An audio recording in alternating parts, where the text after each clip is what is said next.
When every house has been thus visited, the doe snake is buried and a small grave is erected over it. Thither during the 9 days of September the women come to worship. They bring a basin of curds, a small portion of which they offer at the snake's grave, kneeling on the ground and touching the earth with their foreheads. Then they go home and divide the rest of the curds among the children. Here the doe snake is clearly a substitute for a real snake. Indeed, in districts where snakes abound the worship is offered, not at the grave of the doe snake, but in the jungles where snakes are known to be. Besides this yearly worship, performed by all the people, the members of the snake tribe worship in the same way every morning after a new moon.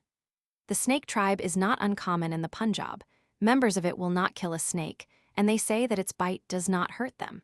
If they find a dead snake, they put clothes on it and give it a regular funeral. Ceremonies closely analogous to this Indian worship of the snake have survived in Europe into recent times and doubtless date from a very primitive paganism. The best-known example is the hunting of the wren. By many European peoples, the ancient Greeks and Romans, the modern Italians, Spaniards, French, Germans, Dutch, Danes, Swedes, English, and Welsh, the wren has been designated the king. The little king, the king of birds, the hedge king, and so forth, and has been reckoned amongst those birds which it is extremely unlucky to kill. In England, it is supposed that if anyone kills a wren or harries its nest, he will infallibly break a bone or meet with some dreadful misfortune within the year. Sometimes it is thought that the cows will give bloody milk. In Scotland, the wren is called the Lady of Heaven's hen, and boys say, "Malisons, Malisons, mair than 10 that harry the Lady of Heaven's hen." At St. Donan in Brittany, people believe that if children touch the young wrens in the nest, they will suffer from the fire of St. Lawrence, that is, from pimples on the face, legs, and so on. In other parts of France, it is thought that if a person kills a wren or harries its nest, his house will be struck by lightning, or that the fingers with which he did the deed will shrivel up and drop off, or at least be maimed, or that his cattle will suffer in their feet.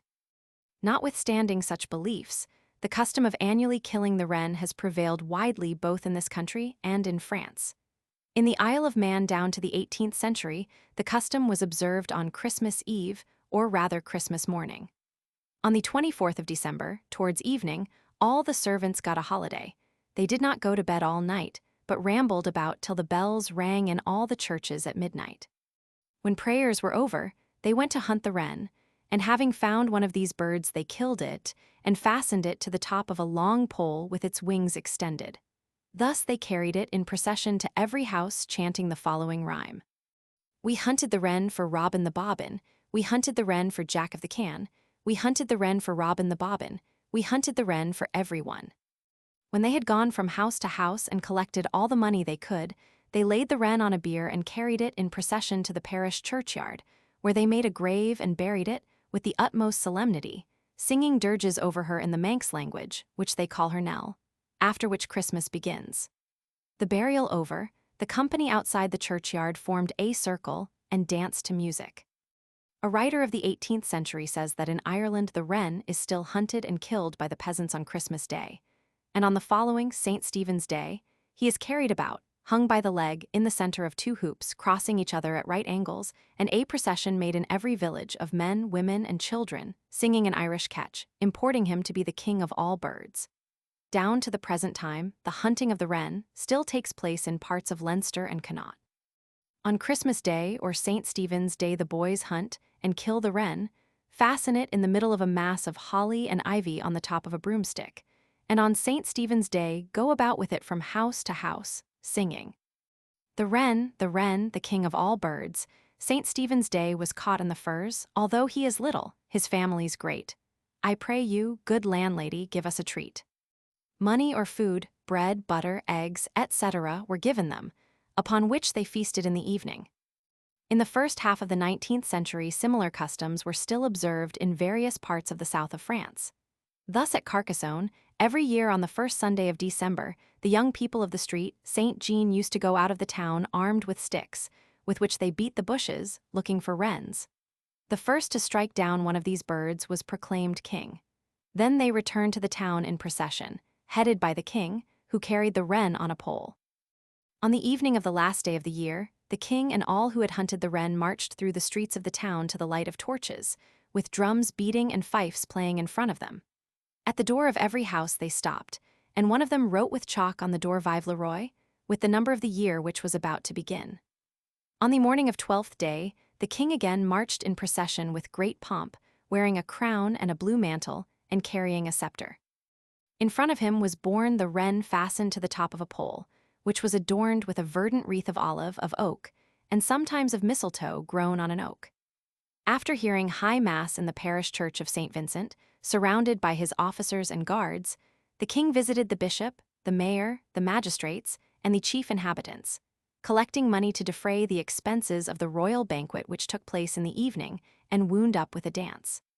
The parallelism between this custom of hunting the wren and some of those which we have considered, especially the Gileac procession with the bear and the Indian one with the snake, seems too close to allow us to doubt that they all belong to the same circle of ideas. The worshipful animal is killed with special solemnity once a year, and before or immediately after death, he is promenaded from door to door, that each of his worshippers may receive a portion of the divine virtues that are supposed to emanate from the dead or dying god. Religious processions of this sort must have had a great place in the ritual of European peoples in prehistoric times, if we may judge from the numerous traces of them which have survived in folk custom. For example, on the last day of the year, or Hogmanay as it was called, it used to be customary in the Highlands of Scotland for a man to dress himself up in a cow's hide, and thus attired to go from house to house, attended by young fellows, each of them armed with a staff, to which a bit of raw hide was tied. Round every house the hide-clad man used to run thrice dizeal, that is, according to the course of the sun, so as to keep the house on his right hand, while the others pursued him, beating the hide with their staves, and thereby making a loud noise like the beating of a drum. In this disorderly procession they also struck the walls of the house. On being admitted, one of the party, standing within the threshold, pronounced a blessing on the family in these words: "May God bless the house and all that belongs to it, cattle, stones, and timber. In plenty of meat, of bed and body clothes, and health of men may it ever abound." Then each of the party singed in the fire a little bit of the hide which was tied to his staff, and having done so, he applied the singed hide to the nose of every person and of every domestic animal belonging to the house. This was imagined to secure them from diseases and other misfortunes, particularly from witchcraft, throughout the ensuing year. The whole ceremony was called Caluan because of the great noise made in beating the hide. It was observed in the Hebrides, including St. Kilda, down to the second half of the 18th century at least, and it seems to have survived well into the 19th century. LV, the transference of evil, the transference to inanimate objects. We have now traced the practice of killing a god among peoples in the hunting, pastoral, and agricultural stages of society, and I have attempted to explain the motives which led men to adopt so curious a custom. One aspect of the custom still remains to be noticed. The accumulated misfortunes and sins of the whole people are sometimes laid upon the dying god, who is supposed to bear them away forever, leaving the people innocent and happy. The notion that we can transfer our guilt and sufferings to some other being who will bear them for us is familiar to the savage mind. It arises from a very obvious confusion between the physical and the mental, between the material and the immaterial.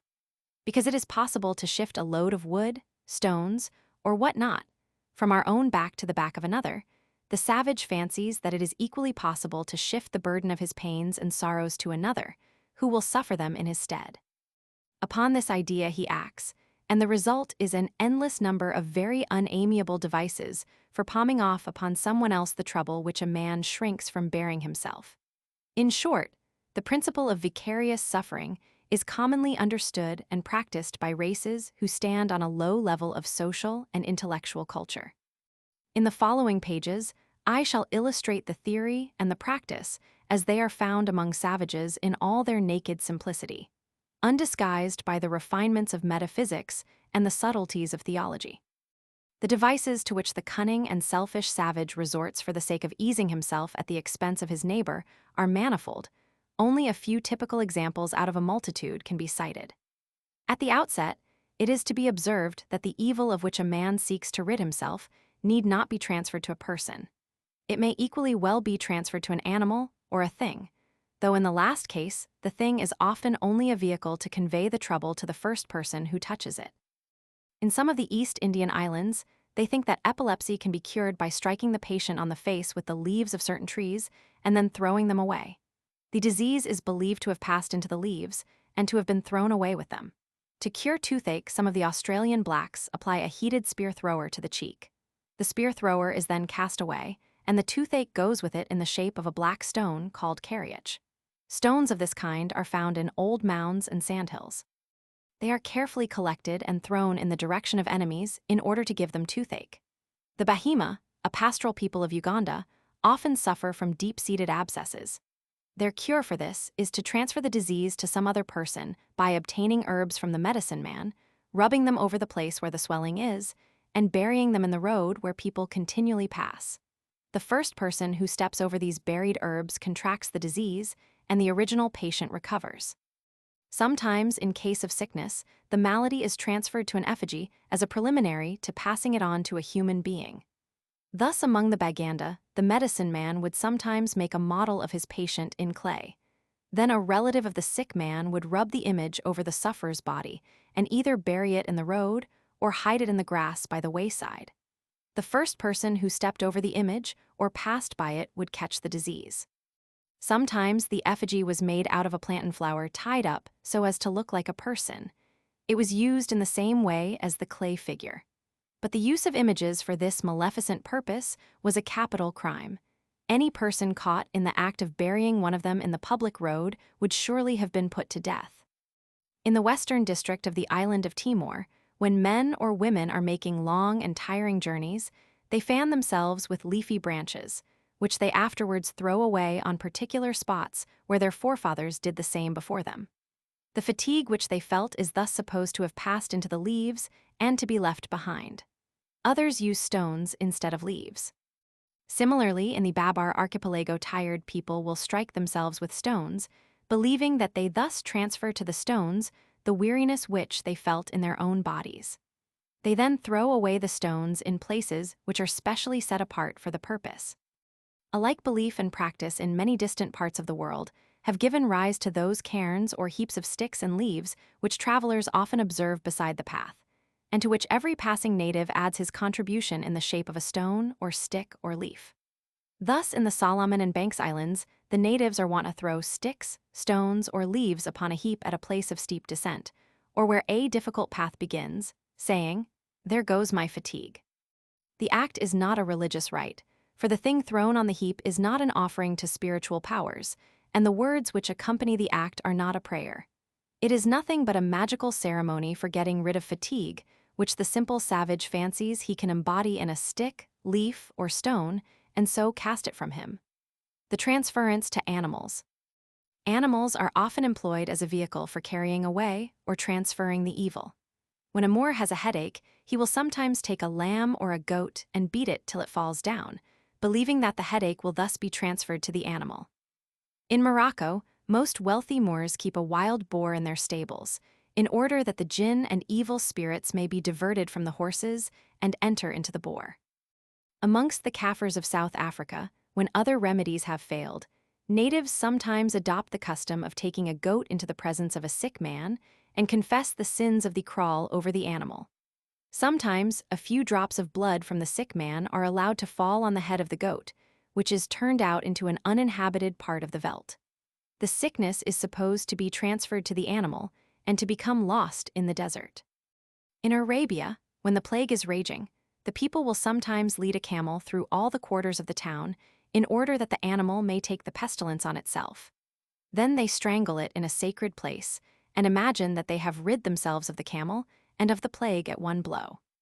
It is said that when smallpox is raging, the savages of Formosa will drive the demon of disease into a sow, then cut off the animal's ears and burn them or it, believing that in this way they rid themselves of the plague. Amongst the Malagasy, the vehicle for carrying away evils is called a fatatra. The fatatra is anything selected by the Sikiti divining board for the purpose of taking away any hurtful evils or diseases that might prove injurious to an individual's happiness, peace, or prosperity. The fatatra may be either ashes, cut money, a sheep, a pumpkin, or anything else the Sikiti may choose to direct. After the particular article is appointed, the priest counts upon it all the evils that may prove injurious to the person for whom it is made, and which he then charges the fatitra to take away forever. If the fatitra be ashes, it is blown to be carried away by the wind. If it be cut money, it is thrown to the bottom of deep water, or where it can never be found. If it be a sheep, it is carried away to a distance on the shoulders of a man, who runs with all his might, mumbling as he goes, as if in the greatest rage against the fatitra for the evils it is bearing away. If it be a pumpkin, it is carried on the shoulders to a little distance, and there dashed upon the ground with every appearance of fury and indignation. A Malagasy was informed by a diviner that he was doomed to a bloody death, but that possibly he might avert his fate by performing a certain rite. Carrying a small vessel full of blood upon his head, he was to mount upon the back of a bullock. While thus mounted, he was to spill the blood upon the bullock's head, and then send the animal away into the wilderness, whence it might never return. The Bataks of Sumatra have a ceremony which they call making the curse to fly away. When a woman is childless, a sacrifice is offered to the gods of 3 grasshoppers, representing a head of cattle, a buffalo, and a horse. Then a swallow is set free, with a prayer that the curse may fall upon the bird and fly away with it. The entrance into a house of an animal which does not generally seek to share the abode of man is regarded by the Malays as ominous of misfortune. If a wild bird flies into a house, it must be carefully caught and smeared with oil, and must then be released in the open air, a formula being recited in which it is bidden to fly away with all the ill luck and misfortunes of the occupier. In antiquity, Greek women seem to have done the same with swallows which they caught in the house. They poured oil on them and let them fly away, apparently for the purpose of removing ill luck from the household. The Huzuls of the Carpathians imagine that they can transfer freckles to the first swallow they see in spring by washing their face in flowing water and saying, "Swallow, swallow, take my freckles, and give me rosy cheeks." Among the Badagas of the Nilgiri Hills in southern India, when a death has taken place, the sins of the deceased are laid upon a buffalo calf. For this purpose, the people gather round the corpse and carry it outside of the village. There an elder of the tribe, standing at the head of the corpse, recites or chants a long list of sins such as any Badaga may commit, and the people repeat the last word of each line after him. The confession of sins is thrice repeated. By a conventional mode of expression, the sum total of sins a man may do is said to be 1,300. Admitting that the deceased has committed them all, the performer cries aloud, "Stay not their flight to God's pure feet." As he closes, the whole assembly chants aloud, "Stay not their flight." Again the performer enters into details and cries, "He killed the crawling snake. It is a sin." In a moment the last word is caught up, and all the people cry, "It is a sin." As they shout, the performer lays his hand upon the calf. The sin is transferred to the calf. Thus the whole catalogue is gone through in this impressive way. But this is not enough. As the last shout, "Let all be well," dies away, the performer gives place to another, and again confession is made, and all the people shout, "It is a sin." A third time it is done. Then, still in solemn silence, the calf is let loose. Like the Jewish scapegoat, it may never be used for secular work.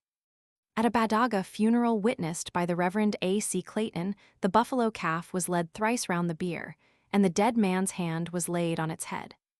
By this act, the calf was supposed to receive all the sins of the deceased.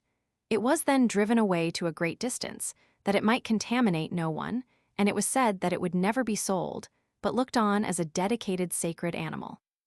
The idea of this ceremony is that the sins of the deceased enter the calf, or that the task of his absolution is laid on it.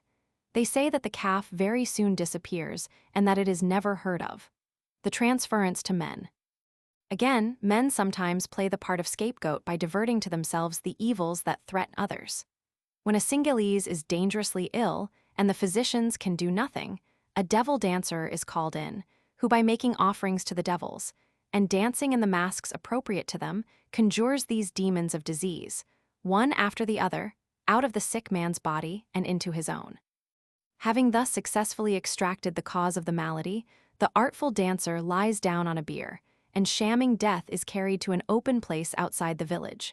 Here, being left to himself, he soon comes to life again and hastens back to claim his reward. In 1590, a Scotch witch of the name of Agnes Sampson was convicted of curing a certain Robert Currs of a disease laid upon him by a Westland warlock when he was at Dumfries, Wilk sickness she took upon herself, and kept the same with great groaning and torment till the morn. At Wilk time there was a great din heard in the house. The noise was made by the witch in her efforts to shift the disease, by means of clothes, from herself to a cat or dog. Unfortunately, the attempt partly miscarried. The disease missed the animal and hit Alexander Douglas of Dalkeith, who dwined and died of it, while the original patient, Robert Kurz, was made whole. In one part of New Zealand, an expiation for sin was felt to be necessary. A service was performed over an individual, by which all the sins of the tribe were supposed to be transferred to him.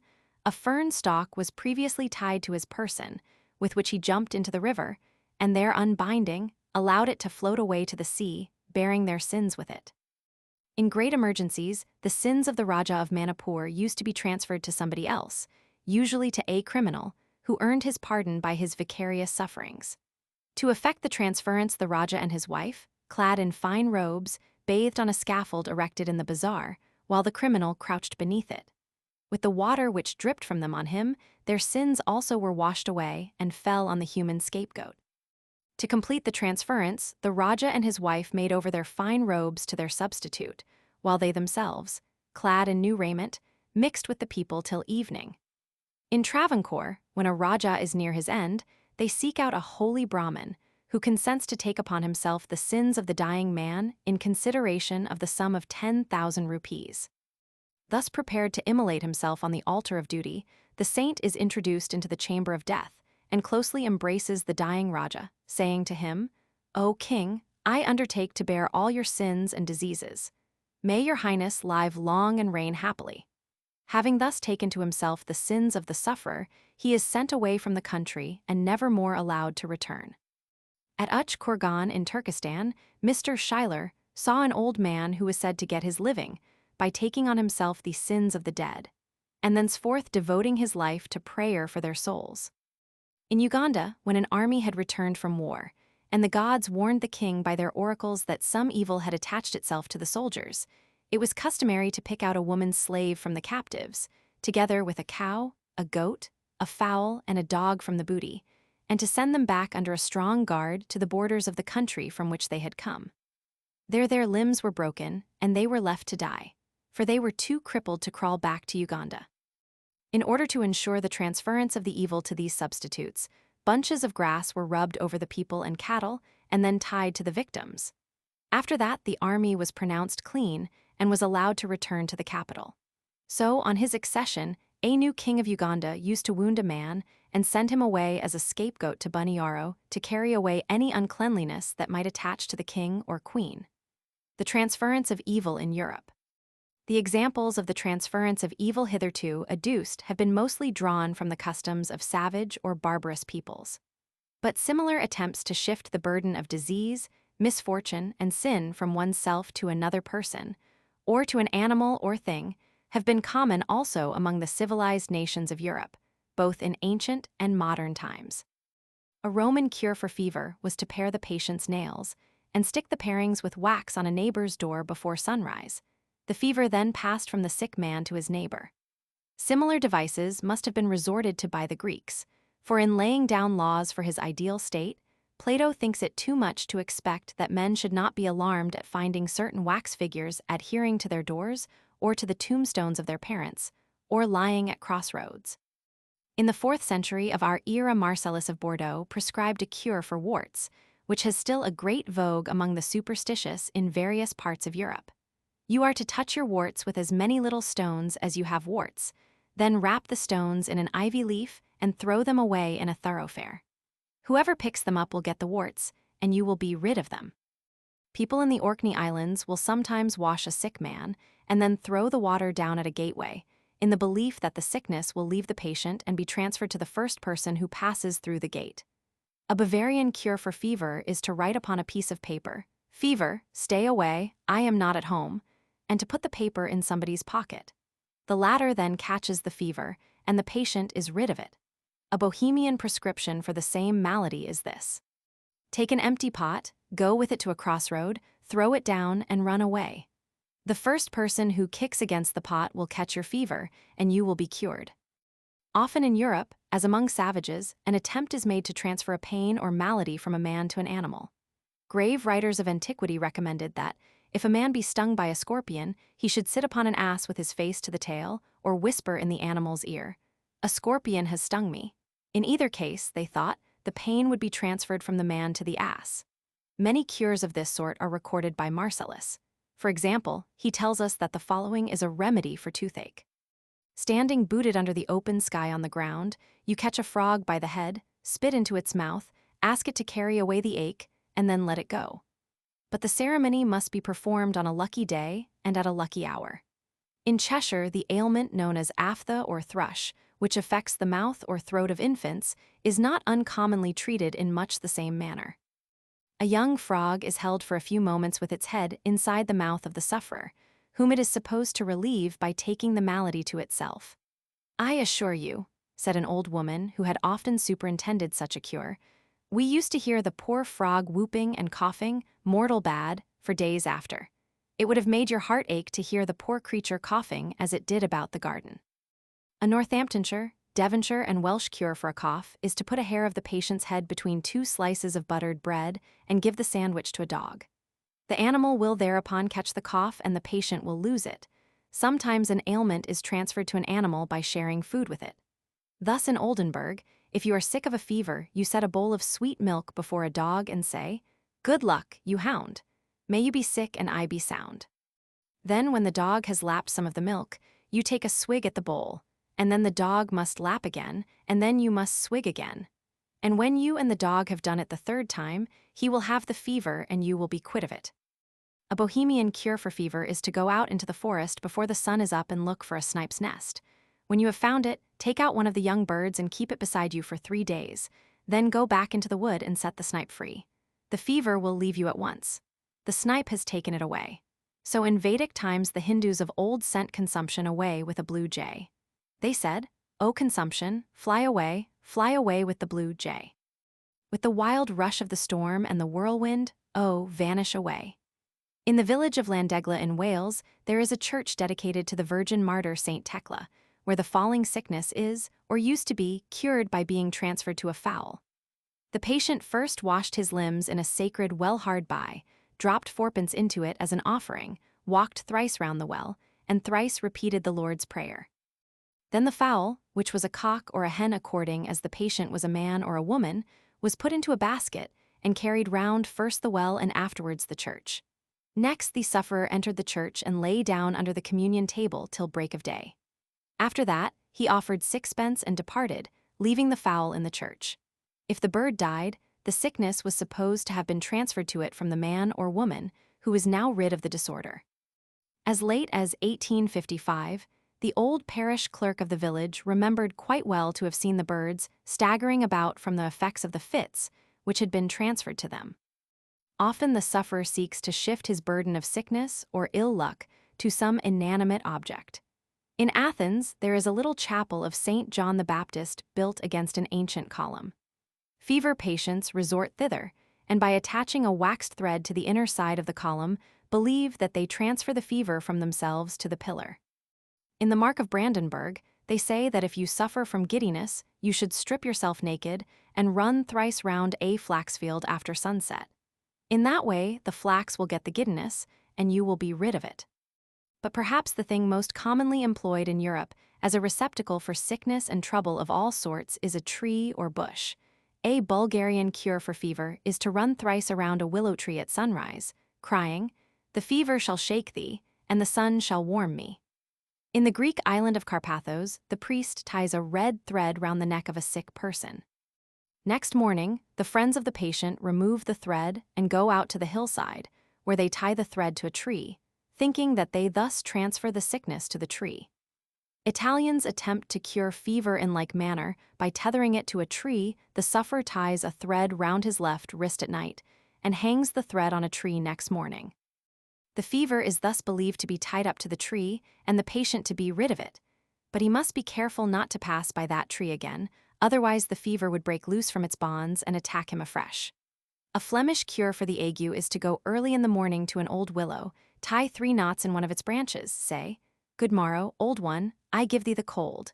Good morrow, old one, then turn and run away without looking round. In Sonnenberg, if you would rid yourself of gout, you should go to a young fir tree and tie a knot in one of its twigs, saying, "God greet thee, noble fir. I bring thee my gout. Here will I tie a knot and bind my gout into it, in the name," etc. Another way of transferring gout from a man to a tree is this. Pare the nails of the sufferer's fingers and clip some hairs from his legs.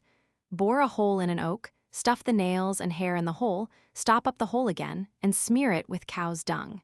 If, for 3 months thereafter, the patient is free of gout, you may be sure the oak has it in his stead. In Cheshire, if you would be rid of warts, you have only to rub them with a piece of bacon, cut a slit in the bark of an ash tree, and slip the bacon under the bark. Soon the warts will disappear from your hand, only however to reappear in the shape of rough excrescences or knobs on the bark of the tree. At Berkhamsted, in Hertfordshire, there used to be cert oak trees which were long celebrated for the cure of ague. The transference of the malady to the tree was simple but painful. A lock of the sufferer's hair was pegged into an oak. Then by a sudden wrench he left his hair and his ague behind him in the tree. LVI, the public expulsion of evils, the omnipresence of demons. In the foregoing chapter, the primitive principle of the transference of ills to another person, animal, or thing was explained and illustrated. But similar means have been adopted to free a whole community from diverse evils that afflict it. Such attempts to dismiss at once the accumulated sorrows of a people are by no means rare or exceptional. On the contrary, they have been made in many lands, and from being occasional they tend to become periodic and annual. It needs some effort on our part to realize the frame of mind which prompts these attempts. Bred in a philosophy which strips nature of personality and reduces it to the unknown cause of an orderly series of impressions on our senses, we find it hard to put ourselves in the place of the savage, to whom the same impressions appear in the guise of spirits or the handiwork of spirits. For ages, the army of spirits, once so near, has been receding farther and farther from us, banished by the magic wand of science from hearth and home, from ruined cell and ivied tower, from haunted glade and lonely mere, from the riven murky cloud that belches forth the lightning, and from those fairer clouds that pillow the silvery moon or fret with flakes of burning red the golden eve. The spirits are gone even from their last stronghold in the sky, whose blue arch no longer passes, except with children, for the screen that hides from mortal eyes the glories of the celestial world. Only in poets' dreams or impassioned flights of oratory is it given to catch a glimpse of the last flutter of the standards of the retreating host, to hear the beat of their invisible wings, the sound of their mocking laughter, or the swell of angel music dying away in the distance. Far otherwise is it with the savage. To his imagination, the world still teems with those motley beings whom a more sober philosophy has discarded. Fairies and goblins, ghosts and demons still hover about him both waking and sleeping. They dog his footsteps, dazzle his senses, enter into him, harass and deceive, and torment him in 1,000 freakish and mischievous ways. The mishaps that befall him, the losses he sustains, the pains he has to endure, he commonly sets down, if not to the magic of his enemies, to the spite or anger or caprice of the spirits. Their constant presence wearies him, their sleepless malignity exasperates him. He longs with an unspeakable longing to be rid of them altogether. And from time to time, driven to bay, his patience utterly exhausted, he turns fiercely on his persecutors and makes a desperate effort to chase the whole pack of them from the land, to clear the air of their swarming multitudes, that he may breathe more freely and go on his way unmolested, at least for a time. Thus it comes about that the endeavor of primitive people to make a clean sweep of all their troubles generally takes the form of a grand hunting out and expulsion of devils or ghosts. They think that if they can only shake off these their accursed tormentors, they will make a fresh start in life, happy and innocent. The tales of Eden and the old poetic golden age will come true again. The occasional expulsion of evils. We can therefore understand why those general clearances of evil, to which from time to time the savage resorts, should commonly take the form of a forcible expulsion of devils. In these evil spirits, primitive man sees the cause of many if not of most of his troubles, and he fancies that if he can only deliver himself from them, things will go better with him. The public attempts to expel the accumulated ills of a whole community may be divided into two classes, according as the expelled evils are immaterial and invisible, or are embodied in a material vehicle or scapegoat.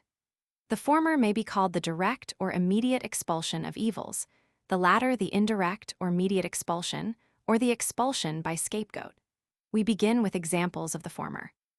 In the island of Rook, between New Guinea and New Britain, when any misfortune has happened, all the people run together, scream, curse, howl, and beat the air with sticks to drive away the devil, who is supposed to be the author of the mishap. From the spot where the mishap took place, they drive him step by step to the sea, and on reaching the shore, they redouble their shouts and blows in order to expel him from the island. He generally retires to the sea or to the island of Lawton. The natives of New Britain ascribe sickness, drought, the failure of crops, and in short all misfortunes to the influence of wicked spirits. So at times when many people sicken and die, as at the beginning of the rainy season, all the inhabitants of a district, armed with branches and clubs, go out by moonlight to the fields, where they beat and stamp on the ground with wild howls till morning, believing that this drives away the devils. And for the same purpose they rush through the village with burning torches. The natives of New Caledonia are said to believe that all evils are caused by a powerful and malignant spirit. Hence, in order to rid themselves of him, they will from time to time dig a great pit, round which the whole tribe gathers. After cursing the demon, they fill up the pit with earth and trample on the top with loud shouts. This they call burying the evil spirit.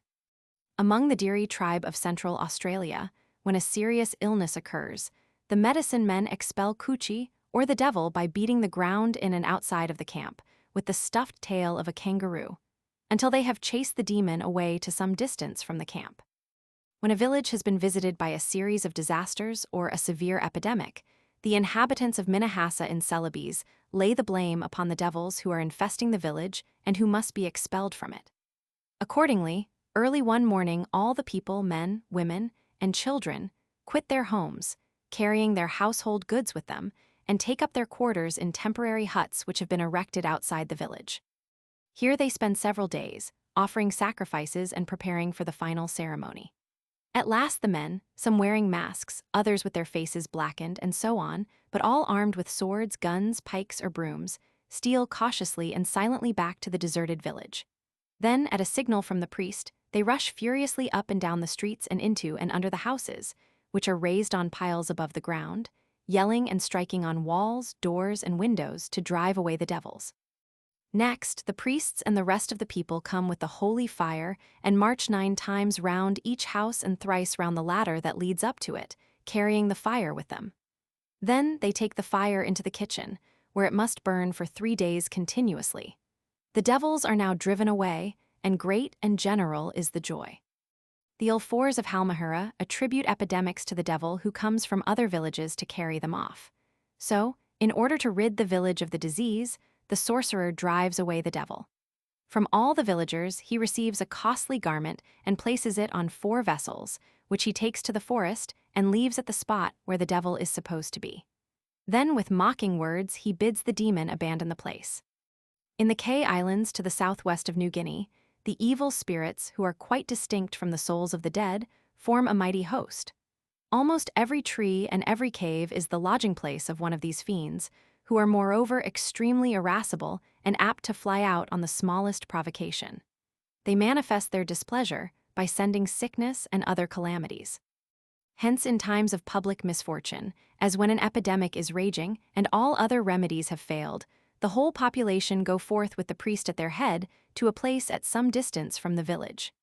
Here at sunset they erect a couple of poles with a crossbar between them, to which they attach bags of rice, wooden models of pivot guns, gongs, bracelets, and so on. Then, when everybody has taken his place at the poles and a death-like silence reigns, the priest lifts up his voice and addresses the spirits in their own language as follows. Ho, ho, ho, ye evil spirits who dwell in the trees, ye evil spirits who live in the grottos, ye evil spirits who lodge in the earth, we give you these pivot guns, these gongs, etc. Let the sickness cease, and not so many people die of it. Then everybody runs home as fast as their legs can carry them. In the island of Nias, when a man is seriously ill and other remedies have been tried in vain, the sorcerer proceeds to exorcise the devil who is causing the illness. A pole is set up in front of the house, and from the top of the pole, a rope of palm leaves is stretched to the roof of the house. Then the sorcerer mounts the roof with a pig, which he kills and allows to roll from the roof to the ground. The devil, anxious to get the pig, lets himself down hastily from the roof by the rope of palm leaves, and a good spirit, invoked by the sorcerer, prevents him from climbing up again. If this remedy fails, it is believed that other devils must still be lurking in the house. So a general hunt is made after them. All the doors and windows in the house are closed, except a single dormer window in the roof. The men, shut up in the house, hew and slash with their swords right and left to the clash of gongs and the rub-a-dub of drums. Terrified at this onslaught, the devils escape by the dormer window and, sliding down the rope of palm leaves, take themselves off. As all the doors and windows, except the one in the roof, are shut, the devils cannot get into the house again. In the case of an epidemic, the proceedings are similar. All the gates of the village, except one, are closed, every voice is raised, every gong and drum beaten, every sword brandished. Thus the devils are driven out and the last gate is shut behind them. For 8 days thereafter the village is in a state of siege, no one being allowed to enter it. When cholera has broken out in a Burmese village, the able-bodied men scramble on the roofs and lay about them with bamboos and billets of wood, while all the rest of the population, old and young, stand below and thump drums, blow trumpets, yell, scream, beat floors, walls, tin pans, everything to make a din.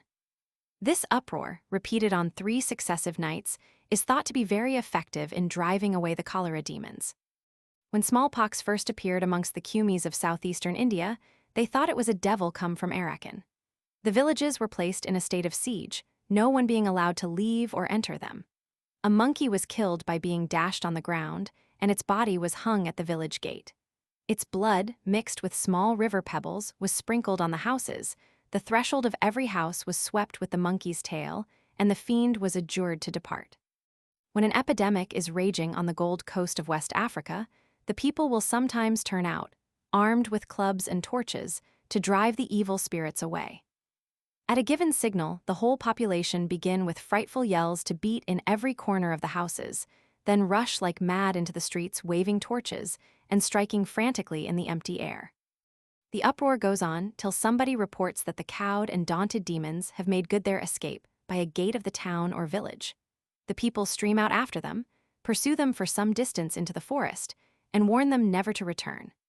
The expulsion of the devils is followed by a general massacre of all the cocks in the village or town, lest by their unseasonable crowing they should betray to the banished demons the direction they must take to return to their old homes. When sickness was prevalent in a Huron village, and all other remedies had been tried in vain, the Indians had recourse to the ceremony called Lanoroya, which is the principal invention and most proper means, so they say, to expel from the town or village the devils and evil spirits which cause, induce, and import all the maladies and infirmities which they suffer in body and mind. Accordingly, one evening the men would begin to rush like madmen about the village, breaking and upsetting whatever they came across in the wigwams. They threw fire and burning brands about the streets, and all night long they ran howling and singing without cessation. Then they all dreamed of something, a knife, dog, skin, or whatever it might be, and when morning came they went from wigwam to wigwam asking for presents. These they received silently, till the particular thing was given them which they had dreamed about. On receiving it, they uttered a cry of joy and rushed from the hut, amid the congratulations of all present. The health of those who received what they had dreamed of was believed to be assured, whereas those who did not get what they had set their hearts upon regarded their fate as sealed. Sometimes, instead of chasing the demon of disease from their homes, savages prefer to leave him in peaceable possession, while they themselves take to flight and attempt to prevent him from following in their tracks. Thus, when the Patagonians were attacked by smallpox, which they attributed to the machinations of an evil spirit, they used to abandon their sick and flee, slashing the air with their weapons and throwing water about in order to keep off the dreadful pursuer. And when after several days' march they reached a place where they hoped to be beyond his reach, they used by way of precaution to plant all their cutting weapons with the sharp edges turned towards the quarter from which they had come, as if they were repelling a charge of cavalry. Similarly, when the Lules or Tanacotes Indians of the Grand Chaco were attacked by an epidemic, they regularly sought to evade it by flight, but in so doing they always followed a sinuous, not a straight, course, because they said that, When the disease made after them, he would be so exhausted by the turnings and windings of the route that he would never be able to come up with them. When the Indians of New Mexico were decimated by smallpox or other infectious disease, they used to shift their quarters every day, retreating into the most sequestered parts of the mountains and choosing the thorniest thickets they could find, in the hope that the smallpox would be too afraid of scratching himself on the thorns to follow them. When some Chins on a visit to Rangoon were attacked by cholera, they went about with drawn swords to scare away the demon, and they spent the day hiding under bushes so that he might not be able to find them. The periodic expulsion of evils. The expulsion of evils, from being occasional, tends to become periodic. It comes to be thought desirable to have a general riddance of evil spirits at fixed times, usually once a year, in order that the people may make a fresh start in life, freed from all the malignant influences which have been long accumulating about them. Some of the Australian blacks annually expelled the ghosts of the dead from their territory. The ceremony was witnessed by the Reverend W. Ridley on the banks of the River Barwon. A chorus of 20, old and young, were singing and beating time with boomerangs. Suddenly, from under a sheet of bark darted a man with his body whitened by pipe clay, his head and face colored with lines of red and yellow, and a tuft of feathers fixed by means of a stick 2 feet above the crown of his head. He stood 20 minutes perfectly still, gazing upwards. An aboriginal who stood by told me he was looking for the ghosts of dead men. At last he began to move very slowly, and soon rushed to and fro at full speed, flourishing a branch as if to drive away some foes invisible to us. When I thought this pantomime must be almost over, 10 more, similarly adorned, suddenly appeared from behind the trees, and the whole party joined in a brisk conflict with their mysterious assailants. At last, after some rapid evolutions in which they put forth all their strength, they rested from the exciting toil which they had kept up all night, and for some hours after sunrise. They seemed satisfied that the ghosts were driven away for 12 months. They were performing the same ceremony at every station along the river, and I am told it is an annual custom. Certain seasons of the year mark themselves naturally out as appropriate moments for a general expulsion of devils.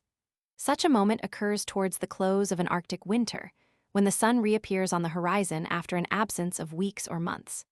Accordingly, at Point Barrow, the most northerly extremity of Alaska, and nearly of America, the Esquimaux choose the moment of the sun's reappearance to hunt the mischievous spirit tuna from every house.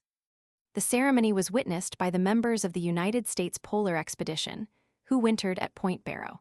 A fire was built in front of the council house, and an old woman was posted at the entrance to every house. The men gathered round the council house, while the young women and girls drove the spirit out of every house with their knives, stabbing viciously under the bunk and deerskins, and calling upon Tuna to be gone. When they thought he had been driven out of every hole and corner, they thrust him down through the hole in the floor and chased him into the open air with loud cries and frantic gestures.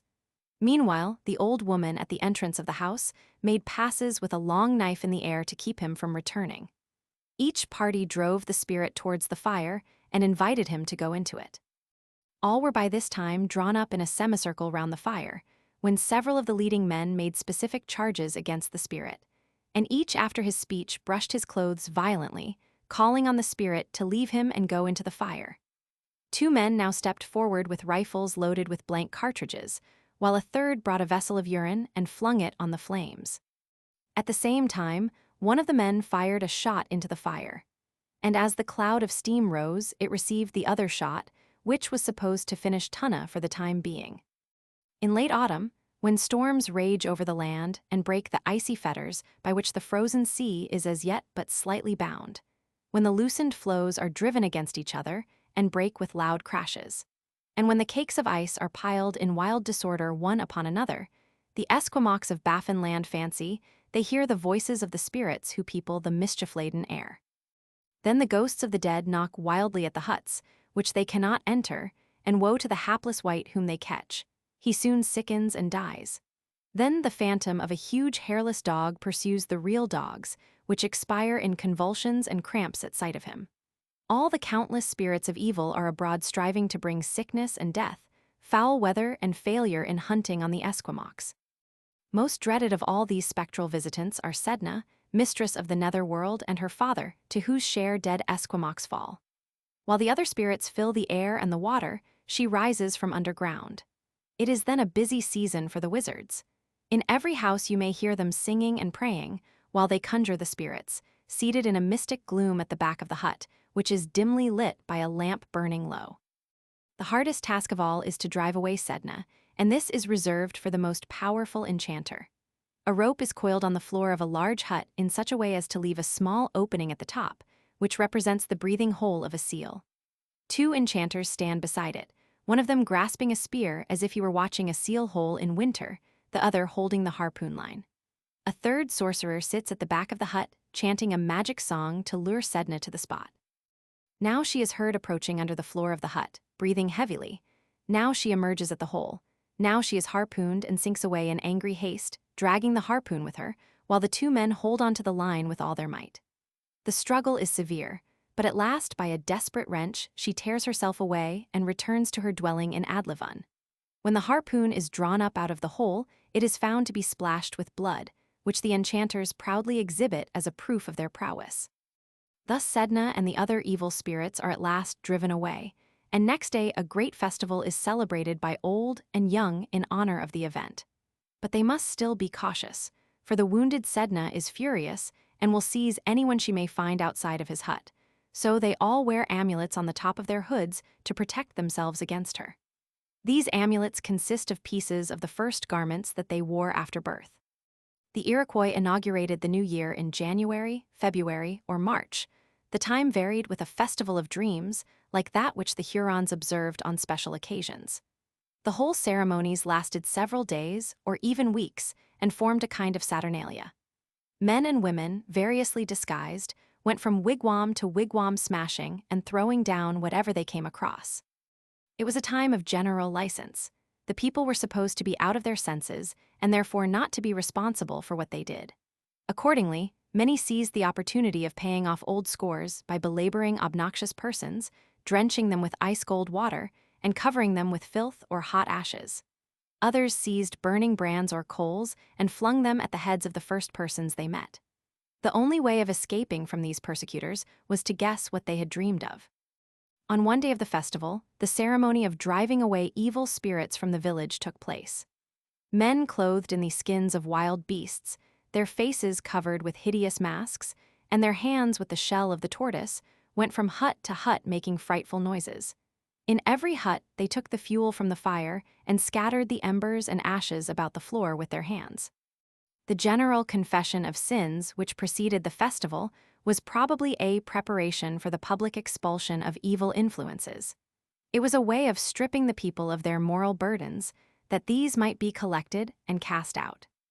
In September, the Incas of Peru celebrated a festival called Situa, the object of which was to banish from the capital and its vicinity all disease and trouble. The festival fell in September because the rains begin about this time, and with the first rains there was generally much sickness. As a preparation for the festival, the people fasted on the first day of the moon after the autumnal equinox.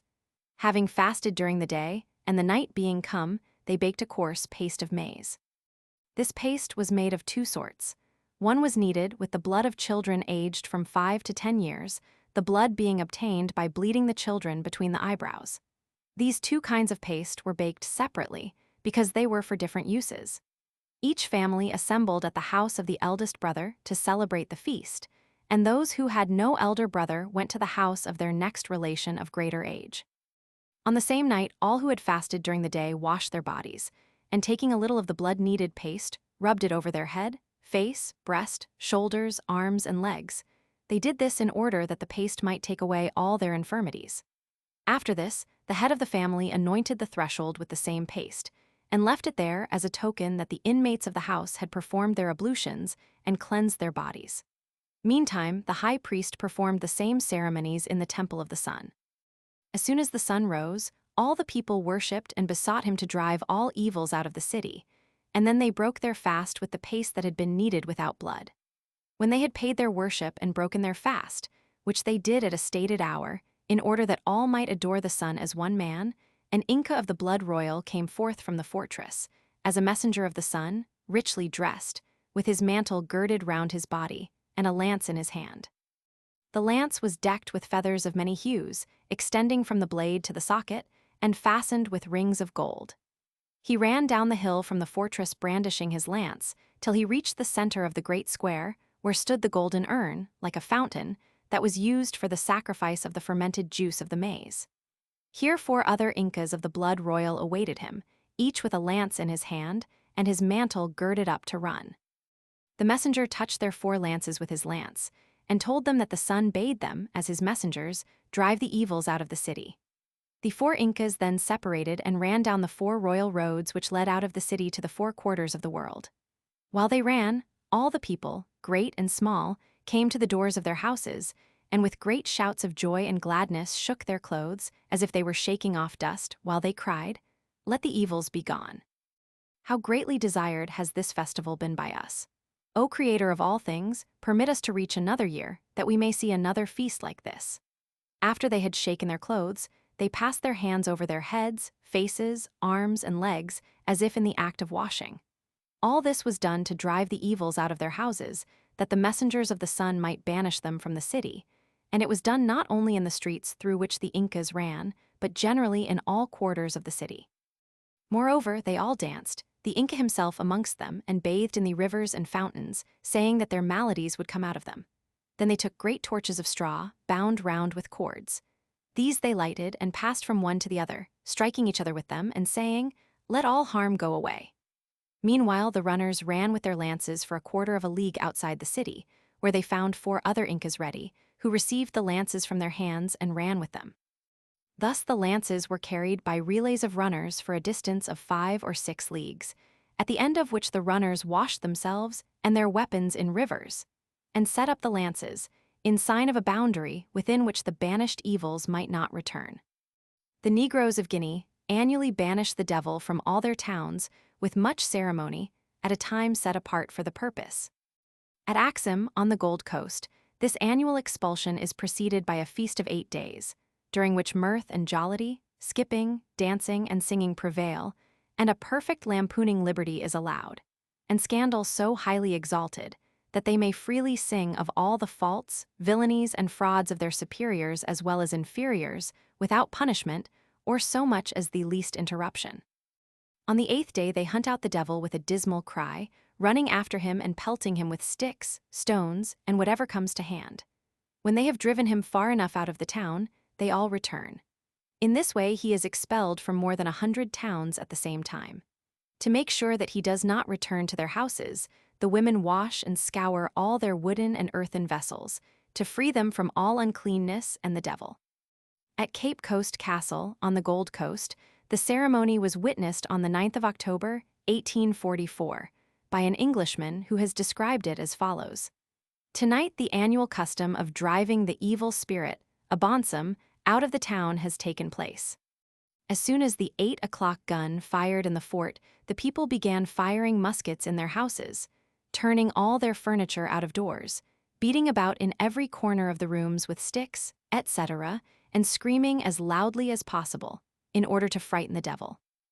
Being driven out of the houses, as they imagine, they sallied forth into the streets, throwing lighted torches about, shouting, screaming, beating sticks together, rattling old pans, making the most horrid noise, in order to drive him out of the town into the sea. The custom is preceded by 4 weeks' dead silence. No gun is allowed to be fired, no drum to be beaten, no palaver to be made between man and man. If during these weeks 2 natives should disagree and make a noise in the town, they are immediately taken before the king and fined heavily. If a dog or pig, sheep or goat be found at large in the street, it may be killed or taken by anyone, the former owner not being allowed to demand any compensation. This silence is designed to deceive Abonsum, that being off his guard, he may be taken by surprise and frightened out of the place. If anyone died during the silence, his relatives are not allowed to weep until the 4 weeks have been completed. Sometimes the date of the annual expulsion of devils is fixed with reference to the agricultural seasons. Thus among the Hos of Togoland, in West Africa, the expulsion is performed annually before the people partake of the new yams. The chiefs summon the priests and magicians and tell them that the people are now to eat the new yams and be merry, therefore they must cleanse the town and remove the evils. Accordingly, the evil spirits, witches, and all the ills that infest the people are conjured into bundles of leaves and creepers, fastened to poles, which are carried away and set up in the earth on various roads outside the town. During the following night, no fire may be lit and no food eaten. Next morning, the women sweep out their hearths and houses and deposit the sweepings on broken wooden plates. Then the people pray, saying, "All ye sicknesses that are in our body and plague us, we are come today to throw you out." Thereupon they run as fast as they can in the direction of Mount Adaklu, smiting their mouths and screaming, out today, that which kills anybody, out today, ye evil spirits, out today, and all that causes our heads to ache, out today. Anlo and Adaklu are the places whither all ill shall betake itself. When they have come to a certain tree on Mount Adaklu, they throw everything away and return home. At Kiriwena in southeastern New Guinea, when the new yams had been harvested, the people feasted and danced for many days, and a great deal of property, such as armlets, native money, and so forth, was displayed conspicuously on a platform erected for the purpose. When the festivities were over, all the people gathered together and expelled the spirits from the village by shouting, beating the posts of the houses, and overturning everything under which a wily spirit might be supposed to lurk. The explanation which the people gave to a missionary was that they had entertained and feasted these spirits and provided them with riches, and it was now time for them to take their departure. Had they not seen the dances, and heard the songs, and gorged themselves on the souls of the yams, and appropriated the souls of the money and all the other fine things set out on the platform, what more could the spirits want? So out they must go. Among the Hos of northeastern India, the great festival of the year is the harvest home, held in January, when the granaries are full of grain, and the people, to use their own expression, are full of devilry. They have a strange notion that at this period, men and women are so overcharged with vicious propensities that it is absolutely necessary for the safety of the person to let off steam by allowing for a time full vent to the passions. The ceremonies open with a sacrifice to the village god of 3 fowls, a cock and 2 hens, one of which must be black. Along with them are offered flowers of the palas tree, Butea frondosa, bread made from rice flour and sesamum seeds. These offerings are presented by the village priest, who prays that during the year about to begin they and their children may be preserved from all misfortune and sickness, and that they may have seasonable rain and good crops. Prayer is also made in some places for the souls of the dead.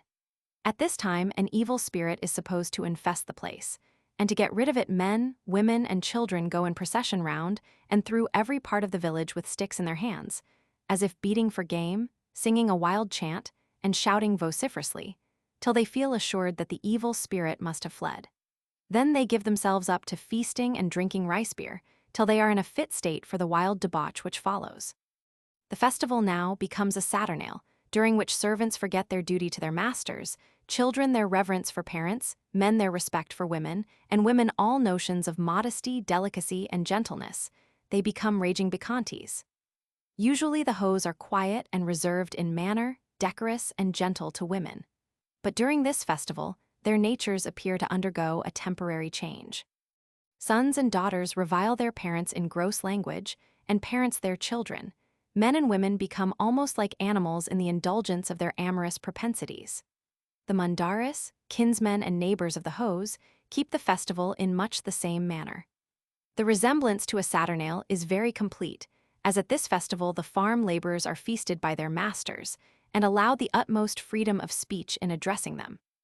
It is the festival of the harvest home, the termination of 1 year's toil, and a slight respite from it before they commence again.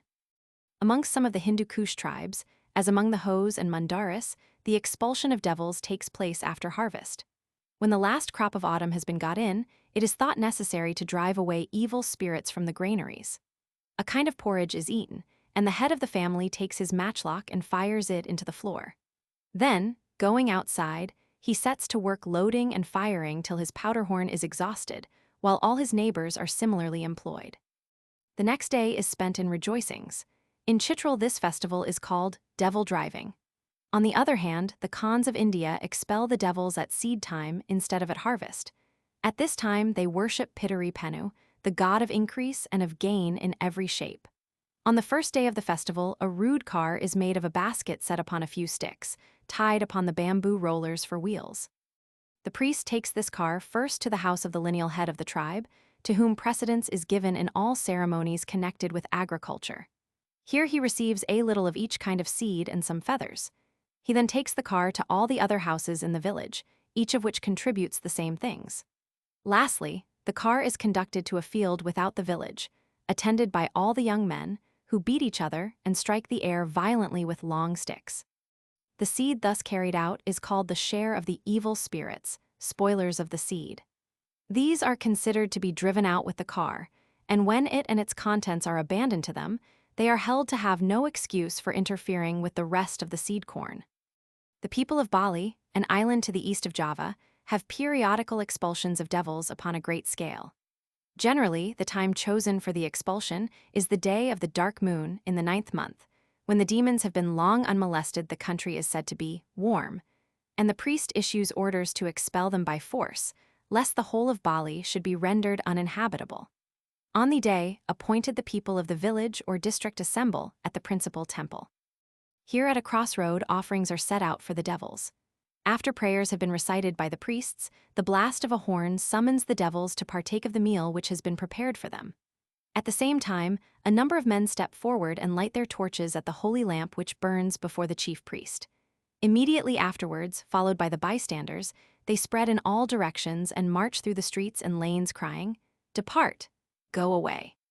Wherever they pass, the people who have stayed at home hasten, by a deafening clatter on doors, beams, rice blocks, and so forth, to take their share in the expulsion of devils. Thus chased from the houses, the fiends flee to the banquet which has been set out for them. But here the priest receives them with curses which finally drive them from the district. When the last devil has taken his departure, the uproar is succeeded by a dead silence, which lasts during the next day also. The devils, it is thought, are anxious to return to their old homes, and in order to make them think that Bali is not Bali but some desert island, no one may stir from his own abode for 24 hours. Even ordinary household work, including cooking, is discontinued. Only the watchmen may show themselves in the streets. Wreaths of thorns and leaves are hung at all the entrances to warn strangers from entering. Not till the 3rd day is this state of siege raised, and even then it is forbidden to work at the rice fields or to buy and sell in the market. Most people still stay at home, whiling away the time with cards and dice. In Tonquin, a Thekido or general expulsion of malevolent spirits commonly took place once a year, especially if there was a great mortality amongst men, the elephants or horses of the general's stable, or the cattle of the country. The cause of which they attribute to the malicious spirits of such men as have been put to death for treason, rebellion, and conspiring the death of the king, general, or princes, and that in revenge of the punishment they have suffered. They are bent to destroy everything and commit horrible violence, to prevent which their superstition has suggested to them the institution of this Thekido, as a proper means to drive the devil away and purge the country of evil spirits. The day appointed for the ceremony was generally the 25th of February, 1 month after the beginning of the new year, which fell on the 25th of January. The intermediate month was a season of feasting, merrymaking of all kinds, and general license. During the whole month the Great Seal was kept shut up in a box, face downwards, and the law was, as it were, laid asleep. All courts of justice were closed, debtors could not be seized, small crimes, such as petty larceny, fighting, and assault, escaped with impunity.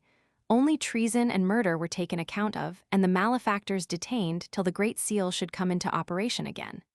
At the close of the Saturnalia, the wicked spirits were driven away.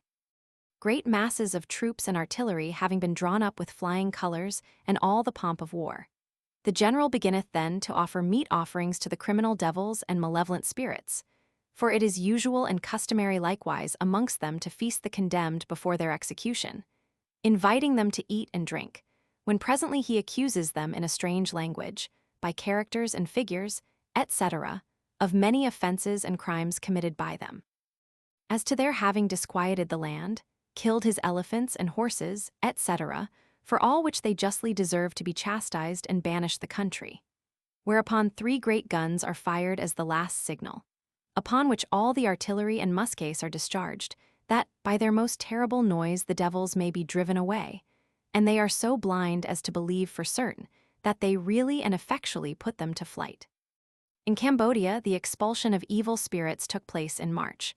Bits of broken statues and stones, considered as the abode of the demons, were collected and brought to the capital.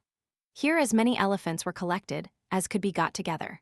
On the evening of the full moon, volleys of musketry were fired, and the elephants charged furiously to put the devils to flight. The ceremony was performed on 3 successive days. In Siam, the banishment of demons is annually carried into effect on the last day of the old year. A signal gun is fired from the palace.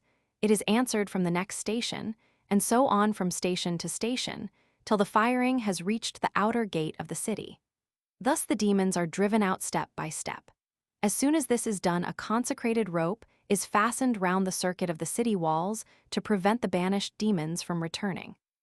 The rope is made of tough couchgrass and is painted in alternate stripes of red, yellow, and blue. Annual expulsions of demons, witches, or evil influences appear to have been common among the heathen of Europe, if we may judge from the relics of such customs among their descendants at the present day. Thus, among the heathen Wadiaks, a Finnish people of eastern Russia, all the young girls of the village assemble on the last day of the year, or on New Year's Day, armed with sticks, the ends of which are split in 9 places. With these they beat every corner of the house and yard, saying, "We are driving Satan out of the village."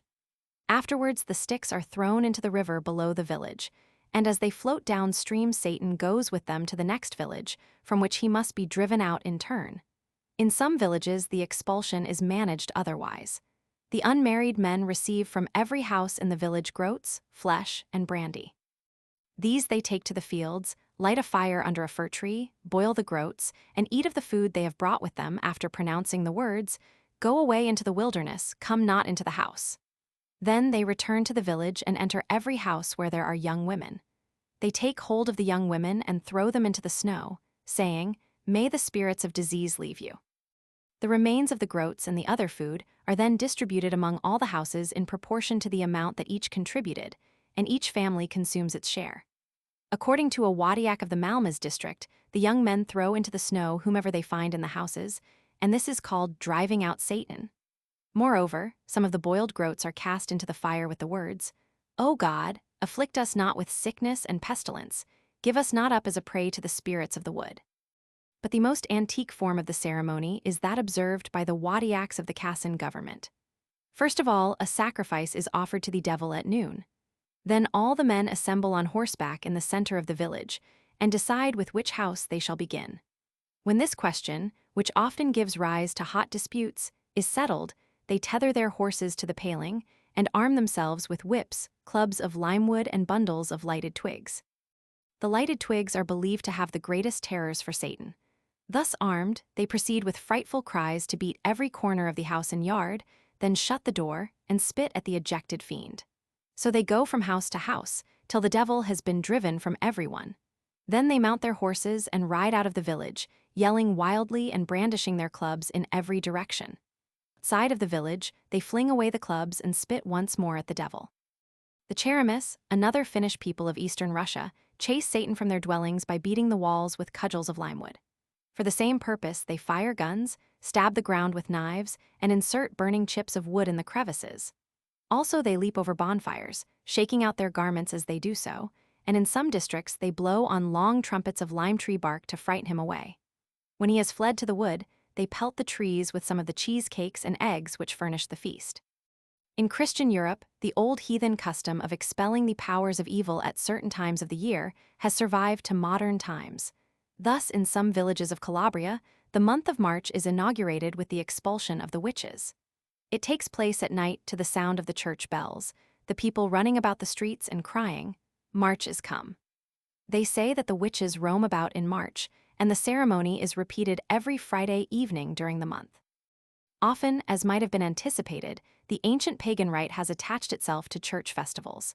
In Albania on Easter Eve, the young people light torches of resinous wood and march in procession, swinging them through the village. At last they throw the torches into the river, crying, "Ha, Cory, we throw you into the river like these torches, that you may never return." Silesian peasants believe that on Good Friday the witches go their rounds and have great power for mischief. Hence about Oles, near Strelitz, The people on that day arm themselves with old brooms and drive the witches from house and home, from farmyard and cattle stall, making a great uproar and clatter as they do so. In Central Europe, the favorite time for expelling the witches is, or was, Walpurgis Night, the eve of May Day, when the baleful powers of these mischievous beings were supposed to be at their height. In the Tyrol, for example, as in other places, the expulsion of the powers of evil at this season goes by the name of burning out the witches. It takes place on May Day, but people have been busy with their preparations for days before. On a Thursday at midnight, bundles are made up of resinous splinters, black and red spotted hemlock, caperspurge, rosemary, and twigs of the sloe. These are kept and burned on May Day by men who must first have received plenary absolution from the church. On the last 3 days of April, all the houses are cleansed and fumigated with juniper berries and rue. On May Day, when the evening bell has rung and the twilight is falling, the ceremony of burning out the witches begins. Men and boys make a racket with whips, bells, pots, and pans. The women carry censers. The dogs are unchained and run barking and yelping about. As soon as the church bells begin to ring, the bundles of twigs, fastened on poles, are set on fire and the incense is ignited. Then all the house bells and dinner bells are rung, pots and pans are clashed, dogs bark, everyone must make a noise. And amid this hubbub all scream at the pitch of their voices, "Witch, flee, flee from here, or it will go ill with thee." Then they run 7 times round the houses, the yards, and the village. So the witches are smoked out of their lurking places and driven away. The custom of expelling the witches on Walpurgis Night is still, or was down to recent years, observed in many parts of Bavaria and among the Germans of Bohemia.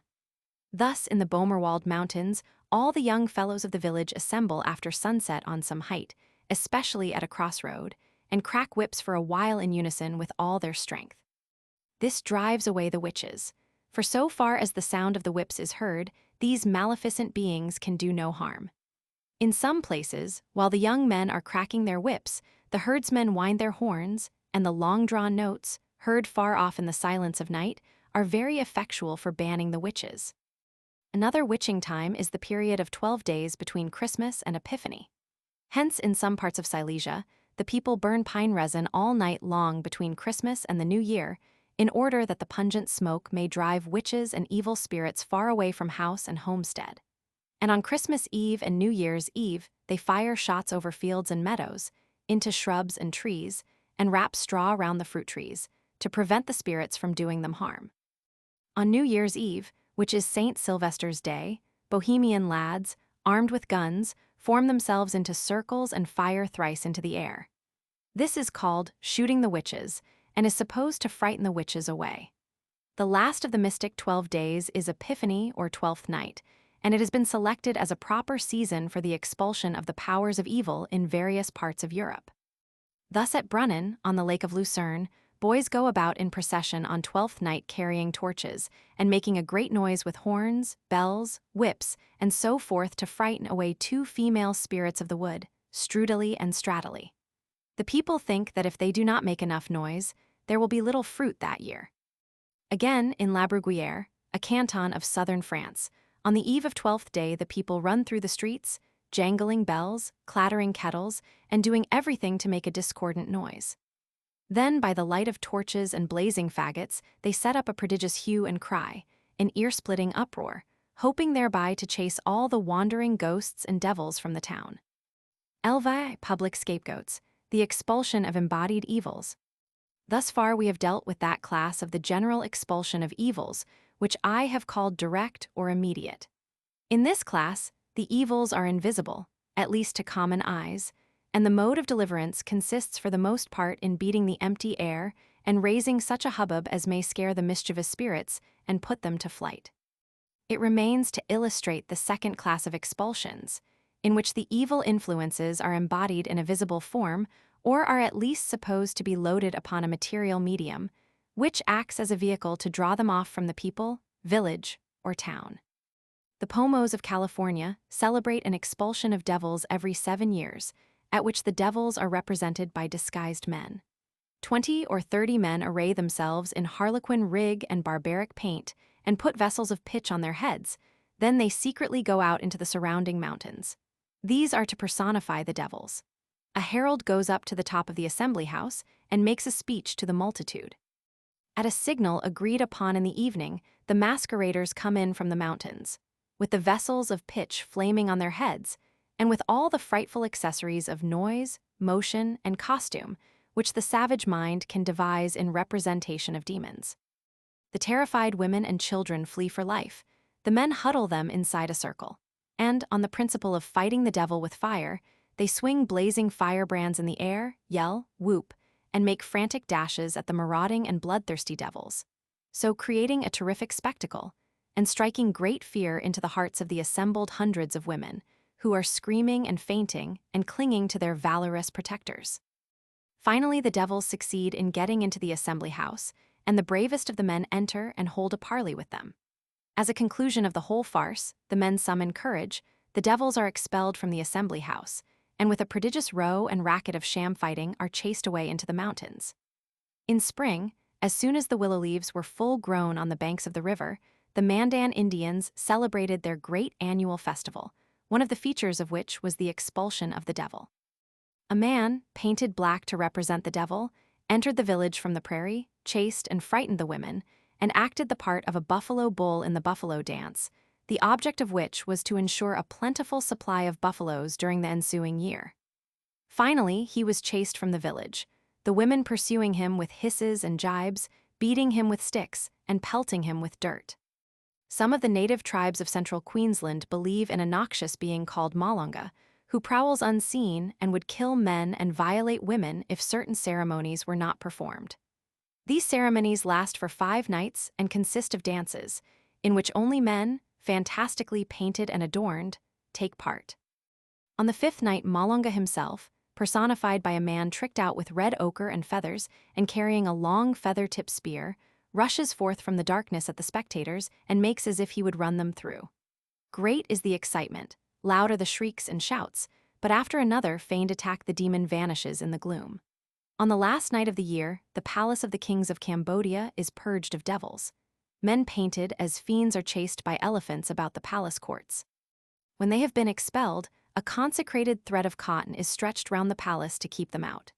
In Munzarabad, a district of Mysore in southern India, when cholera or smallpox has broken out in a parish, the inhabitants assemble and conjure the demon of the disease into a wooden image, which they carry, generally at midnight, into the next parish.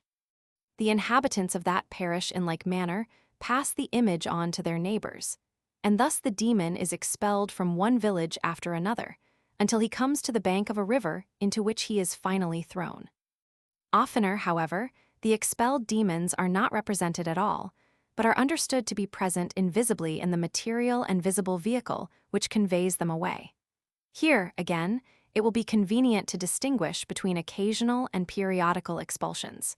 We begin with the former, the occasional expulsion of evils in a material vehicle. The vehicle which conveys away the demons may be of various kinds. A common one is a little ship or boat. Thus, in the southern district of the island of Ceram, when a whole village suffers from sickness, a small ship is made and filled with rice, tobacco, eggs, and so forth, which have been contributed by all the people. A little sail is hoisted on the ship. When all is ready, a man calls out in a very loud voice, "O all ye sicknesses, ye smallpoxes, agues, measles, etc., who have visited us so long and wasted us so sorely, but who now cease to plague us, we have made ready this ship for you, and we have furnished you with provender sufficient for the voyage. Ye shall have no lack of food, nor of betel leaves, nor of areca nuts, nor of tobacco. Depart and sail away from us directly, never come near us again, but go to a land which is far from here. Let all the tides and winds waft you speedily thither, and so convey you thither that for the time to come we may live sound and well, and that we may never see the sun rise on you again." Then 10 or 12 men carry the vessel to the shore, and let it drift away with the land breeze, feeling convinced that they are free from sickness forever, or at least till the next time. If sickness attacks them again, they are sure it is not the same sickness, but a different one, which in due time they dismiss in the same manner. When the demon-laden bark is lost to sight, the bearers return to the village, whereupon a man cries out, "The sicknesses are now gone, vanished, expelled, and sailed away." At this all the people come running out of their houses, passing the word from one to the other with great joy, beating on gongs and on tinkling instruments. Similar ceremonies are commonly resorted to in other East Indian islands. Thus in Timor-Laut, to mislead the demons who are causing sickness, a small proa, containing the image of a man and provisioned for a long voyage, is allowed to drift away with wind and tide. As it is being launched, the people cry, "O sickness, go from here, turn back. What do you here in this poor land?" 3 days after this ceremony, a pig is killed, and part of the flesh is offered to Dudala, who lives in the sun. One of the oldest men says, "Old sir, I beseech you make well the grandchildren, children, women, and men, that we may be able to eat pork and rice and to drink palm wine. I will keep my promise. Eat your share and make all the people in the village well." If the proa is stranded at any inhabited spot, the sickness will break out there. Hence, a stranded proa excites much alarm amongst the coast population, and they immediately burn it because demons fly from fire. In the island of Buru, the proa which carries away the demons of disease is about 20 feet long, rigged out with sails, oars, anchor, and so on, and well stocked with provisions. For a day and a night the people beat gongs and drums and rush about to frighten the demons. Next morning 10 stalwart young men strike the people with branches, which have been previously dipped in an earthen pot of water. As soon as they have done so, they run down to the beach, put the branches on board the proa, launch another boat in great haste, and tow the disease-burdened bark far out to sea. There they cast it off, and one of them calls out, "Grandfather Smallpox, go away, go, willingly away, go, visit another land. We have made you food ready for the voyage, we have now nothing more to give." When they have landed, all the people bathe together in the sea. In this ceremony, the reason for striking the people with the branches is clearly to rid them of the diseased demons, which are then supposed to be transferred to the branches. Hence the haste with which the branches are deposited in the proa and towed away to sea. So in the inland districts of Ceram, when smallpox or other sickness is raging, the priest strikes all the houses with consecrated branches, which are then thrown into the river, to be carried down to the sea. Exactly as amongst the Wadiaks of Russia, the sticks which have been used for expelling the devils from the village are thrown into the river, that the current may sweep the baleful burden away. The plan of putting puppets in the boat to represent sick persons, in order to lure the demons after them, is not uncommon. For example, most of the pagan tribes on the coast of Borneo seek to drive away epidemic disease as follows. They carve one or more rough human images from the pith of the sago palm and place them on a small raft or boat or full-rigged Malay ship together with rice and other food. The boat is decked with blossoms of the Aricia palm and with ribbons made from its leaves, and thus adorned the little craft is allowed to float out to sea with the ebb tide, bearing, as the people fondly think or hope, the sickness away with it. Often the vehicle which carries away the collected demons or ills of a whole community is an animal or scapegoat. In the central provinces of India, when cholera breaks out in a village, everyone retires after sunset to his house. The priests then parade the streets, taking from the roof of each house a straw, which is burnt with an offering of rice, ghee, and turmeric at some shrine to the east of the village. Chickens daubed with vermilion are driven away in the direction of the smoke, and are believed to carry the disease with them. If they fail, goats are tried, and last of all pigs. When cholera rages among the Bars, Malans, and Kermis of India, they take a goat or a buffalo. In either case the animal must be a female, and as black as possible, then having tied some grain, cloves, and red lead in a yellow cloth on its back, they turn it out of the village. The animal is conducted beyond the boundary and not allowed to return. Sometimes the buffalo is marked with a red pigment and driven to the next village, where he carries the plague with him. Amongst the Dinkas, a pastoral people of the White Nile, each family possesses a sacred cow. When the country is threatened with war, famine, or any other public calamity, the chiefs of the village require a particular family to surrender their sacred cow to serve as a scapegoat. The animal is driven by the women to the brink of the river and across it to the other bank, there to wander in the wilderness and fall a prey to ravening beasts. Then the women return in silence and without looking behind them. Were they to cast a backward glance, they imagine that the ceremony would have no effect.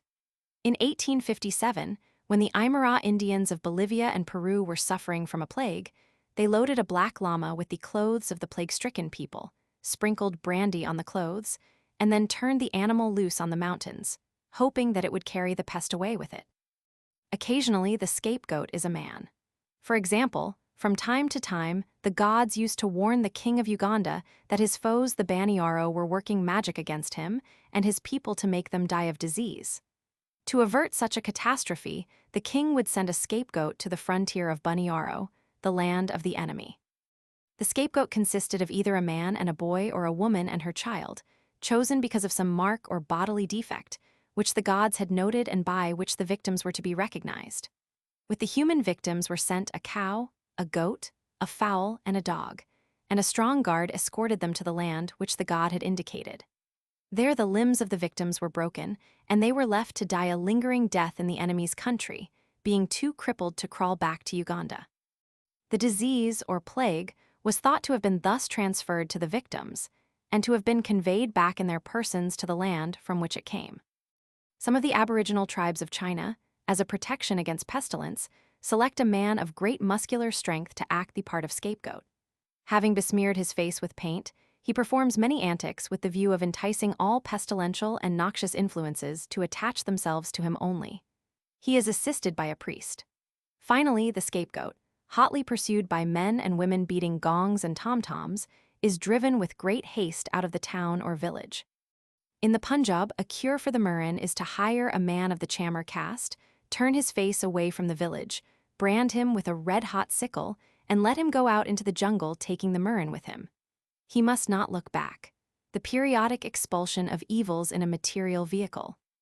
The immediate expulsion of evils by means of a scapegoat or other material vehicle, like the immediate expulsion of them in invisible form, tends to become periodic, and for a like reason.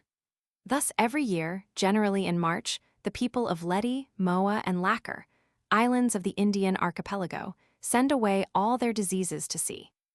They make a proa about 6 feet long, rig it with sails, oars, rudder, and other gear, and every family deposits in it some rice, fruit, a fowl, 2 eggs, insects that ravage the fields, and so on. Then they let it drift away to sea, saying, "Take away from here all kinds of sickness, take them to other islands, to other lands, distribute them in places that lie eastward, where the sun rises." The Bayages of Borneo annually send to sea a little bark laden with the sins and misfortunes of the people. The crew of any ship that falls in with the ill-omened bark at sea will suffer all the sorrows with which it is laden. A like custom is annually observed by the Dusans of the Tuaran district in British North Borneo. The ceremony is the most important of the whole year. Its aim is to bring good luck to the village during the ensuing year by solemnly expelling all the evil spirits that may have collected in or about the houses throughout the last 12 months. The task of routing out the demons and banishing them devolves chiefly on women. Dressed in their finest array, they go in procession through the village. One of them carries a small sucking pig in a basket on her back, and all of them bear wands with which they belabor the little pig at the appropriate moment. Its squeals help to attract the vagrant spirits. At every house, the women dance and sing, clashing castanets or cymbals of brass and jingling bunches of little brass bells in both hands. When the performance has been repeated at every house in the village, the procession defiles down to the river, and all the evil spirits which the performers have chased from the houses follow them to the edge of the water. There a raft has been made ready and moored to the bank. It contains offerings of food, cloth, cooking pots, and swords, and the deck is crowded with figures of men, women, animals, and birds, all made out of the leaves of the sago palm. The evil spirits now embark on the raft, and when they are all aboard, it is pushed off and allowed to float down with the current, carrying the demons with it.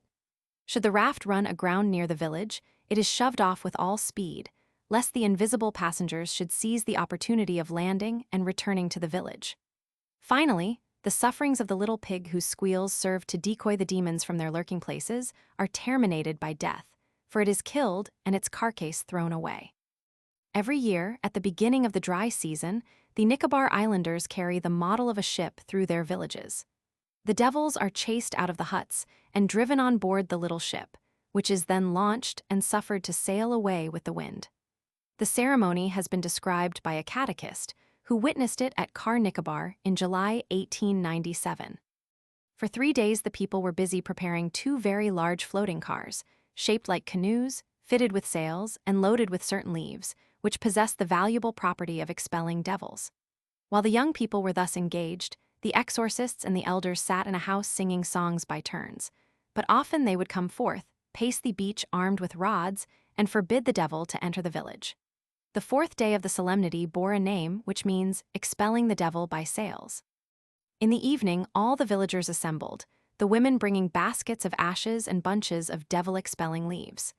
These leaves were then distributed to everybody, old and young. When all was ready, a band of robust men, attended by a guard of exorcists, carried one of the cars down to the sea on the right side of the village graveyard and set it floating in the water. As soon as they had returned, another band of men carried the other car to the beach and floated it similarly in the sea to the left of the graveyard. The demon-laden barks being now launched, the women threw ashes from the shore, and the whole crowd shouted, saying, "Fly away, devil, fly away, never come again."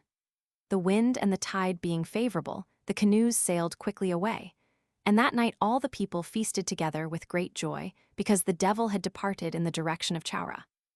A similar expulsion of devils takes place once a year in other Nicobar villages, but the ceremonies are held at different times in different places.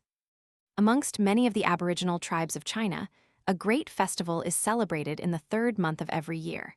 It is held by way of a general rejoicing over what the people believe to be a total annihilation of the ills of the past 12 months. The destruction is supposed to be effected in the following way. A large earthenware jar filled with gunpowder, stones, and bits of iron is buried in the earth.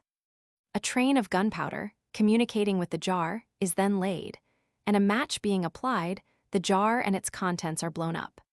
The stones and bits of iron represent the ills and disasters of the past year, and the dispersion of them by the explosion is believed to remove the ills and disasters themselves. The festival is attended with much reveling and drunkenness. At Old Calabar on the coast of Guinea, the devils and ghosts are, or used to be, publicly expelled once in 2 years. Among the spirits thus driven from their haunts are the souls of all the people who died since the last lustration of the town. About 3 weeks or a month before the expulsion, which according to one account takes place in the month of November, rude effigies representing men and animals, such as crocodiles, leopards, elephants, bullocks, and birds, are made of wickerwork or wood, and being hung with strips of cloth and bedizened with gewgaws, are set before the door of every house. About 3 o'clock in the morning of the day, appointed for the ceremony, the whole population turns out into the streets, and proceeds with a deafening uproar, and in a state of the wildest excitement to drive all lurking devils and ghosts into the effigies, in order that they may be banished with them from the abodes of men. For this purpose, bands of people roam through the streets knocking on doors, firing guns, beating drums, blowing on horns, ringing bells, clattering pots and pans, shouting and hallooing with might and main, in short making all the noise it is possible for them to raise. The hubbub goes on till the approach of dawn, when it gradually subsides and ceases altogether at sunrise. By this time the houses have been thoroughly swept, and all the frightened spirits are supposed to have huddled into the effigies or their fluttering drapery. In these wicker figures are also deposited the sweepings of the houses and the ashes of yesterday's fires. Then the demon-laden images are hastily snatched up, carried in tumultuous procession down to the brink of the river, and thrown into the water to the tuck of drums. The ebb tide bears them away seaward, and thus the town is swept clean of ghosts and devils for another 2 years. Similar annual expulsions of embodied evils are not unknown in Europe. On the evening of Easter Sunday, the gypsies of southern Europe take a wooden vessel like a bandbox, which rests cradle-wise on 2 cross pieces of wood. In this, they place herbs and simples, together with the dried carcass of a snake or lizard, which every person present must first have touched with his fingers. The vessel is then wrapped in white and red wool, carried by the oldest man from tent to tent, and finally thrown into running water, not, however, before every member of the band has spat into it once, and the sorceress has uttered some spells over it. They believe that by performing this ceremony, they dispel all the illnesses that would otherwise have afflicted them in the course of the year, and that if anyone finds the vessel and opens it out of curiosity, he and his will be visited by all the maladies which the others have escaped. The scapegoat by means of which the accumulated ills of a whole year are publicly expelled is sometimes an animal. For example, among the Garos of Assam, besides the sacrifices for individual cases of illness, There are certain ceremonies which are observed once a year by a whole community or village, and are intended to safeguard its members from dangers of the forest, and from sickness and mishap during the coming 12 months. The principal of these is the Asongtata ceremony. Close to the outskirts of every big village, a number of stones may be noticed stuck into the ground, apparently without order or method. These are known by the name of Asong, and on them is offered the sacrifice which the Asongtata demands. The sacrifice of a goat takes place, and a month later, that of a langur and tellus monkey or a bamboo rat is considered necessary. The animal chosen has a rope fastened round its neck and is led by 2 men, one on each side of it, to every house in the village. It is taken inside each house in turn, the assembled villagers, meanwhile, beating the walls from the outside to frighten and drive out any evil spirits which may have taken up their residence within. The round of the village having been made in this manner, the monkey or rat is led to the outskirts of the village, killed by a blow of a dowel, which disembowels it, and then crucified on bamboos set up in the ground. Round the crucified animal, long, sharp bamboo stakes are placed, which form chevox de frise round about it. These commemorate the days when such defenses surrounded the villages on all sides to keep off human enemies, and they are now a symbol to ward off sickness and dangers to life from the wild animals of the forest. The langur required for the purpose is hunted down some days before, but should it be found impossible to catch one, a brown monkey may take its place. A hillock may not be used. Here the crucified ape or rat is the public scapegoat, which by its vicarious sufferings and death relieves the people from all sickness and mishap in the coming year. Again, on one day of the year, the Bhatias of Juhar in the western Himalayas take a dog, intoxicate him with spirits and bang or hemp, and having fed him with sweetmeats, lead him round the village and let him loose. They then chase and kill him with sticks and stones, and believe that, when they have done so, no disease or misfortune will visit the village during the year. In some parts of Breadalbane, it was formerly the custom on New Year's Day to take a dog to the door, give him a bit of bread, and drive him out, saying, "Get away, you dog.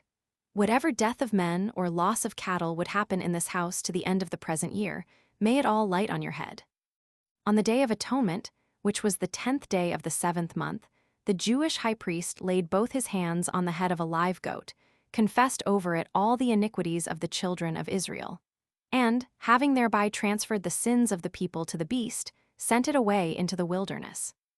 The scapegoat upon whom the sins of the people are periodically laid may also be a human being. At Aricia on the Niger, 2 human beings used to be annually sacrificed to take away the sins of the land. The victims were purchased by public subscription. All persons who, during the past year, had fallen into gross sins, such as incendiarism, theft, adultery, witchcraft, and so forth, were expected to contribute 28 ngugas, or a little over £2. The money thus collected was taken into the interior of the country and expended in the purchase of 2 sickly persons, to be offered as a sacrifice for all these abominable crimes, one for the land and one for the river. A man from a neighboring town was hired to put them to death. On the 27th of February 1850, the Reverend J.C. Taylor witnessed the sacrifice of one of these victims. The sufferer was a woman, about 19 or 20 years of age. They dragged her alive along the ground, face downwards, from the king's house to the river, a distance of 2 miles, the crowds who accompanied her crying, "Wickedness! Wickedness!" The intention was to take away the iniquities of the land. The body was dragged along in a merciless manner, as if the weight of all their wickedness was thus carried away. Similar customs are said to be still secretly practiced every year by many tribes in the delta of the Niger, in spite of the vigilance of the British government. Among the Yoruba Negroes of West Africa, the human victim chosen for sacrifice, and who may be either a freeborn or a slave, a person of noble or wealthy parentage, or one of humble birth, is, after he has been chosen and marked out for the purpose, called an aluo. He is always well fed and nourished and supplied with whatever he should desire during the period of his confinement. When the occasion arrives for him to be sacrificed and offered up, he is commonly led about and paraded through the streets of the town or city of the sovereign who would sacrifice him for the well-being of his government and of every family and individual under it, in order that he might carry off the sin, guilt, misfortune, and death of all without exception. Ashes and chalk would be employed to hide his identity by the one being freely thrown over his head, and his face painted with the latter, whilst individuals would often rush out of their houses to lay their hands upon him that they might thus transfer to him their sin, guilt, trouble, and death. This parade over, he is taken to an inner sanctuary and beheaded. His last words or dying groans are the signal for an outburst of joy among the people assembled outside, who believe that the sacrifice has been accepted and the divine wrath appeased. In Siam, it used to be the custom on one day of the year to single out a woman broken down by debauchery and carry her on a litter through all the streets to the music of drums and hautboys. The mob insulted her and pelted her with dirt, and after having carried her through the whole city, they threw her on a dunghill or a hedge of thorns outside the ramparts, forbidding her ever to enter the walls again. They believed that the woman thus drew upon herself all the malign influences of the air and of evil spirits. The Bataks of Sumatra offer either a red horse or a buffalo as a public sacrifice to purify the land and obtain the favor of the gods. Formerly, it is said, a man was bound to the same stake as the buffalo, and when they killed the animal, the man was driven away. No one might receive him, converse with him, or give him food. Doubtless, he was supposed to carry away the sins and misfortunes of the people. Sometimes the scapegoat is a divine animal. The people of Malabar share the Hindu reverence for the cow, to kill and eat which they esteem to be a crime as heinous as homicide or willful murder. Nevertheless, the Brahmins transfer the sins of the people into one or more cows, which are then carried away, both the cows and the sins wherewith these beasts are charged, to what place the Brahmin shall appoint. When the ancient Egyptians sacrificed a bull, they invoked upon its head all the evils that might otherwise befall themselves and the land of Egypt, and thereupon they either sold the bull's head to the Greeks or cast it into the river. Now, it cannot be said that in the times known to us, the Egyptians worshipped bulls in general, for they seem to have commonly killed and eaten them.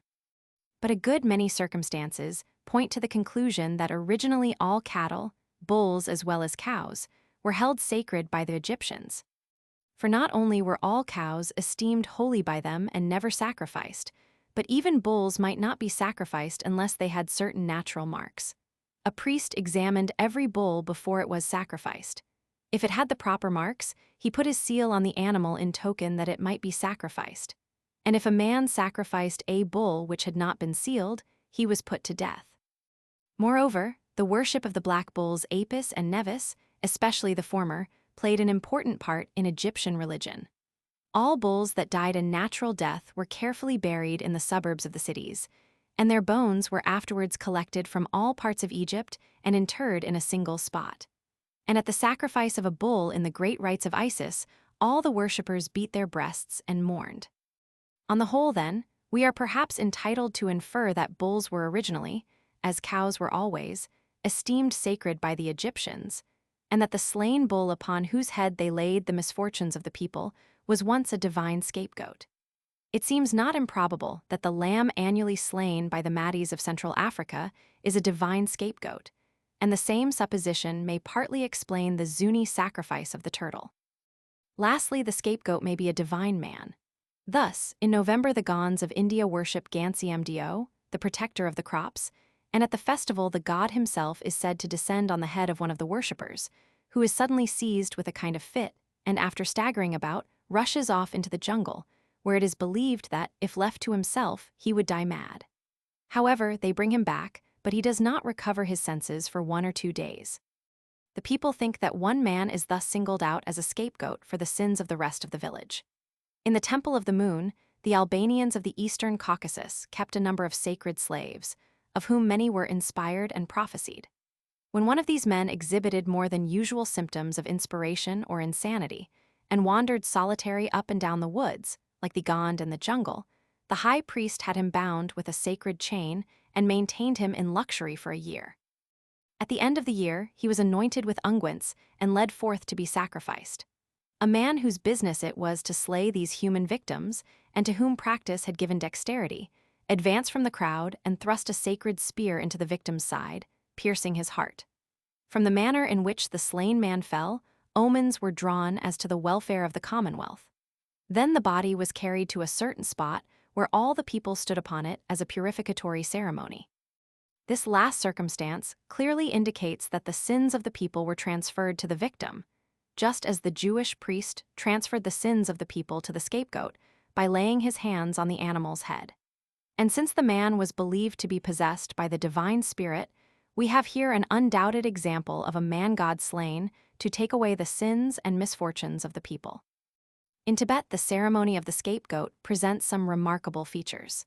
The Tibetan New Year begins with the new moon, which appears about the 15th of February.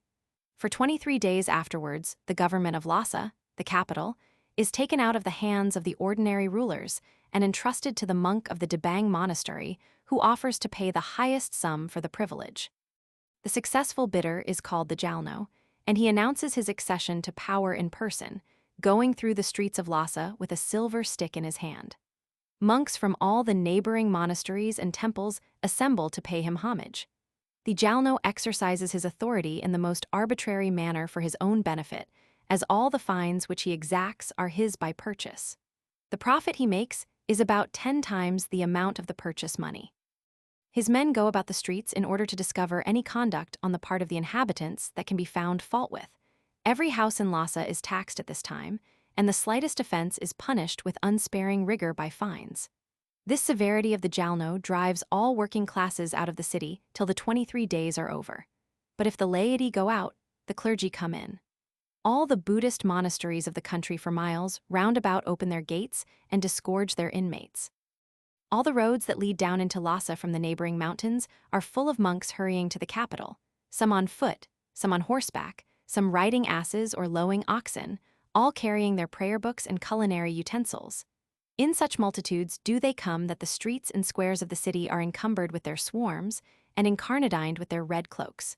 The disorder and confusion are indescribable. Bands of the holy men traverse the streets chanting prayers or uttering wild cries. They meet, they jostle, they quarrel, they fight. Bloody noses, black eyes, and broken heads are freely given and received.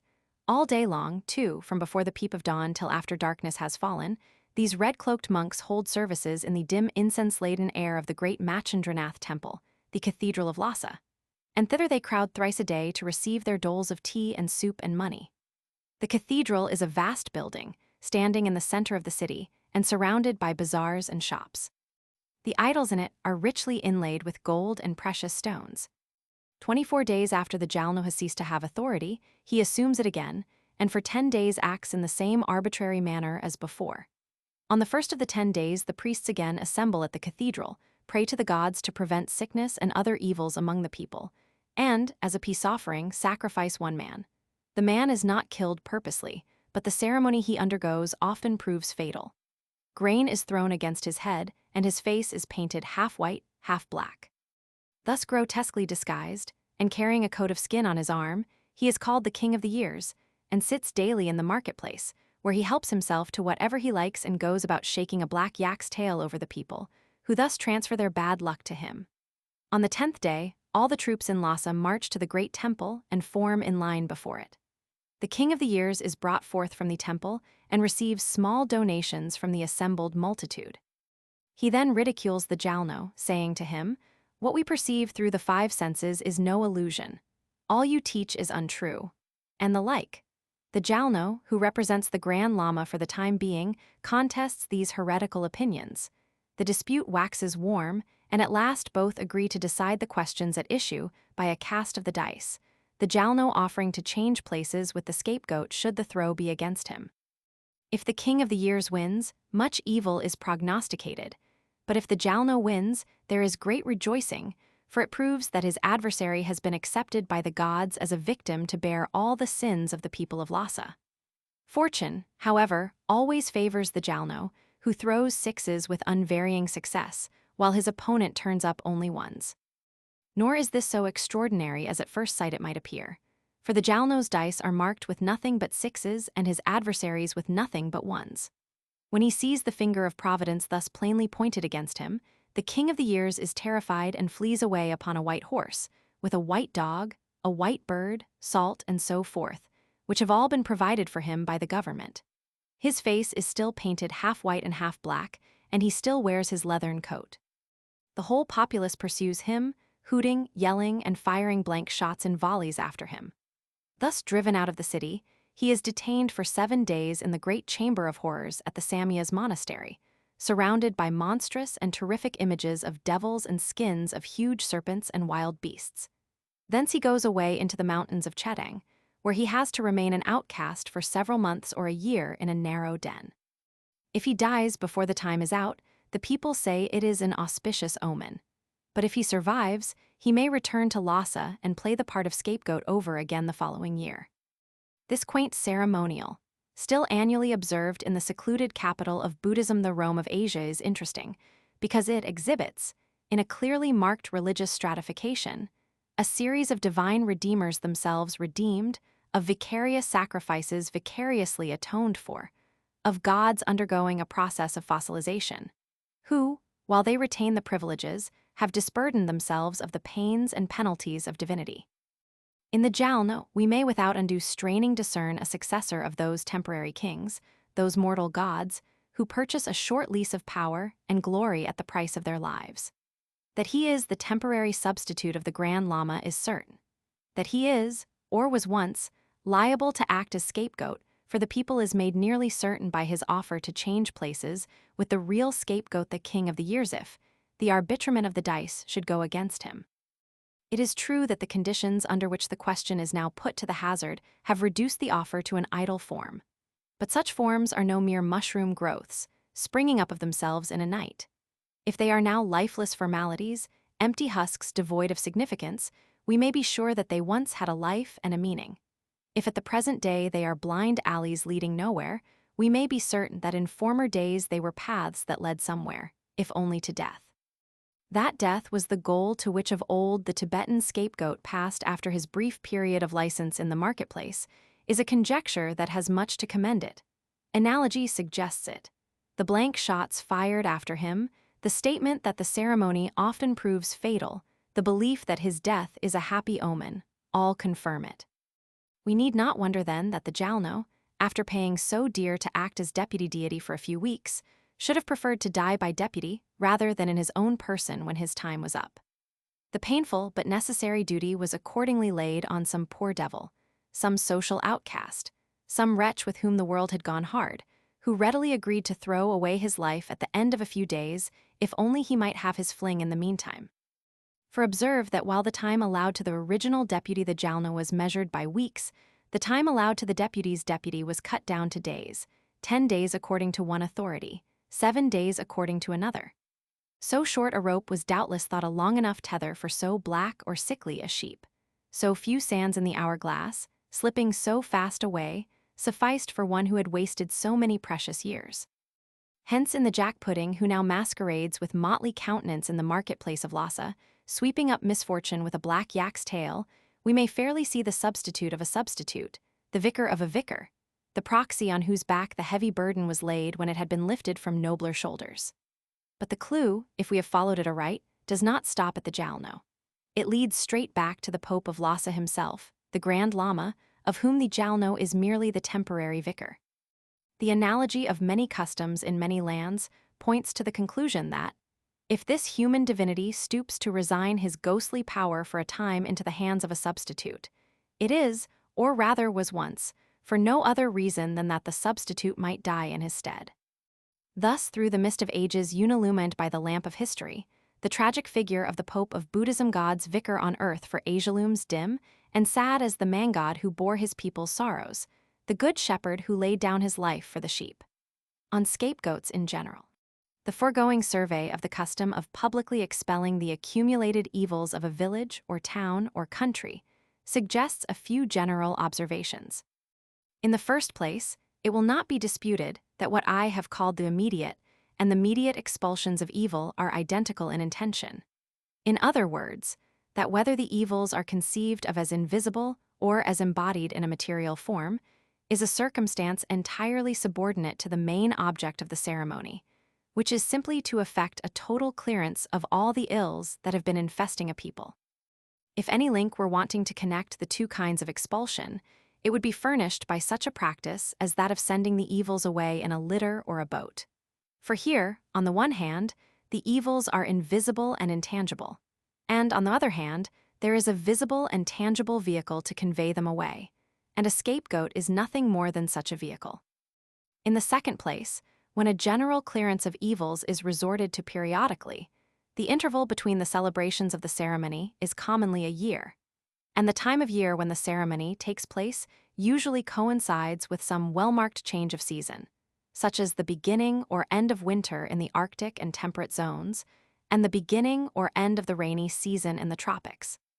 The increased mortality which such climatic changes are apt to produce, especially amongst ill-fed, ill-clothed, and ill-housed savages, is set down by primitive man to the agency of demons, who must accordingly be expelled.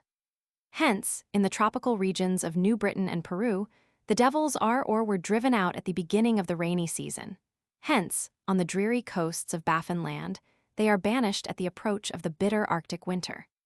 When a tribe has taken to husbandry, the time for the general expulsion of devils is naturally made to agree with one of the great epochs of the agricultural year, as sowing or harvest.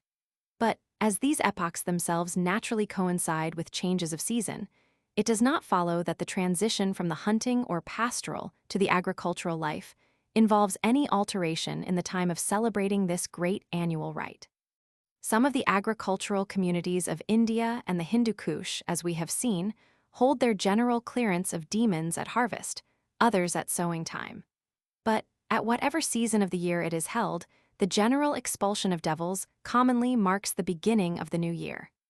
For, before entering on a new year, people are anxious to rid themselves of the troubles that have harassed them in the past. Hence it comes about that in so many communities the beginning of the new year is inaugurated with a solemn and public banishment of evil spirits. In the third place, it is to be observed that this public and periodic expulsion of devils is commonly preceded or followed by a period of general license, during which the ordinary restraints of society are thrown aside, and all offenses, short of the gravest, are allowed to pass unpunished. In Guinea and Tonquin, the period of license precedes the public expulsion of demons, and the suspension of the ordinary government in Lhasa previous to the expulsion of the scapegoat is perhaps a relic of a similar period of universal license. Amongst the Hos of India, the period of license follows the expulsion of the devil. Amongst the Iroquois, it hardly appears whether it preceded or followed the banishment of evils. In any case, the extraordinary relaxation of all ordinary rules of conduct on such occasions is doubtless to be explained by the general clearance of evils which precedes or follows it. On the one hand, when a general riddance of evil and absolution from all sin is in immediate prospect, men are encouraged to give the rein to their passions, trusting that the coming ceremony will wipe out the score which they are running up so fast. On the other hand, when the ceremony has just taken place, men's minds are freed from the oppressive sense, under which they generally labor, of an atmosphere surcharged with devils. And in the first revulsion of joy, they overleap the limits commonly imposed by custom and morality. When the ceremony takes place at harvest time, the elation of feeling which it excites is further stimulated by the state of physical well-being produced by an abundant supply of food. Fourthly, the employment of a divine man or animal as a scapegoat is especially to be noted. Indeed, we are here directly concerned with the custom of banishing evils only in so far as these evils are believed to be transferred to a god who is afterward slain. It may be suspected that the custom of employing a divine man or animal as a public scapegoat is much more widely diffused than appears from the examples cited. For, as has already been pointed out, the custom of killing a god dates from so early a period of human history that in later ages, even when the custom continues to be practiced, it is liable to be misinterpreted. The divine character of the animal or man is forgotten, and he comes to be regarded merely as an ordinary victim. This is especially likely to be the case when it is a divine man who is killed. For when a nation becomes civilized, if it does not drop human sacrifices altogether, it at least selects as victims only such wretches as would be put to death at any rate. Thus, the killing of a god may sometimes come to be confounded with the execution of a criminal. If we ask why a dying god should be chosen to take upon himself and carry away the sins and sorrows of the people, it may be suggested that in the practice of using the divinity as a scapegoat, we have a combination of two customs which were at one time distinct and independent. On the one hand, we have seen that it has been customary to kill the human or animal god in order to save his divine life from being weakened by the inroads of age. On the other hand, we have seen that it has been customary to have a general expulsion of evils and sins once a year. Now, if it occurred to people to combine these two customs, the result would be the employment of the dying god as a scapegoat. He was killed, not originally to take away sin, but to save the divine life from the degeneracy of old age. But, since he had to be killed at any rate, people may have thought that they might as well seize the opportunity to lay upon him the burden of their sufferings and sins, in order that he might bear it away with him to the unknown world beyond the grave. The use of the divinity as a scapegoat clears up the ambiguity which, as we saw, appears to hang about the European folk custom of carrying out death. Grounds have been shown for believing that in this ceremony, the so-called death was originally the spirit of vegetation, who is annually slain in spring, in order that he might come to life again with all the vigor of youth. But, as I pointed out, there are certain features in the ceremony which are not explicable on this hypothesis alone. Such are the marks of joy with which the effigy of death is carried out to be buried or burnt, and the fear and abhorrence of it manifested by the bearers. But these features become at once intelligible if we suppose that the death was not merely the dying god of vegetation, but also a public scapegoat, upon whom were laid all the evils that had afflicted the people during the past year. Joy on such an occasion is natural and appropriate. And if the dying god appears to be the object of that fear and abhorrence which are properly due not to himself, but to the sins and misfortunes with which he is laden, this arises merely from the difficulty of distinguishing, or at least of marking the distinction, between the bearer and the burden. When the burden is of a baleful character, the bearer of it will be feared and shunned just as much as if he were himself instinct with those dangerous properties of which, as it happens, he is only the vehicle. Similarly, we have seen that disease-laden and sin-laden boats are dreaded and shunned by East Indian peoples. Again, the view that in these popular customs the death is a scapegoat, as well as a representative of the divine spirit of vegetation, derives some support from the circumstance that its expulsion is always celebrated in spring, and chiefly by Slavonic peoples. For the Slavonic year began in spring, and thus, in one of its aspects, the ceremony of carrying out death would be an example of the widespread custom of expelling the accumulated evils of the old year before entering on a new one. LVI, human scapegoats in classical antiquity, the human scapegoat in ancient Rome. We are now prepared to notice the use of the human scapegoat in classical antiquity. Every year on the 14th of March, a man clad in skins was led in procession through the streets of Rome, beaten with long white rods, and driven out of the city. He was called Mamurius Veturius, that is, the old Mars, and as the ceremony took place on the day preceding the first full moon of the old Roman year, which began on the 1st of March, the skin-clad man must have represented the Mars of the past year, who was driven out at the beginning of a new one. Now Mars was originally not a god of war, but of vegetation. For it was to Mars that the Roman husbandman prayed for the prosperity of his corn and his vines, his fruit trees and his copses. It was to Mars that the priestly college of the Arval brothers, whose business it was to sacrifice for the growth of the crops, addressed their petitions almost exclusively. And it was to Mars, as we saw, that a horse was sacrificed in October to secure an abundant harvest. Moreover, it was to Mars, under his title of Mars of the Woods, Mars Silvanus, that farmers offered sacrifice for the welfare of their cattle. We have already seen that cattle are commonly supposed to be under the special patronage of tree gods. Once more, the consecration of the vernal month of March to Mars seems to point him out as the deity of the sprouting vegetation. Thus, the Roman custom of expelling the old Mars at the beginning of the new year in spring is identical with the Slavonic custom of carrying out death, if the view here taken of the latter custom is correct. The similarity of the Roman and Slavonic customs has been already remarked by scholars, who appear, however, to have taken Mamurius Veturius and the corresponding figures in the Slavonic ceremonies to be representatives of the old year rather than of the old god of vegetation. It is possible that ceremonies of this kind may have come to be thus interpreted in later times even by the people who practiced them. but the personification of a period of time is too abstract an idea to be primitive. However, in the Roman, as in the Slavonic ceremony, the representative of the god appears to have been treated not only as a deity of vegetation, but also as a scapegoat.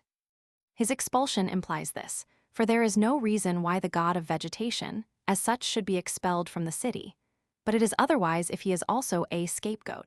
It then becomes necessary to drive him beyond the boundaries, that he may carry his sorrowful burden away to other lands. And, in fact, Mamurius Veturius appears to have been driven away to the land of the Oscans, the enemies of Rome. The human scapegoat in ancient Greece. The ancient Greeks were also familiar with the use of a human scapegoat. In Plutarch's native town of Chaeronea, a ceremony of this kind was performed by the chief magistrate at the town hall and by each householder at his own home. It was called the expulsion of hunger. A slave was beaten with rods of the agnus castus and turned out of doors with the words, "Out with hunger, and in with wealth and health." When Plutarch held the office of chief magistrate of his native town, he performed this ceremony at the town hall, and he has recorded the discussion to which the custom afterwards gave rise. But in civilized Greece, the custom of the scapegoat took darker forms than the innocent rite over which the amiable and pious Plutarch presided. Whenever Marseille, one of the busiest and most brilliant of Greek colonies, was ravaged by a plague, a man of the poorer classes used to offer himself as a scapegoat. For a whole year, he was maintained at the public expense, being fed on choice and pure food. At the expiry of the year, he was dressed in sacred garments, decked with holy branches, and led through the whole city, while prayers were uttered that all the evils of the people might fall on his head. He was then cast out of the city or stoned to death by the people outside of the walls. The Athenians regularly maintained a number of degraded and useless beings at the public expense, and when any calamity, such as plague, drought, or famine, befell the city, they sacrificed 2 of these outcast scapegoats. One of the victims was sacrificed for the men and the other for the women. The former wore round his neck a string of black, the latter a string of white figs. Sometimes, it seems, the victim slain on behalf of the women was a woman. They were led about the city and then sacrificed, apparently by being stoned to death outside the city. But such sacrifices were not confined to extraordinary occasions of public calamity. It appears that every year, at the festival of the Thargelia in May, 2 victims, one for the men and one for the women, were led out of Athens and stoned to death.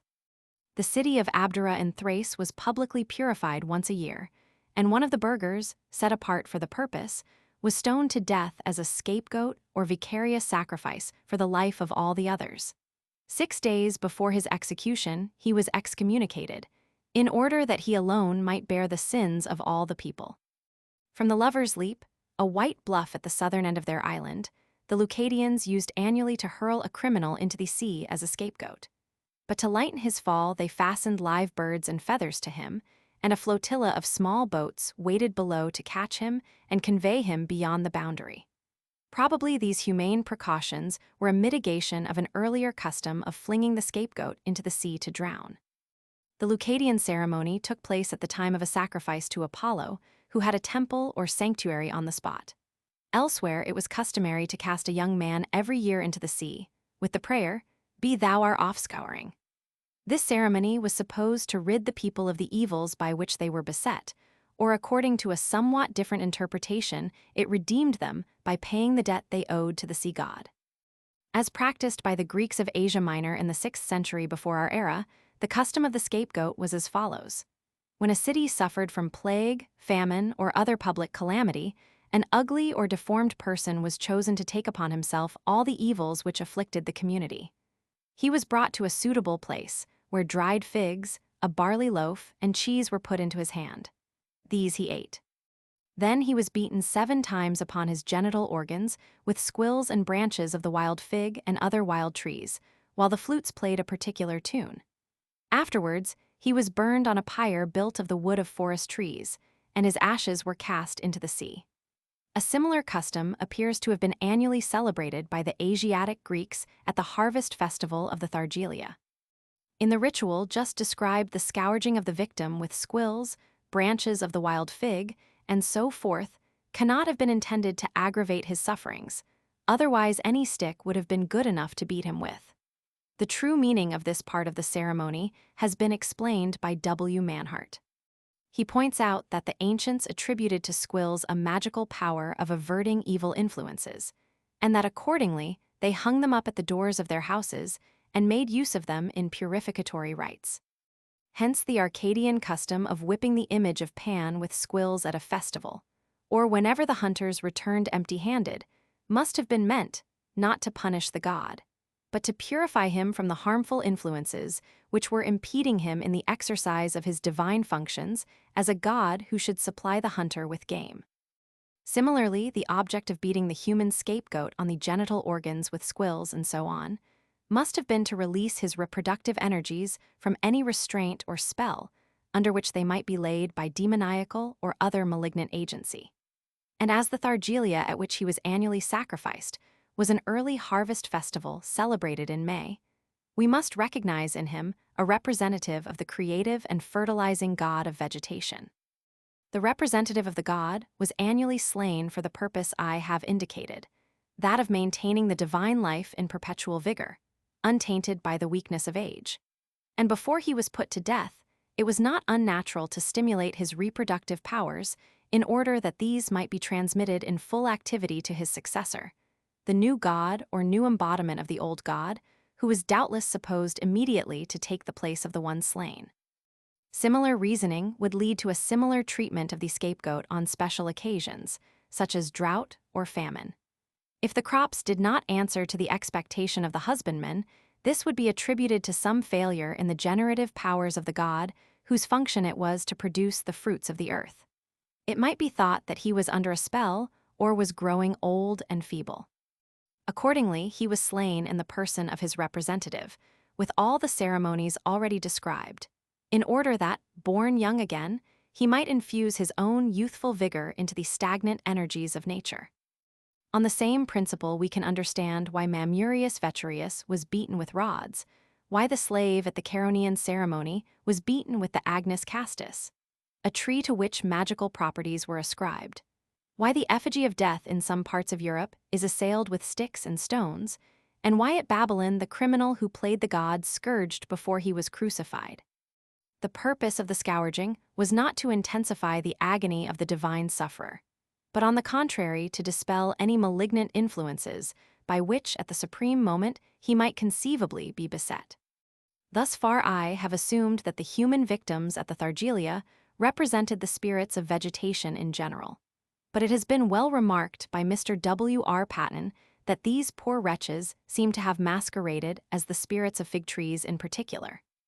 He points out that the process of caprification, as it is called, that is, the artificial fertilization of the cultivated fig trees by hanging strings of wild figs among the boughs, takes place in Greece and Asia Minor in June, about a month after the date of the Thargelia. And he suggests that the hanging of the black and white figs round the necks of the two human victims, one of whom represented the men and the other the women, may have been a direct imitation of the process of caprification designed, on the principle of imitative magic, to assist the fertilization of the fig trees. And since caprification is in fact a marriage of the male fig tree with the female fig tree, Mr. Patten further supposes that the loves of the trees may, on the same principle of imitative magic, have been simulated by a mock or even a real marriage between the two human victims, one of whom appears sometimes to have been a woman. On this view, the practice of beating the human victims on their genitals with branches of wild fig trees and with squills was a charm intended to stimulate the generative powers of the man and woman, who for the time being personated the male and the female fig trees respectively, and who by their union in marriage, whether real or pretended, were believed to help the trees to bear fruit. The interpretation which I have adopted of the custom of beating the human scapegoat with certain plants is supported by many analogies. Thus among the Kai of German New Guinea, when a man wishes to make his banana shoots bear fruit quickly, he beats them with a stick cut from a banana tree which has already borne fruit. Here it is obvious that fruitfulness is believed to inhere in a stick cut from a fruitful tree and to be imparted by contact to the young banana plants. Similarly, in New Caledonia, a man will beat his taro plants lightly with a branch, saying as he does so, "I beat this taro that it may grow," after which he plants the branch in the ground at the end of the field. Among the Indians of Brazil at the mouth of the Amazon, when a man wishes to increase the size of his generative organ, he strikes it with the fruit of a white aquatic plant called anhinga, which grows luxuriantly on the banks of the river. The fruit, which is inedible, resembles a banana and is clearly chosen for this purpose on account of its shape. The ceremony should be performed 3 days before or after the new moon. In the county of Békés, in Hungary, barren women are fertilized by being struck with a stick, which has first been used to separate pairing dogs. Here a fertilizing virtue is clearly supposed to be inherent in the stick and to be conveyed by contact to the women. The Touaregs of Central Celebes think that the plant Dracaena terminalis has a strong soul, because when it is lopped, it soon grows up again.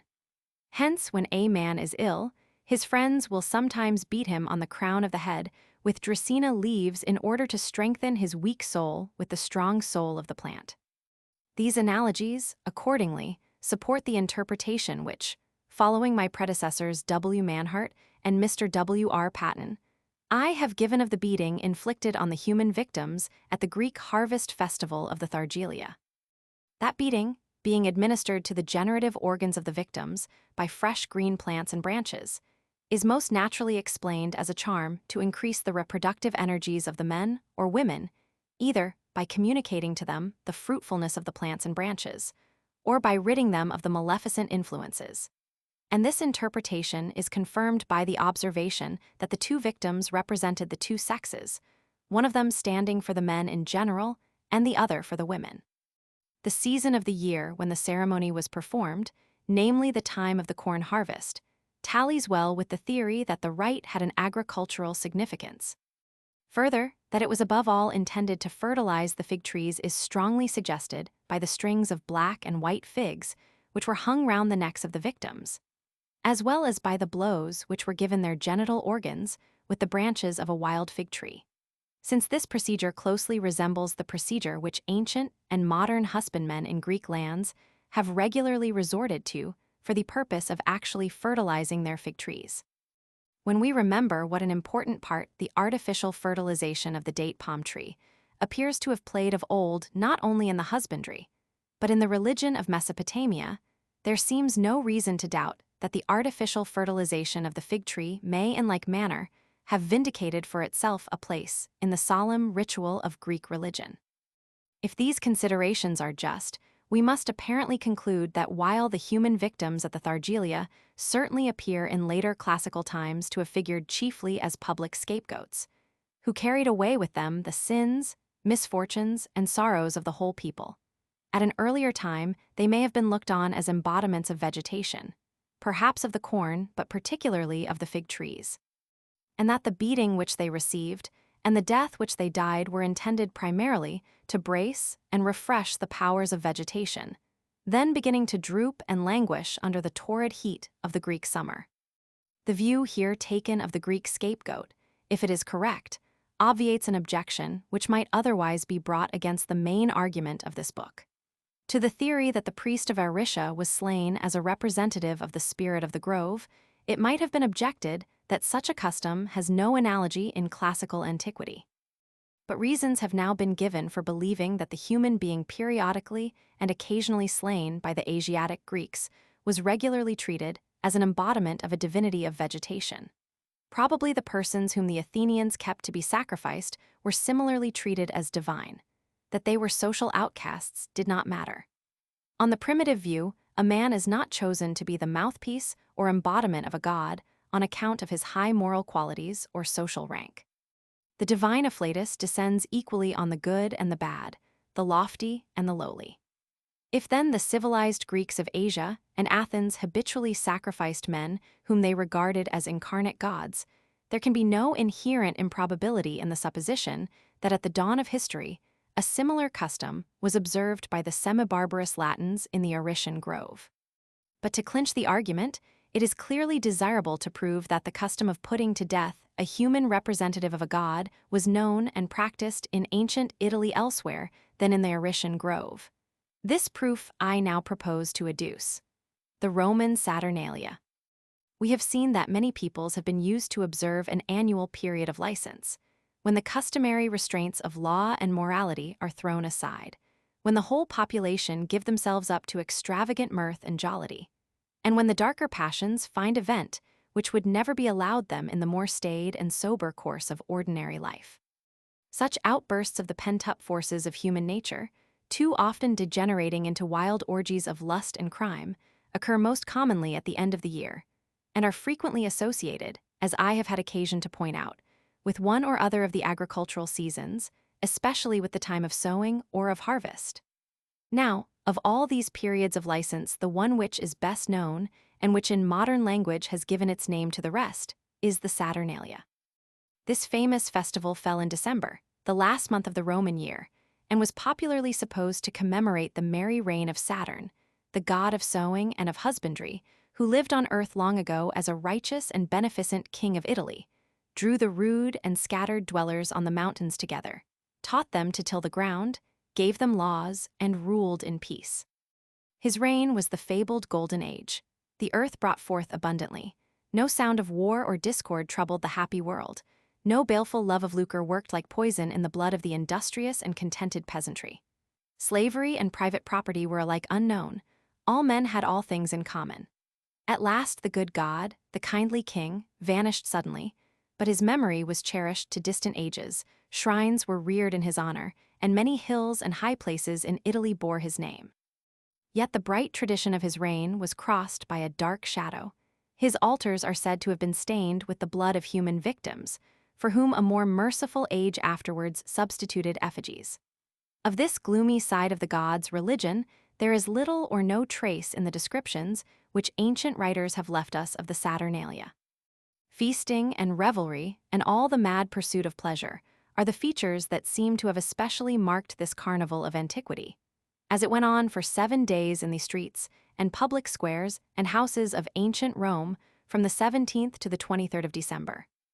But no feature of the festival is more remarkable. Nothing in it seems to have struck the ancients themselves more than the license granted to slaves at this time. The distinction between the free and the servile classes was temporarily abolished. The slave might rail at his master, intoxicate himself like his betters, sit down at table with them, and not even a word of reproof would be administered to him for conduct which at any other season might have been punished with stripes, imprisonment, or death. Nay, more, masters actually changed places with their slaves and waited on them at table. And not till the serf had done eating and drinking was the board cleared and dinner set for his master. So far was this inversion of ranks carried, that each household became for a time a mimic republic in which the high offices of state were discharged by the slaves, who gave their orders and laid down the law as if they were indeed invested with all the dignity of the consulship, the praetorship, and the bench. Like the pale reflection of power thus accorded to bondsmen at the Saturnalia was the mock kingship for which freemen cast lots at the same season. The person on whom the lot fell enjoyed the title of king and issued commands of a playful and ludicrous nature to his temporary subjects. One of them he might order to mix the wine, another to drink, another to sing, another to dance, another to speak in his own dispraise, another to carry a flute girl on his back round the house.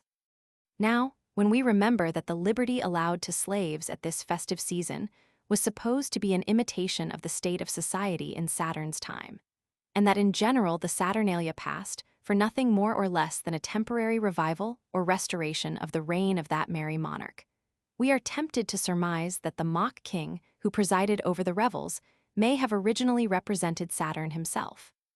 The conjecture is strongly confirmed, if not established, by a very curious and interesting account of the way in which the Saturnalia was celebrated by the Roman soldiers stationed on the Danube in the reign of Maximian and Diocletian. The account is preserved in a narrative of the martyrdom of Saint Dacius, which was unearthed from a Greek manuscript in the Paris Library, and published by Professor Franz Cumont of Ghent. 2 briefer descriptions of the event and of the custom are contained in manuscripts at Milan and Berlin. One of them had already seen the light in an obscure volume printed at Urbino in 1727, but its importance for the history of the Roman religion, both ancient and modern, appears to have been overlooked until Professor Cumont drew the attention of scholars to all 3 narratives by publishing them together some years ago. According to these narratives, which have all the appearance of being authentic, and of which the longest is probably based on official documents, the Roman soldiers at Durostorum in Lower Moesia celebrated the Saturnalia year by year in the following manner. 30 days before the festival, they chose by lot from amongst themselves a young and handsome man, who was then clothed in royal attire to resemble Saturn. Thus arrayed and attended by a multitude of soldiers, he went about in public with full license to indulge his passions and to taste of every pleasure, however base and shameful. But if his reign was merry, it was short and ended tragically. For when the 30 days were up and the festival of Saturn had come, he cut his own throat on the altar of the god whom he personated.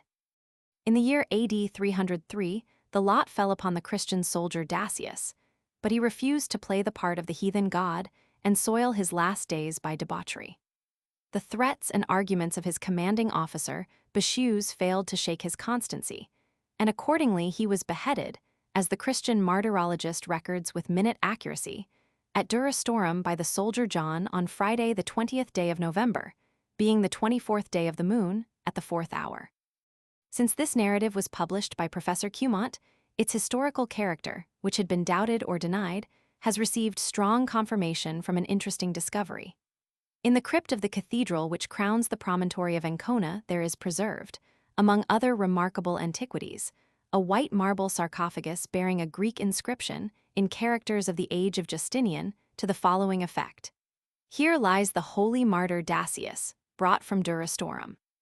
The sarcophagus was transferred to the crypt of the cathedral in 1848 from the church of San Pellegrino, under the high altar of which, as we learn from a Latin inscription let into the masonry, the martyr's bones still repose with those of 2 other saints. How long the sarcophagus was deposited in the church of San Pellegrino, we do not know, but it is recorded to have been there in the year 1650. We may suppose that the saint's relics were transferred for safety to Ancona at some time in the troubled centuries which followed his martyrdom, when Moesia was occupied and ravaged by successive hordes of barbarian invaders. At all events, it appears certain from the independent and mutually confirmatory evidence of the martyrology, and the monuments that Dacius was no mythical saint, but a real man who suffered death for his faith at Durostorum in one of the early centuries of the Christian era. Finding the narrative of the nameless martyrologist thus established as to the principal fact recorded, namely, the martyrdom of Saint Dacius, we may reasonably accept his testimony as to the manner and cause of the martyrdom, all the more because his narrative is precise, circumstantial, and entirely free from the miraculous element. Accordingly, I conclude that the account which he gives of the celebration of the Saturnalia among the Roman soldiers is trustworthy. This account sets in a new and lurid light the office of the king of the Saturnalia, the ancient lord of misrule, who presided over the winter revels at Rome in the time of Horace and Tacitus. It seems to prove that his business had not always been that of a mere harlequin or merry andrew, whose only care was that the revelry should run high and the fun grow fast and furious, while the fire blazed and crackled on the hearth, while the streets swarmed with festive crowds, and through the clear frosty air, far away to the north, Soracte showed his coronal of snow. When we compare this comic monarch of the gay, the civilized metropolis with his grim counterpart of the rude camp on the Danube, and when we remember the long array of similar figures, ludicrous yet tragic, who in other ages and in other lands, wearing mock crowns and wrapped in sceptred palls, have played their little pranks for a few brief hours or days, then passed before their time to a violent death, we can hardly doubt that in the king of the Saturnalia at Rome, as he is depicted by classical writers, we see only a feeble emasculated copy of that original, whose strong features have been fortunately preserved for us by the obscure author of the martyrdom of Saint Dacius. In other words, the martyrologist's account of the Saturnalia agrees so closely with the accounts of similar rites elsewhere which could not possibly have been known to him, that the substantial accuracy of his description may be regarded as established. And further, since the custom of putting a mock king to death as a representative of a god cannot have grown out of a practice of appointing him to preside over a holiday revel, whereas the reverse may very well have happened, we are justified in assuming that in an earlier and more barbarous age it was the universal practice in ancient Italy, wherever the worship of Saturn prevailed, to choose a man who played the part and enjoyed all the traditionary privileges of Saturn for a season, and then died.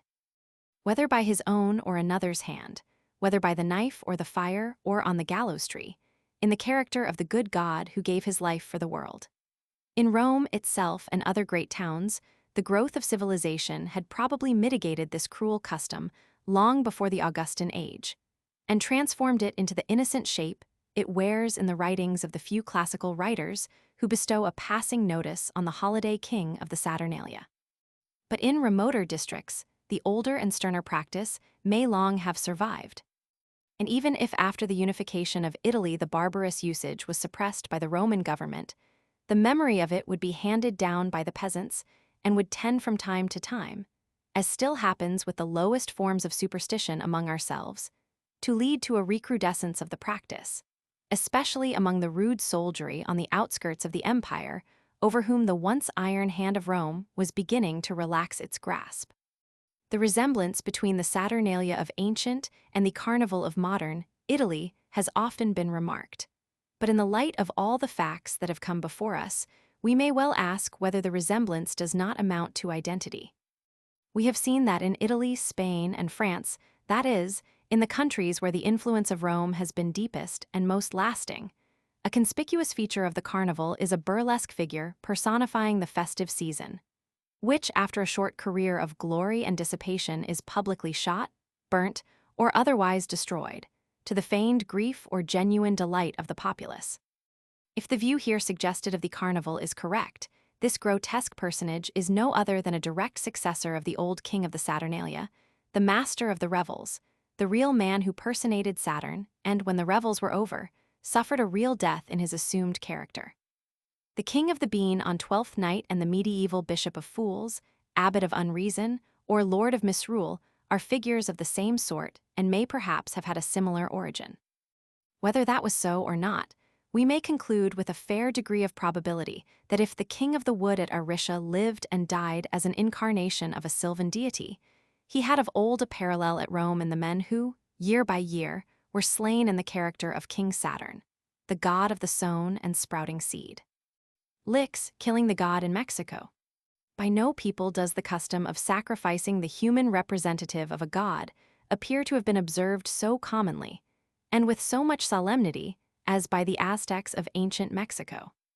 With the ritual of these remarkable sacrifices, we are well acquainted, for it has been fully described by the Spaniards who conquered Mexico in the 16th century, and whose curiosity was naturally excited by the discovery, in this distant region, of a barbarous and cruel religion which presented many curious points of analogy to the doctrine and ritual of their own church. They took a captive, says the Jesuit Acosta, such as they thought good, and afore they did sacrifice him unto their idols, they gave him the name of the idol to whom he should be sacrificed, and apparelled him with the same ornaments like their idol, saying that he did represent the same idol. And during the time that this representation lasted, which was for a year in some feasts, in others 6 months, and in others less, they reverenced and worshipped him in the same manner as the proper idol, and in the meantime he did eat, drink, and was merry. When he went through the streets, the people came forth to worship him, and everyone brought him an alms with children and sick folks, that he might cure them and bless them, suffering him to do all things at his pleasure. Only he was accompanied with 10 or 12 men lest he should fly. And he, to the end he might be reverenced as he passed, sometimes sounded upon a small flute, that the people might prepare to worship him. The feast being come, and he grown fat, they killed him, opened him, and ate him, making a solemn sacrifice of him. This general description of the custom may now be illustrated by particular examples. Thus, at the festival called Toxcatl, the greatest festival of the Mexican year, a young man was annually sacrificed in the character of Tezcatlipoca, the god of gods, after having been maintained and worshipped as that great deity in person for a whole year. According to the old Franciscan monk Sahagun, our best authority on the Aztec religion, the sacrifice of the human god fell at Easter or a few days later, so that, if he is right, it would correspond in date as well as in character to the Christian festival of the death and resurrection of the Redeemer. More exactly, he tells us that the sacrifice took place on the first day of the 5th Aztec month, which according to him began on the 23rd or 27th day of April. At this festival, the great god died in the person of one human representative and came to life again in the person of another, who was destined to enjoy the fatal honor of divinity for a year and to perish, like all his predecessors, at the end of it. The young man singled out for this high dignity was carefully chosen from among the captives on the ground of his personal beauty. He had to be of unblemished body, slim as a reed and straight as a pillar, neither too tall nor too short. If through high living he grew too fat, he was obliged to reduce himself by drinking salt water. And in order that he might behave in his lofty station with becoming grace and dignity, he was carefully trained to comport himself like a gentleman of the first quality, to speak correctly and elegantly, to play the flute, to smoke cigars, and to snuff at flowers with a dandified air. He was honorably lodged in the temple, where the nobles waited on him and paid him homage, bringing him meat and serving him like a prince. The king himself saw to it that he was apparelled in gorgeous attire, for already he esteemed him as a god. Eagle down was gummed to his head, and white cock's feathers were stuck in his hair, which drooped to his girdle. A wreath of flowers like roasted maize crowned his brows, and a garland of the same flowers passed over his shoulders and under his armpits. Golden ornaments hung from his nose, golden armlets adorned his arms, golden bells jingled on his legs at every step he took. Earrings of turquoise dangled from his ears, bracelets of turquoise bedecked his wrists. Necklaces of shells encircled his neck and depended on his breast. He wore a mantle of network, and round his middle a rich waistcloth. When this bejeweled exquisite lounged through the streets playing on his flute, puffing at a cigar, and smelling at a nosegay, the people whom he met threw themselves on the earth before him and prayed to him with sighs and tears, taking up the dust in their hands and putting it in their mouths in token of the deepest humiliation and subjection. Women came forth with children in their arms and presented them to him, saluting him as a god. For he passed for our Lord God. The people acknowledged him as the Lord. All who thus worshipped him on his passage, he saluted gravely and courteously. Lest he should flee, he was everywhere attended by a guard of 8 pages in the royal livery, 4 of them with shaven crowns like the palace slaves, and 4 of them with the flowing locks of warriors. And if he contrived to escape, the captain of the guard had to take his place as the representative of the god and to die in his stead. 20 days before he was to die, his costume was changed, and 4 damsels delicately nurtured and bearing the names of 4 goddesses, the goddess of flowers, the goddess of the young maize, the goddess, our mother among the water, and the goddess of salt were given him to be his brides, and with them he consorted. During the last 5 days divine honors were showered on the destined victim. The king remained in his palace while the whole court went after the human god. Solemn banquets and dances followed each other in regular succession and at appointed places. On the last day the young man, attended by his wives and pages, embarked in a canoe covered with a royal canopy and was ferried across the lake to a spot where a little hill rose from the edge of the water. It was called the Mountain of Parting, because there his wives bade him a last farewell. Then, accompanied only by his pages, he repaired to a small and lonely temple by the wayside. Like the Mexican temples in general, it was built in the form of a pyramid. And as the young man ascended the stairs, he broke at every step one of the flutes on which he had played in the days of his glory. On reaching the summit, he was seized and held down by the priests on his back upon a block of stone, while one of them cut open his breast, thrust his hand into the wound, and wrenching out his heart held it up in sacrifice to the sun. The body of the dead god was not, like the bodies of common victims, sent rolling down the steps of the temple, but was carried down to the foot, where the head was cut off and spitted on a pike. Such was the regular end of the man who personated the greatest god of the Mexican pantheon. The honor of living for a short time in the character of a god and dying a violent death in the same capacity was not restricted to men in Mexico. Women were allowed, or rather compelled, to enjoy the glory and to share the doom as representatives of goddesses. Thus, at a great festival in September, which was preceded by a strict fast of 7 days, they sanctified a young slave girl of 12 or 13 years, the prettiest they could find, to represent the maize goddess Chichimecohuetl. They invested her with the ornaments of the goddess, putting a mitre on her head and maize cobs round her neck and in her hands, and fastening a green feather upright on the crown of her head to imitate an ear of maize. This they did, we are told, in order to signify that the maize was almost ripe at the time of the festival, but because it was still tender, they chose a girl of tender years to play the part of the maize goddess. The whole long day they led the poor child in all her finery, with the green plume nodding on her head, from house to house dancing merrily to cheer people after the dullness and privations of the fast. In the evening all the people assembled at the temple, the courts of which they lit up by a multitude of lanterns and candles. There they passed the night without sleeping, and at midnight, while the trumpets, flutes, and horns discoursed solemn music, a portable framework or palanquin was brought forth, bedecked with festoons of maize cobs and peppers and filled with seeds of all sorts. This the bearers set down at the door of the chamber in which the wooden image of the goddess stood. Now the chamber was adorned and wreathed, both outside and inside, with wreaths of maize cobs, peppers, pumpkins, roses, and seeds of every kind, a wonder to behold. The whole floor was covered deep with these verdant offerings of the pious. When the music ceased, a solemn procession came forth of priests and dignitaries, with flaring lights and smoking censers, leading in their midst the girl who played the part of the goddess. Then they made her mount the framework, where she stood upright on the maize and peppers and pumpkins with which it was strewed, her hands resting on two banisters to keep her from falling. Then the priests swung the smoking censers round her. The music struck up again, and while it played, a great dignitary of the temple suddenly stepped up to her with a razor in his hand and adroitly shore off the green feather she wore on her head, together with the hair in which it was fastened, snipping the lock off by the root. The feather and the hair he then presented to the wooden image of the goddess with great solemnity and elaborate ceremonies, weeping and giving her thanks for the fruits of the earth and the abundant crops which she had bestowed on the people that year.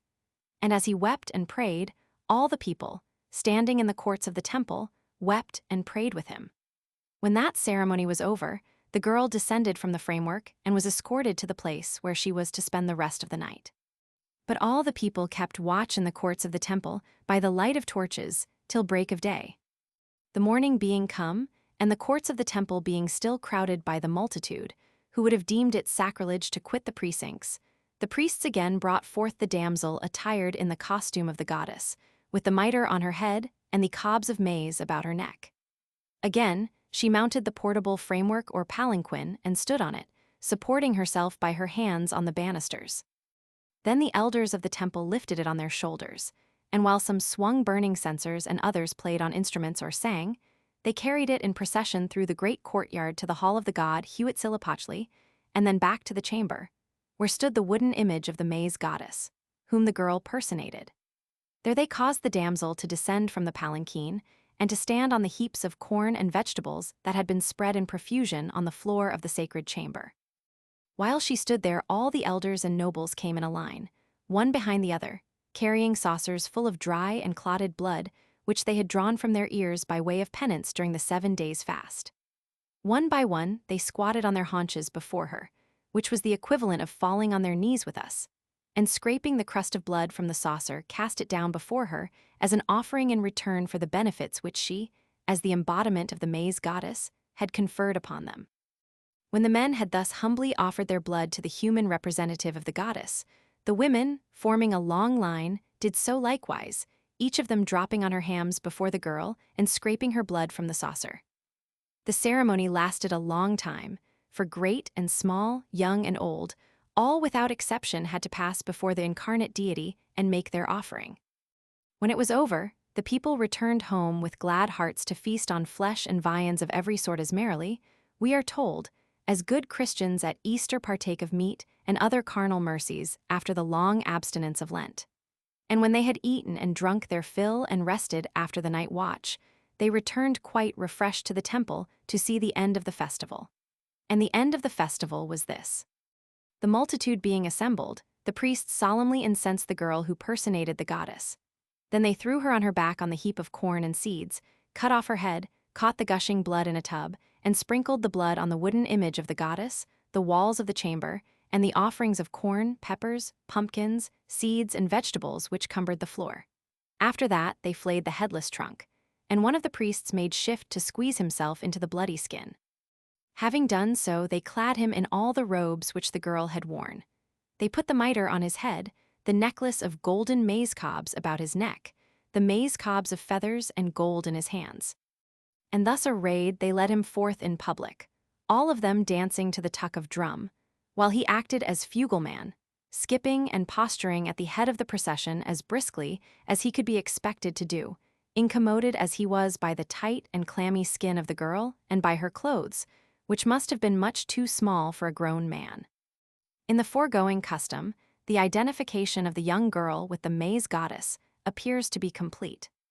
The golden maize cobs which she wore round her neck, the artificial maize cobs which she carried in her hands, the green feather which was stuck in her hair in imitation, we are told, of a green ear of maize, all set her forth as a personification of the corn spirit. And we are expressly informed that she was specially chosen as a young girl to represent the young maize, which at the time of the festival had not yet fully ripened.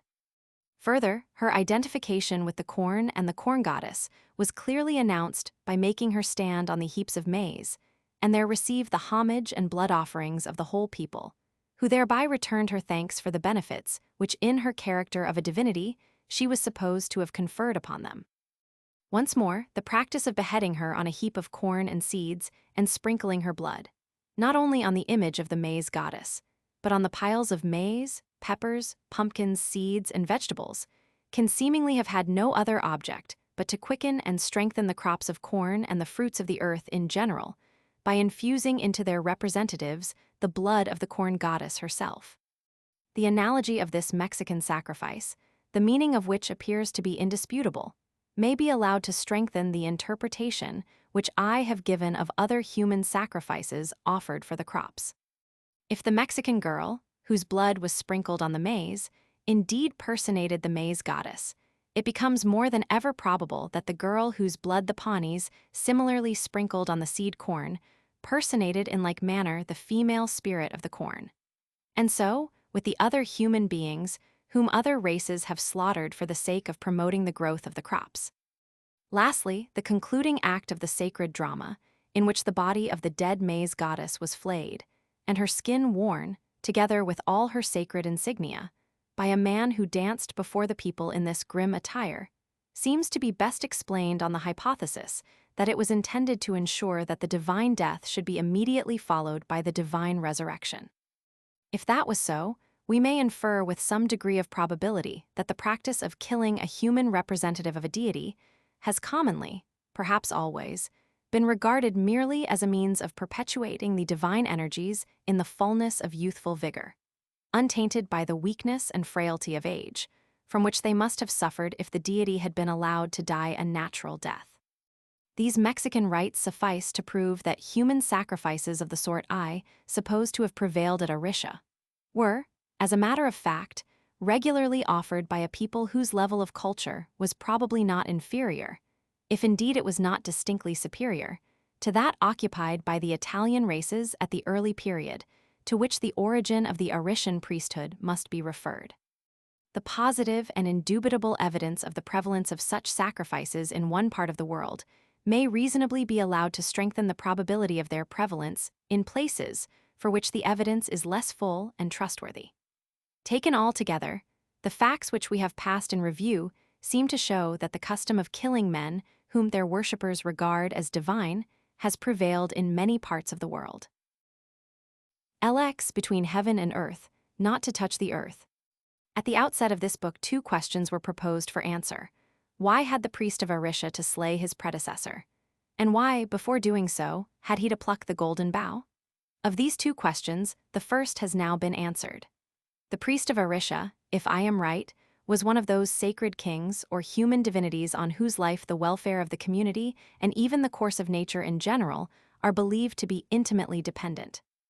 It does not appear that the subjects or worshippers of such a spiritual potentate form to themselves any very clear notion of the exact relationship in which they stand to him. Probably their ideas on the point are vague and fluctuating, and we should err if we attempted to define the relationship with logical precision. All that the people know, or rather imagine, is that somehow they themselves, their cattle, and their crops are mysteriously bound up with their divine king, so that according as he is well or ill the community is healthy or sickly, the flocks and herds thrive or languish with disease, and the fields yield an abundant or a scanty harvest. The worst evil which they can conceive of is the natural death of their ruler, whether he succumb to sickness or old age, for in the opinion of his followers, such a death would entail the most disastrous consequences on themselves and their possessions. Fatal epidemics would sweep away man and beast, the earth would refuse her increase, nay, the very frame of nature itself might be dissolved. To guard against these catastrophes, it is necessary to put the king to death while he is still in the full bloom of his divine manhood, in order that his sacred life, transmitted in unabated force to his successor, may renew its youth, and thus by successive transmissions through a perpetual line of vigorous incarnations, may remain eternally fresh and young. A pledge and security that men and animals shall in like manner renew their youth by a perpetual succession of generations. And that seedtime and harvest, and summer and winter, and rain and sunshine shall never fail. That, if my conjecture is right, was why the priest of Aricia, the king of the wood at Nemi, had regularly to perish by the sword of his successor. But we have still to ask, what was the Golden Bough, and why had each candidate for the Arician priesthood to pluck it before he could slay the priest? These questions I will now try to answer. It will be well to begin by noticing two of those rules or taboos by which, as we have seen, the life of divine kings or priests is regulated. The first of the rules to which I would call the reader's attention is that the divine personage may not touch the ground with his foot. This rule was observed by the supreme pontiff of the Zapotecs in Mexico. He profaned his sanctity if he so much as touched the ground with his foot. Montezuma, Emperor of Mexico, never set foot on the ground. He was always carried on the shoulders of noblemen, and if he lighted anywhere they laid rich tapestry for him to walk upon. For the Mikado of Japan to touch the ground with his foot was a shameful degradation. Indeed, in the 16th century, it was enough to deprive him of his office. Outside his palace he was carried on men's shoulders. Within it he walked on exquisitely wrought mats. The king and queen of Tahiti might not touch the ground anywhere, but within their hereditary domains, for the ground on which they trod became sacred. In traveling from place to place, they were carried on the shoulders of sacred men. They were always accompanied by several pairs of these sanctified attendants, and when it became necessary to change their bearers, the king and queen vaulted on to the shoulders of their new bearers without letting their feet touch the ground. It was an evil omen if the king of Dasuma touched the ground, and he had to perform an expiatory ceremony. Within his palace, the king of Persia walked on carpets on which no one else might tread. Outside of it, he was never seen on foot, but only in a chariot or on horseback. In old days, the king of Siam never set foot upon the earth, but was carried on a throne of gold from place to place. Formerly, neither the kings of Uganda, nor their mothers, nor their queens might walk on foot outside of the spacious enclosures in which they lived. Whenever they went forth, they were carried on the shoulders of men of the Buffalo clan, several of whom accompanied any of these royal personages on a journey and took it in turn to bear the burden. The king sat astride the bearer's neck, with a leg over each shoulder and his feet tucked under the bearer's arms. When one of these royal carriers grew tired, he shot the king onto the shoulders of a second man without allowing the royal feet to touch the ground. In this way, they went at a great pace and traveled long distances in a day when the king was on a journey. The bearers had a special hut in the king's enclosure in order to be at hand the moment they were wanted. Among the Bakuba, or rather Bushango, a nation in the southern region of the Congo, down to a few years ago, persons of the royal blood were forbidden to touch the ground. They must sit on a hide, a chair, or the back of a slave, who crouched on hands and feet. Their feet rested on the feet of others. When they traveled, they were carried on the backs of men, but the king journeyed in a litter supported on shafts. Among the Igbo people about Aka in southern Nigeria, the priest of the earth has to observe many taboos. For example, he may not see a corpse, and if he meets one on the road, he must hide his eyes with his wristlet. He must abstain from many foods, such as eggs, birds of all sorts, mutton, dog, bushbuck, and so forth. He may neither wear nor touch a mask, and no masked man may enter his house. If a dog enters his house, it is killed and thrown out. As priest of the earth, he may not sit on the bare ground, nor eat things that have fallen on the ground, nor may earth be thrown at him. According to ancient Brahmanic ritual, a king at his inauguration trod on a tiger's skin and a golden plate. He was shod with shoes of boar's skin, and so long as he lived thereafter, he might not stand on the earth with his bare feet. But besides persons who are permanently sacred or tabooed, and are therefore permanently forbidden to touch the ground with their feet, There are others who enjoy the character of sanctity or taboo only on certain occasions, and to whom accordingly the prohibition in question only applies at the definite seasons during which they exhale the odor of sanctity. Thus among the Kayans or Bahaus of central Borneo, while the priestesses are engaged in the performance of certain rites, they may not step on the ground, and boards are laid for them to tread on. Warriors, again, on the warpath are surrounded, so to say, by an atmosphere of taboo. Hence some Indians of North America might not sit on the bare ground the whole time they were out on a warlike expedition. In Laos, the hunting of elephants gives rise to many taboos. One of them is that the chief hunter may not touch the earth with his foot. Accordingly, when he alights from his elephant, the others spread a carpet of leaves for him to step upon. Apparently holiness, magical virtue, taboo, or whatever we may call that mysterious quality which is supposed to pervade sacred or tabooed persons, is conceived by the primitive philosopher as a physical substance or fluid, with which the sacred man is charged just as a Leyden jar is charged with electricity. And exactly as the electricity in the jar can be discharged by contact with a good conductor, so the holiness or magical virtue in the man can be discharged and drained away by contact with the earth, which on this theory serves as an excellent conductor for the magical fluid. Hence, in order to preserve the charge from running to waste, the sacred or tabooed personage must be carefully prevented from touching the ground. In electrical language, he must be insulated, if he is not to be emptied of the precious substance or fluid with which he, as a vial, is filled to the brim. And in many cases, apparently the insulation of the tabooed person is recommended as a precaution not merely for his own sake, but for the sake of others. For since the virtue of holiness or taboo is, so to say, a powerful explosive which the smallest touch may detonate, it is necessary in the interest of the general safety to keep it within narrow bounds, lest breaking out it should blast, blight, and destroy whatever it comes into contact with. Not to see the sun. The second rule to be here noted is that the sun may not shine upon the divine person. This rule was observed both by the Mikado and by the pontiff of the Zapotecs. The latter was looked upon as a god whom the earth was not worthy to hold, nor the sun to shine upon. The Japanese would not allow that the Mikado should expose his sacred person to the open air, and the sun was not thought worthy to shine on his head.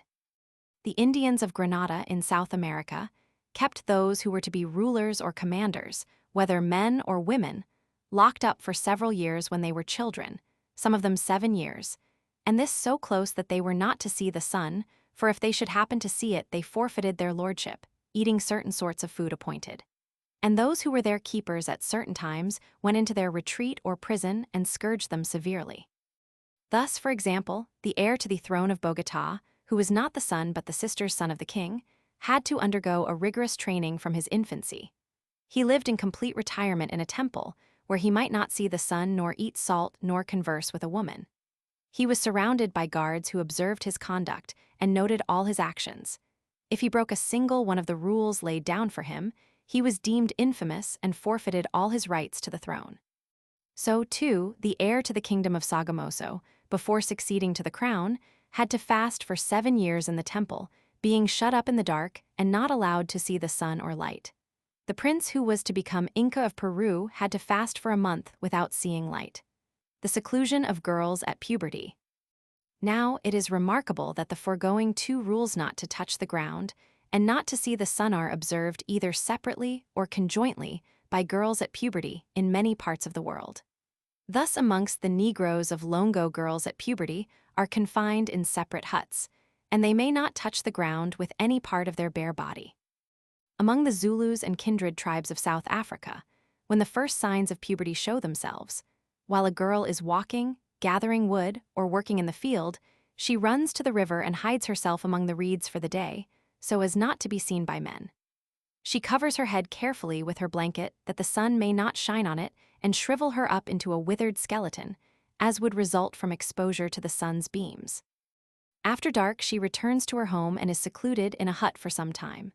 With the Wangkond, a tribe at the northern end of Lake Nyassa, it is a rule that after her first menstruation a girl must be kept apart, with a few companions of her own sex, in a darkened house. The floor is covered with dry banana leaves, but no fire may be lit in the house, which is called the House of the Awasangu, that is, of maidens who have no hearts. In New Ireland, girls are confined for 4 or 5 years in small cages, being kept in the dark and not allowed to set foot on the ground. The custom has been thus described by an eyewitness. I heard from a teacher about some strange custom connected with some of the young girls here, so I asked the chief to take me to the house where they were. The house was about 25 feet in length and stood in a reed and bamboo enclosure, across the entrance to which a bundle of dried grass was suspended to show that it was strictly taboo. Inside the house were 3 conical structures about 7 or 8 feet in height and about 10 or 12 feet in circumference at the bottom, and for about 4 feet from the ground, at which point they tapered off to a point at the top. These cages were made of the broad leaves of the pandanus tree, sewn quite close together, so that no light and little or no air could enter. On one side of each is an opening which is closed by a double door of plaited coconut tree and pandanus tree leaves. About 3 feet from the ground, there is a stage of bamboos which forms the floor. In each of these cages, we were told there was a young woman confined, each of whom had to remain for at least 4 or 5 years, without ever being allowed to go outside the house. I could scarcely credit the story when I heard it. The whole thing seemed too horrible to be true. I spoke to the chief and told him that I wished to see the inside of the cages and also to see the girls, that I might make them a present of a few beads. He told me that it was taboo, forbidden for any men but their own relations to look at them. But I suppose the promised beads acted as an inducement, and so he sent away for some old lady who had charge and who alone is allowed to open the doors. While we were waiting, we could hear the girls talking to the chief in a querulous way, as if objecting to something or expressing their fears. The old woman came at length, and certainly she did not seem a very pleasant jailer or guardian, nor did she seem to favor the request of the chief to allow us to see the girls, as she regarded us with anything but pleasant looks. However, she had to undo the door when the chief told her to do so, and then the girls peeped out at us, and when told to do so, they held out their hands for the beads. I, however, purposely sat at some distance away and merely held out the beads to them, as I wished to draw them quite outside, that I might inspect the inside of the cages. This desire of mine gave rise to another difficulty, as these girls were not allowed to put their feet to the ground all the time they were confined in these places.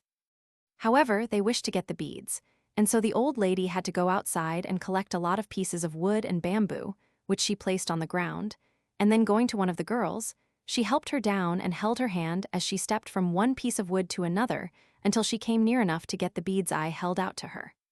I then went to inspect the inside of the cage out of which she had come, but could scarcely put my head inside of it. The atmosphere was so hot and stifling. It was clean and contained nothing but a few short lengths of bamboo for holding water. There was only room for the girl to sit or lie down in a crouched position on the bamboo platform, and when the doors are shut, it must be nearly or quite dark inside. The girls are never allowed to come out except once a day to bathe in a dish or wooden bowl placed close to each cage. They say that they perspire profusely. They are placed in these stifling cages when quite young and must remain there until they are young women, when they are taken out and have each a great marriage feast provided for them. One of them was about 14 or 15 years old, and the chief told us that she had been there for 5 years, but would soon be taken out now. The other 2 were about 8 and 10 years old, and they have to stay there for several years longer. In Kabati, a district of British New Guinea, daughters of chiefs, when they are about 12 or 13 years of age, are kept indoors for 2 or 3 years, never being allowed, under any pretense, to descend from the house, and the house is so shaded that the sun cannot shine on them. Among the Yabim and Bukwa, 2 neighboring and kindred tribes on the coast of northern New Guinea, a girl at puberty is secluded for some 5 or 6 weeks in an inner part of the house. But she may not sit on the floor, lest her uncleanliness should cleave to it, so a log of wood is placed for her to squat on. Moreover, she may not touch the ground with her feet. Hence, if she is obliged to quit the house for a short time, she is muffled up in mats and walks on 2 halves of a coconut shell, which are fastened like sandals to her feet by creeping plants. Among the Ot Danims of Borneo, girls at the age of 8 or 10 years are shut up in a little room or cell of the house, and cut off from all intercourse with the world for a long time.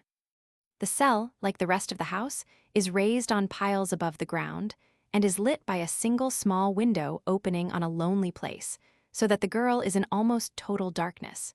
She may not leave the room on any pretext whatever, not even for the most necessary purposes. None of her family may see her all the time she is shut up, but a single slave woman is appointed to wait on her.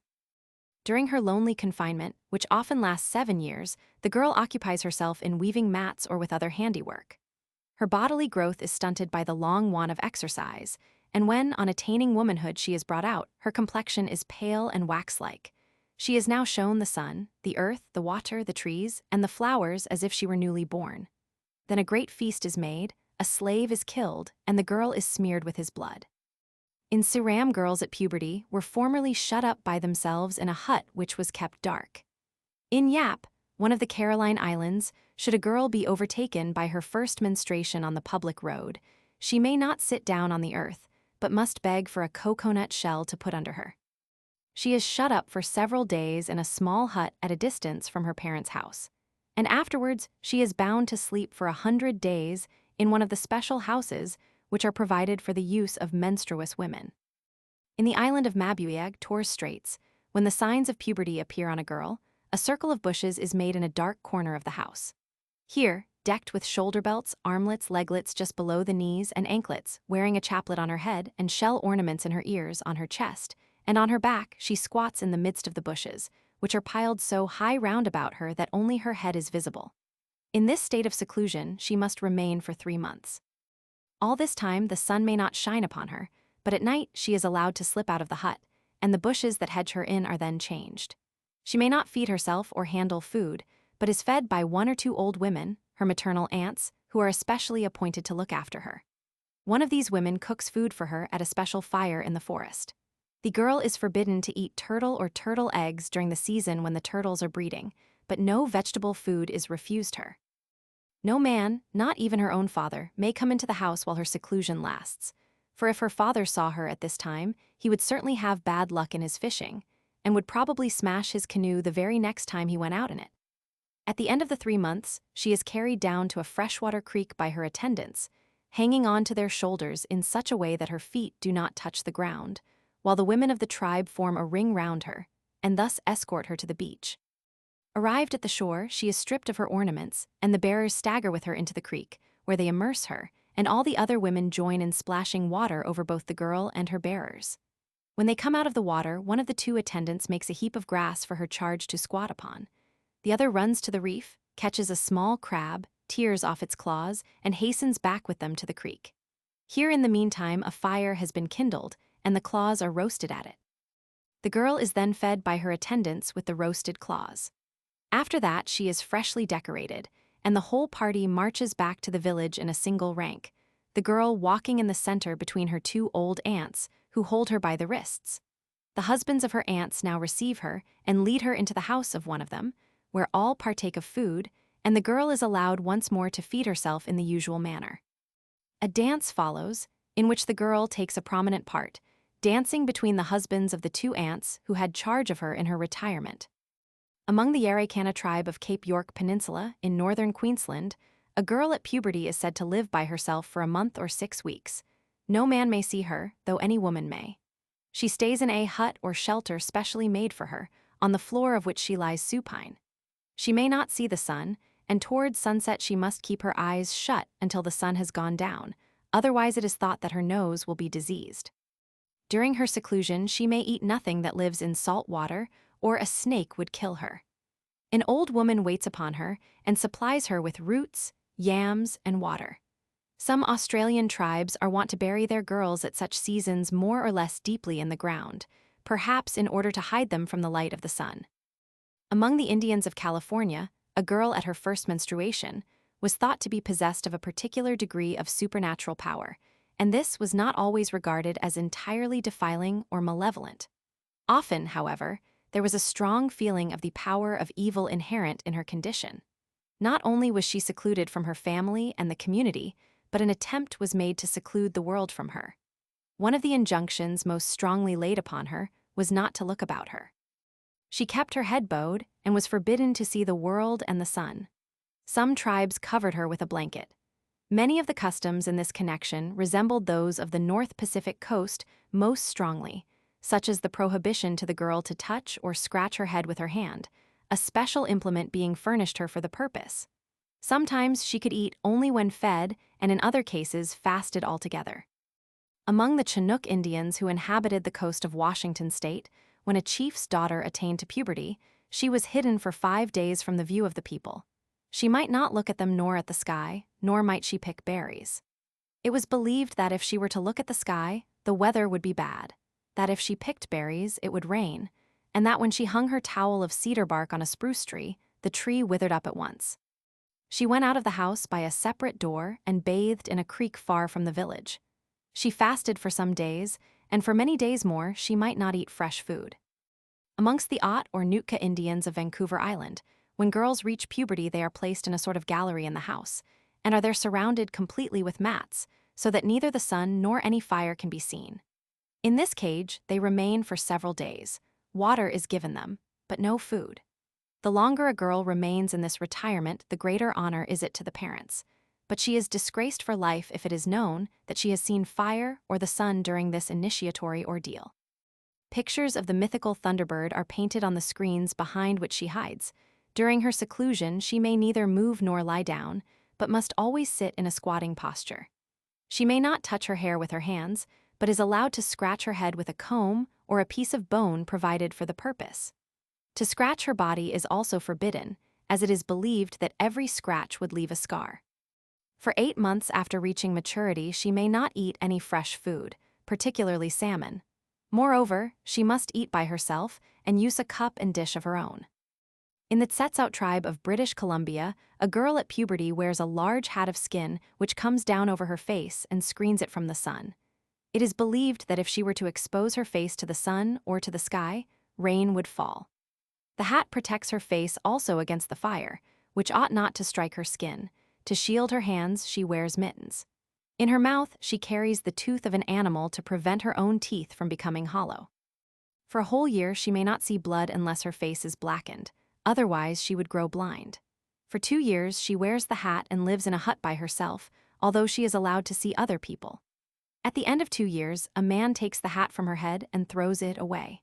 In the Bilquila or Bella Coola tribe of British Columbia, when a girl attains puberty, she must stay in the shed which serves as her bedroom, where she has a separate fireplace. She is not allowed to descend to the main part of the house and may not sit by the fire of the family. For 4 days, she is bound to remain motionless in a sitting posture. She fasts during the day, but is allowed a little food and drink very early in the morning. After the 4 days' seclusion, she may leave her room, but only through a separate opening cut in the floor, for the houses are raised on piles. She may not yet come into the chief room. In leaving the house, she wears a large hat which protects her face against the rays of the sun. It is believed that if the sun were to shine on her face, her eyes would suffer. She may pick berries on the hills, but may not come near the river or sea for a whole year. Were she to eat fresh salmon, she would lose her senses, or her mouth would be changed into a long beak. Amongst the Tlingit Tlingit, or Kalash Indians of Alaska, when a girl showed signs of womanhood, she used to be confined to a little hut or cage, which was completely blocked up with the exception of a small air hole. In this dark and filthy abode, she had to remain a year, without fire, exercise, or associates. Only her mother and a female slave might supply her with nourishment. Her food was put in at the little window. She had to drink out of the wing bone of a white-headed eagle. The time of her seclusion was afterwards reduced in some places to 6 or 3 months or even less. She had to wear a sort of hat with long flaps, that her gaze might not pollute the sky. For she was thought unfit for the sun to shine upon, and it was imagined that her look would destroy the luck of a hunter, fisher, or gambler, turn things to stone, and do other mischief. At the end of her confinement, her old clothes were burnt, new ones were made, and a feast was given, at which a slit was cut in her underlip parallel to the mouth, and a piece of wood or shell was inserted to keep the aperture open. Among the Koniags, an Esquimau people of Alaska, a girl at puberty was placed in a small hut in which she had to remain on her hands and feet for 6 months. Then the hut was enlarged a little so as to allow her to straighten her back, but in this posture, she had to remain for 6 months more. All this time, she was regarded as an unclean being with whom no one might hold intercourse. When symptoms of puberty appeared on a girl for the first time, The Guaranis of southern Brazil, on the borders of Paraguay, used to sew her up in her hammock, leaving only a small opening in it to allow her to breathe. In this condition, wrapped up and shrouded like a corpse, she was kept for 2 or 3 days or so long as the symptoms lasted, and during this time she had to observe a most rigorous fast. After that she was entrusted to a matron, who cut the girl's hair and enjoined her to abstain most strictly from eating flesh of any kind, until her hair should be grown long enough to hide her ears. In similar circumstances, the Quiriguanos of southeastern Bolivia hoisted the girl in her hammock to the roof, where she stayed for a month. The second month the hammock was let halfway down from the roof, and in the third month old women, armed with sticks, entered the hut and ran about striking everything they met, saying they were hunting the snake that had wounded the girl. Among the Matacos or Mataguillos, an Indian tribe of the Gran Chaco, a girl at puberty has to remain in seclusion for some time. She lies covered up with branches or other things in a corner of the hut, seeing no one and speaking to no one, and during this time she may eat neither flesh nor fish. Meantime, a man beats a drum in front of the house. Among the Uricares, an Indian tribe of eastern Bolivia, when a girl perceives the signs of puberty, her father constructs a little hut of palm leaves near the house. In this cabin, he shuts up his daughter so that she cannot see the light, and there she remains fasting rigorously for 4 days. Amongst the Macuses of British Guiana, when a girl shows the first signs of puberty, she is hung in a hammock at the highest point of the hut. For the first few days she may not leave the hammock by day, but at night she must come down, light a fire, and spend the night beside it, else she would break out in sores on her neck, throat, and other parts of her body. So long as the symptoms are at their height, she must fast rigorously. When they have abated, she may come down and take up her abode in a little compartment that is made for her in the darkest corner of the hut. In the morning she may cook her food, but it must be at a separate fire and in a vessel of her own. After about 10 days the magician comes and undoes the spell by muttering charms and breathing on her, and on the more valuable of the things with which she has come in contact. The pots and drinking vessels which she used are broken and the fragments buried. After her first bath, the girl must submit to be beaten by her mother with thin rods without uttering a cry. At the end of the second period she is again beaten, but not afterwards. She is now clean and can mix again with people. Other Indians of Guiana, after keeping the girl in her hammock at the top of the hut for a month, expose her to certain large ants, whose bite is very painful. Sometimes, in addition to being stung with ants, the sufferer has to fast day and night so long as she remains slung up on high in her hammock, so that when she comes down she is reduced to a skeleton. When a Hindu maiden reaches maturity, she is kept in a dark room for 4 days and is forbidden to see the sun. She is regarded as unclean, no one may touch her. Her diet is restricted to boiled rice, milk, sugar, curd, and tamarind without salt. On the morning of the 5th day, she goes to a neighboring tank, accompanied by 5 women whose husbands are alive.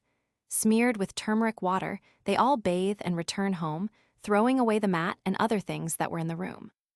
The Rarhai Brahmins of Bengal compel a girl at puberty to live alone and do not allow her to see the face of any male. For 3 days she remains shut up in a dark room and has to undergo certain penances. Fish, flesh, and sweetmeats are forbidden her. She must live upon rice and ghee.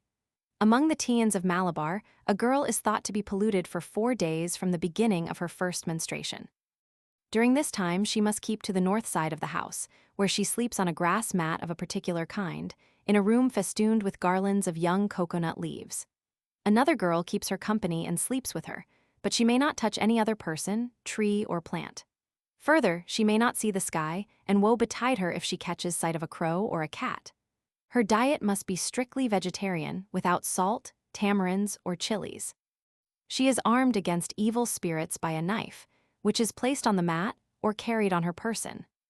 In Cambodia, a girl at puberty is put to bed under a mosquito curtain, where she should stay 100 days. Usually, however, 4, 5, 10, or 20 days are thought enough, and even this, in a hot climate and under the close meshes of the curtain, is sufficiently trying. According to another account, a Cambodian maiden at puberty is said to enter into the shade. During her retirement, which, according to the rank and position of her family, may last any time from a few days to several years, she has to observe a number of rules, such as not to be seen by a strange man, not to eat flesh or fish, and so on. She goes nowhere, not even to the pagoda. But this state of seclusion is discontinued during eclipses. At such times, she goes forth and pays her devotions to the monster who is supposed to cause eclipses by catching the heavenly bodies between his teeth. This permission to break her rule of retirement and appear abroad during an eclipse seems to show how literally the injunction is interpreted, which forbids maidens entering on womanhood to look upon the sun. A superstition so widely diffused as this might be expected to leave traces in legends and folk tales. And it has done so. The old Greek story of Danae, who was confined by her father in a subterranean chamber or a brazen tower, but impregnated by Zeus, who reached her in the shape of a shower of gold, perhaps belongs to this class of tales. It has its counterpart in the legend which the Kyrgyz of Siberia tell of their ancestry. A certain Khan had a fair daughter, whom he kept in a dark iron house that no man might see her. An old woman tended her, and when the girl was grown to maidenhood she asked the old woman, "Where do you go so often?" "My child," said the old dame, "there is a bright world. In that bright world your father and mother live, and all sorts of people live there. That is where I go." The maiden said, "Good mother, I will tell nobody, but show me that bright world." So the old woman took the girl out of the iron house. But when she saw the bright world, the girl tottered and fainted, and the eye of God fell upon her, and she conceived. Her angry father put her in a golden chest and sent her floating away. Fairy gold can float in fairyland over the wide sea. The shower of gold in the Greek story and the eye of God in the Kyrgyz legend probably stand for sunlight and the sun. The idea that women may be impregnated by the sun is not uncommon in legends, and there are even traces of it in marriage customs. Reasons for the seclusion of girls at puberty. The motive for the restraints so commonly imposed on girls at puberty is the deeply ingrained dread which primitive man universally entertains of menstruous blood. He fears it at all times, but especially on its first appearance. Hence, the restrictions under which women lie at their first menstruation are usually more stringent than those which they have to observe at any subsequent recurrence of the mysterious flow. Some evidence of the fear and of the customs based on it has been cited in an earlier part of this work. But as the terror, for it is nothing less, which the phenomenon periodically strikes into the mind of the savage has deeply influenced his life and institutions, it may be well to illustrate the subject with some further examples. Thus, in the Encounter Bay tribe of South Australia there is, or used to be, a superstition which obliges a woman to separate herself from the camp at the time of her monthly illness, when if a young man or boy should approach, she calls out, and he immediately makes a circuit to avoid her. If she is neglectful upon this point, she exposes herself to scolding, and sometimes to severe beating by her husband or nearest relation, because the boys are told from their infancy that if they see the blood they will early become gray-headed, and their strength will fail prematurely. The Diri of Central Australia believe that if women at these times were to eat fish or bathe in a river, the fish would all die and the water would dry up. The Arantu of the same region forbid menstruous women to gather the Aricia bulbs, which form a staple article of diet for both men and women. They think that were a woman to break this rule, the supply of bulbs would fail. In some Australian tribes, the seclusion of menstruous women was even more rigid, and was enforced by severe penalties than a scolding or a beating. Thus, there is a regulation relating to camps in the Wakelbura tribe, which forbids the women coming into the encampment by the same path as the men. Any violation of this rule would in a large camp be punished with death. The reason for this is the dread with which they regard the menstrual period of women.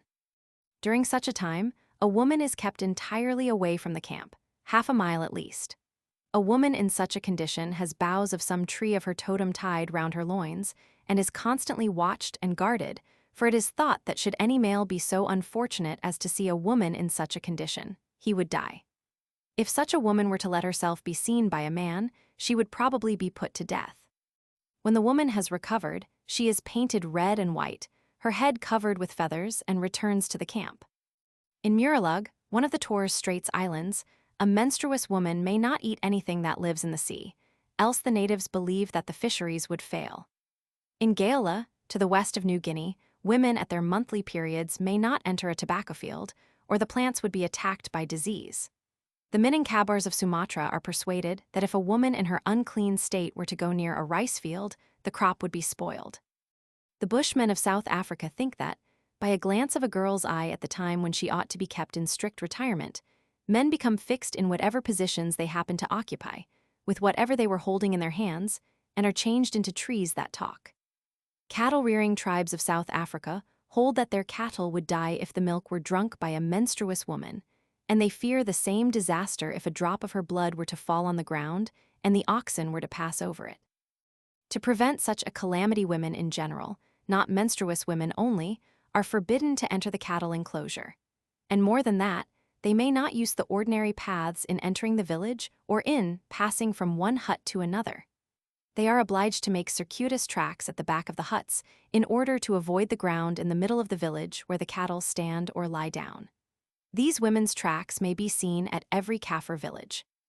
Among the Baganda, in like manner, no menstruous woman might drink milk or come into contact with any milk vessel, and she might not touch anything that belonged to her husband, nor sit on his mat, nor cook his food.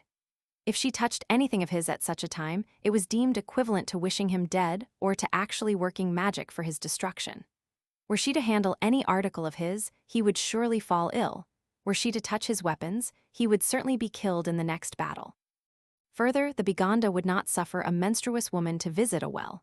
If she did so, they feared that the water would dry up, and that she herself would fall sick and die, unless she confessed her fault and the medicine man made atonement for her.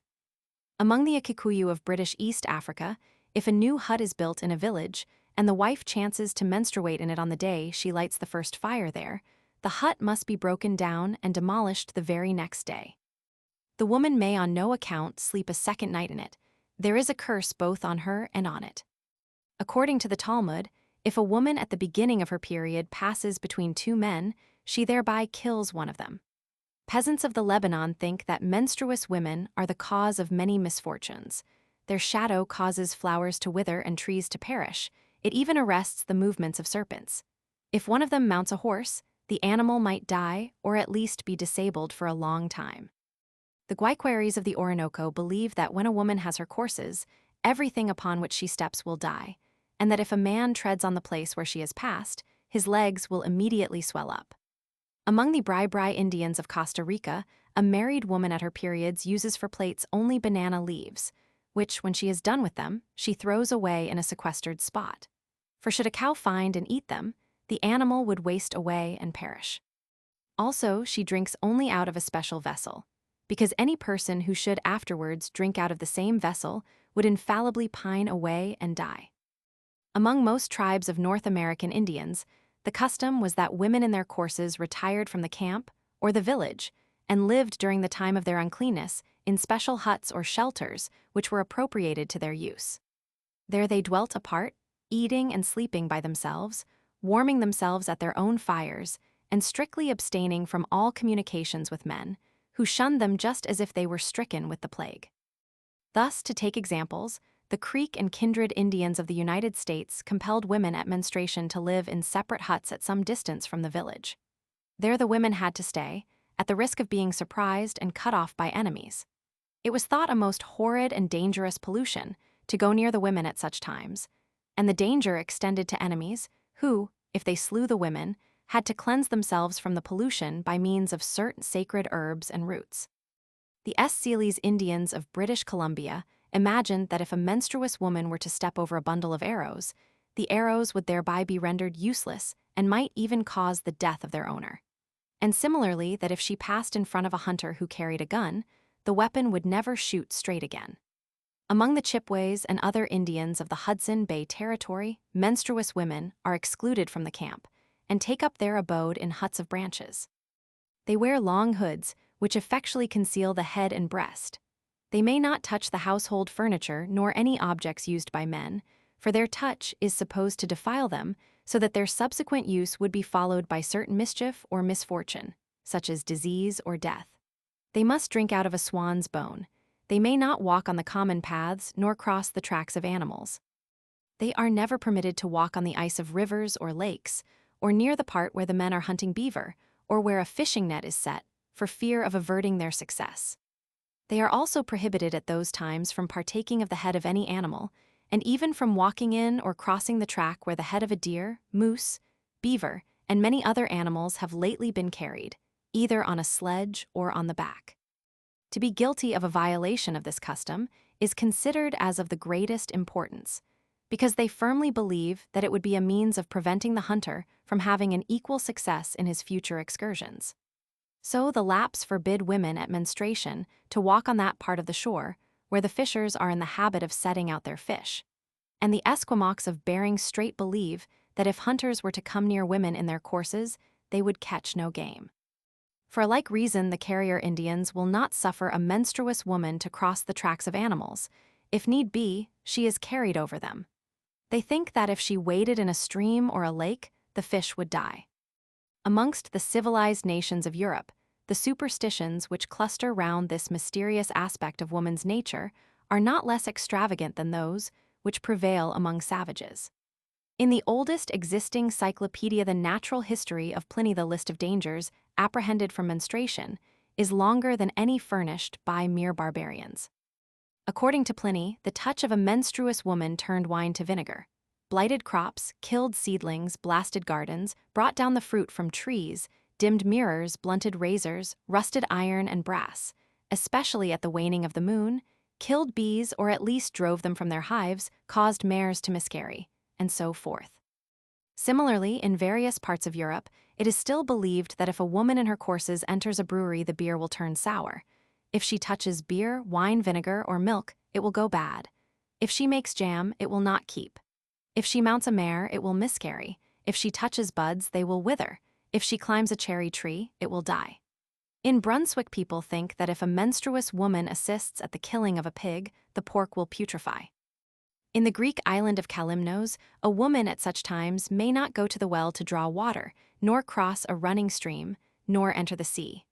Her presence in a boat is said to raise storms.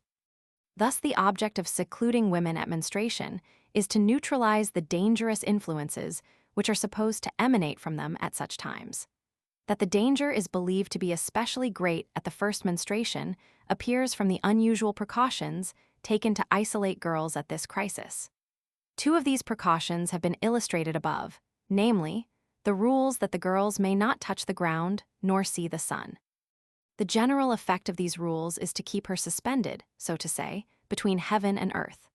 Whether enveloped in her hammock and slung up to the roof, as in South America, or raised above the ground in a dark and narrow cage, as in New Ireland, she may be considered to be out of the way of doing mischief, since, being shut off both from the earth and from the sun, she can poison neither of these great sources of life by her deadly contagion. In short, she is rendered harmless by being, in electrical language, insulated. But the precautions thus taken to isolate or insulate the girl are dictated by a regard for her own safety as well as for the safety of others. For it is thought that she herself would suffer if she were to neglect the prescribed regimen. Thus Zulu girls, as we have seen, believe that they would shrivel to skeletons if the sun were to shine on them at puberty. And the Macuses imagine that, if a young woman were to transgress the rules, she would suffer from sores on various parts of her body. In short, the girl is viewed as charged with a powerful force which, if not kept within bounds, may prove destructive both to herself and to all with whom she comes in contact.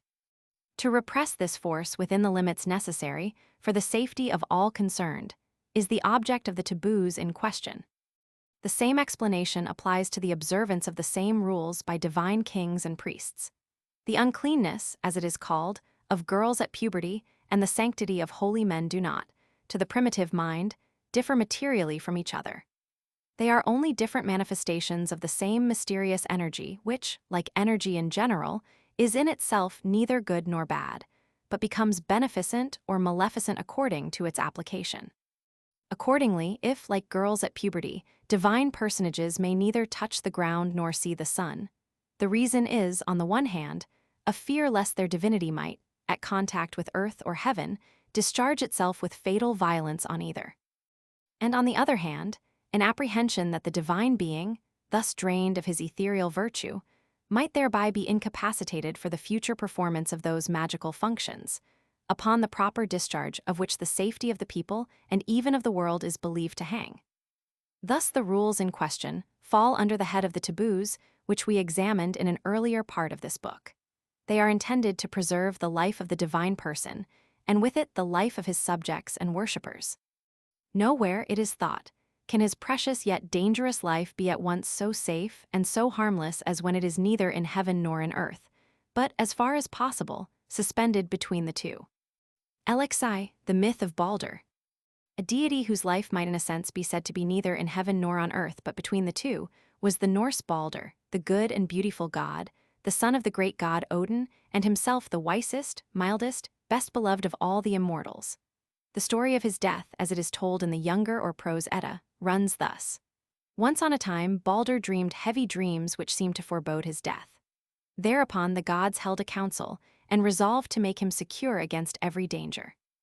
So the goddess Frigg took an oath from fire and water, iron and all metals, stones and earth, from trees, sicknesses, and poisons, and from all four-footed beasts, birds, and creeping things, that they would not hurt Balder. When this was done, Balder was deemed invulnerable, so the gods amused themselves by setting him in their midst, while some shot at him, others hewed at him, and others threw stones at him. But whatever they did, nothing could hurt him, and at this they were all glad. Only Loki, the mischief-maker, was displeased, and he went in the guise of an old woman to Frigg, who told him that the weapons of the gods could not wound Balder, since she had made them all swear not to hurt him. Then Loki asked, "Have all things sworn to spare Balder?" She answered, "East of Walhalla grows a plant called mistletoe. It seemed to me too young to swear." So Loki went and pulled the mistletoe and took it to the assembly of the gods. There he found the blind god Huther standing at the outside of the circle. Loki asked him, "Why do you not shoot at Balder?" Huther answered, "Because I do not see where he stands. Besides, I have no weapon." Then said Loki, "Do like the rest and show Balder honor as they all do. I will show you where he stands, and do you shoot at him with this twig." Huther took the mistletoe and threw it at Balder, as Loki directed him. The mistletoe struck Balder and pierced him through and through, and he fell down dead. And that was the greatest misfortune that ever befell gods and men. For a while the gods stood speechless, then they lifted up their voices and wept bitterly. They took Balder's body and brought it to the seashore. There stood Balder's ship. It was called Ringhorn and was the hugest of all ships. The gods wished to launch the ship and to burn Balder's body on it, but the ship would not stir. So they sent for a giantess called Hyrrockin. She came riding on a wolf and gave the ship such a push that fire flashed from the rollers and all the earth shook. Then Balder's body was taken and placed on the funeral pile upon his ship. When his wife Nanna saw that, her heart burst for sorrow and she died. So she was laid on the funeral pile with her husband, and fire was put to it. Balder's horse, too, with all its trappings, was burned on the pile. Whether he was a real or merely a mythical personage, Balder was worshipped in Norway. On one of the bays of the beautiful Sogni Fjord, which penetrates far into the depths of the solemn Norwegian mountains, with their somber pine forests and their lofty cascades dissolving into spray before they reach the dark water of the fjord far below, Balder had a great sanctuary. It was called Balder's Grove. A palisade enclosed the hallowed ground, and within it stood a spacious temple with the images of many gods, but none of them was worshipped with such devotion as Balder. So great was the awe with which the heathen regarded the place that no man might harm another there, nor steal his cattle, nor defile himself with women. But women cared for the images of the gods in the temple. They warmed them at the fire, anointed them with oil, and dried them with cloths. Whatever may be thought of an historical kernel underlying a mythical husk in the legend of Balder, the details of the story suggest that it belongs to that class of myths which have been dramatized as ritual. Or, to put it otherwise, which have been performed as magical ceremonies for the sake of producing those natural effects which they describe in figurative language. A myth is never so graphic and precise in its details as when it is, so to speak, the book of the words which are spoken and acted by the performers of the sacred rite. That the Norse story of Balder was a myth of this sort will become probable if we can prove that ceremonies resembling the incidents in the tale have been performed by Norsemen and other European peoples. Now the main incidents in the tale are two: first, the pulling of the mistletoe, and second, the death and burning of the god, and both of them may perhaps be found to have had their counterparts in yearly rites observed, whether separately or conjointly, by people in various parts of Europe. These rites will be described and discussed in the following chapters. We shall begin with the annual festivals of fire and shall reserve the pulling of the mistletoe for consideration later on. Elzea, the fire festivals of Europe, the fire festivals in general. All over Europe, the peasants have been accustomed from time immemorial to kindle bonfires on certain days of the year, and to dance round or leap over them. Customs of this kind can be traced back on historical evidence to the Middle Ages, and their analogy to similar customs observed in antiquity goes with strong internal evidence to prove that their origin must be sought in a period long prior to the spread of Christianity. Indeed, the earliest proof of their observance in Northern Europe is furnished by the attempts made by Christian synods in the 8th century to put them down as heathenish rites. Not uncommonly, effigies are burned in these fires, or a pretense is made of burning a living person in them, and there are grounds for believing that anciently human beings were actually burned on these occasions. A brief view of the customs in question will bring out the traces of human sacrifice, and will serve at the same time to throw light on their meaning. The seasons of the year when these bonfires are most commonly lit are spring and midsummer, but in some places they are kindled also at the end of autumn or during the course of the winter, particularly on Halloween, the 31st of October, Christmas Day, and the eve of Twelfth Day. Space forbids me to describe all these festivals at length. A few specimens must serve to illustrate their general character. We shall begin with the fire festivals of spring, which usually fall on the first Sunday of Lent, Quadragesima or Invocavit, Easter Eve, and May Day. The Lenten fires. The custom of kindling bonfires on the first Sunday in Lent has prevailed in Belgium, the north of France, and many parts of Germany. Thus, in the Belgian Ardennes, for a week or a fortnight before the day of the Great Fire, as it is called, children go about from farm to farm collecting fuel. At Grand Hallow, anyone who refuses their request is pursued next day by the children, who try to blacken his face with the ashes of the extinct fire. When the day has come, they cut down bushes, especially juniper and broom, and in the evening great bonfires blaze on all the heights. It is a common saying that 7 bonfires should be seen if the village is to be safe from conflagrations. If the Meuse happens to be frozen hard at the time, bonfires are lit also on the ice. At Grand Hallow they set up a pole called mackerel, or the witch, in the midst of the pile, and the fire is kindled by the man who was last married in the village. In the neighborhood of Morlanwells, a straw man is burnt in the fire. Young people and children dance and sing round the bonfires, and leap over the embers to secure good crops or a happy marriage within the year, or as a means of guarding themselves against colic. In Brabant on the same Sunday, down to the beginning of the 19th century, women and men disguised in female attire used to go with burning torches to the fields, where they danced and sang comic songs for the purpose, as they alleged, of driving away the wicked sower, who is mentioned in the Gospel for the day. At Paturages in the province of Hainaut, down to about 1840, the custom was observed under the name of Escuvian or Scuvian.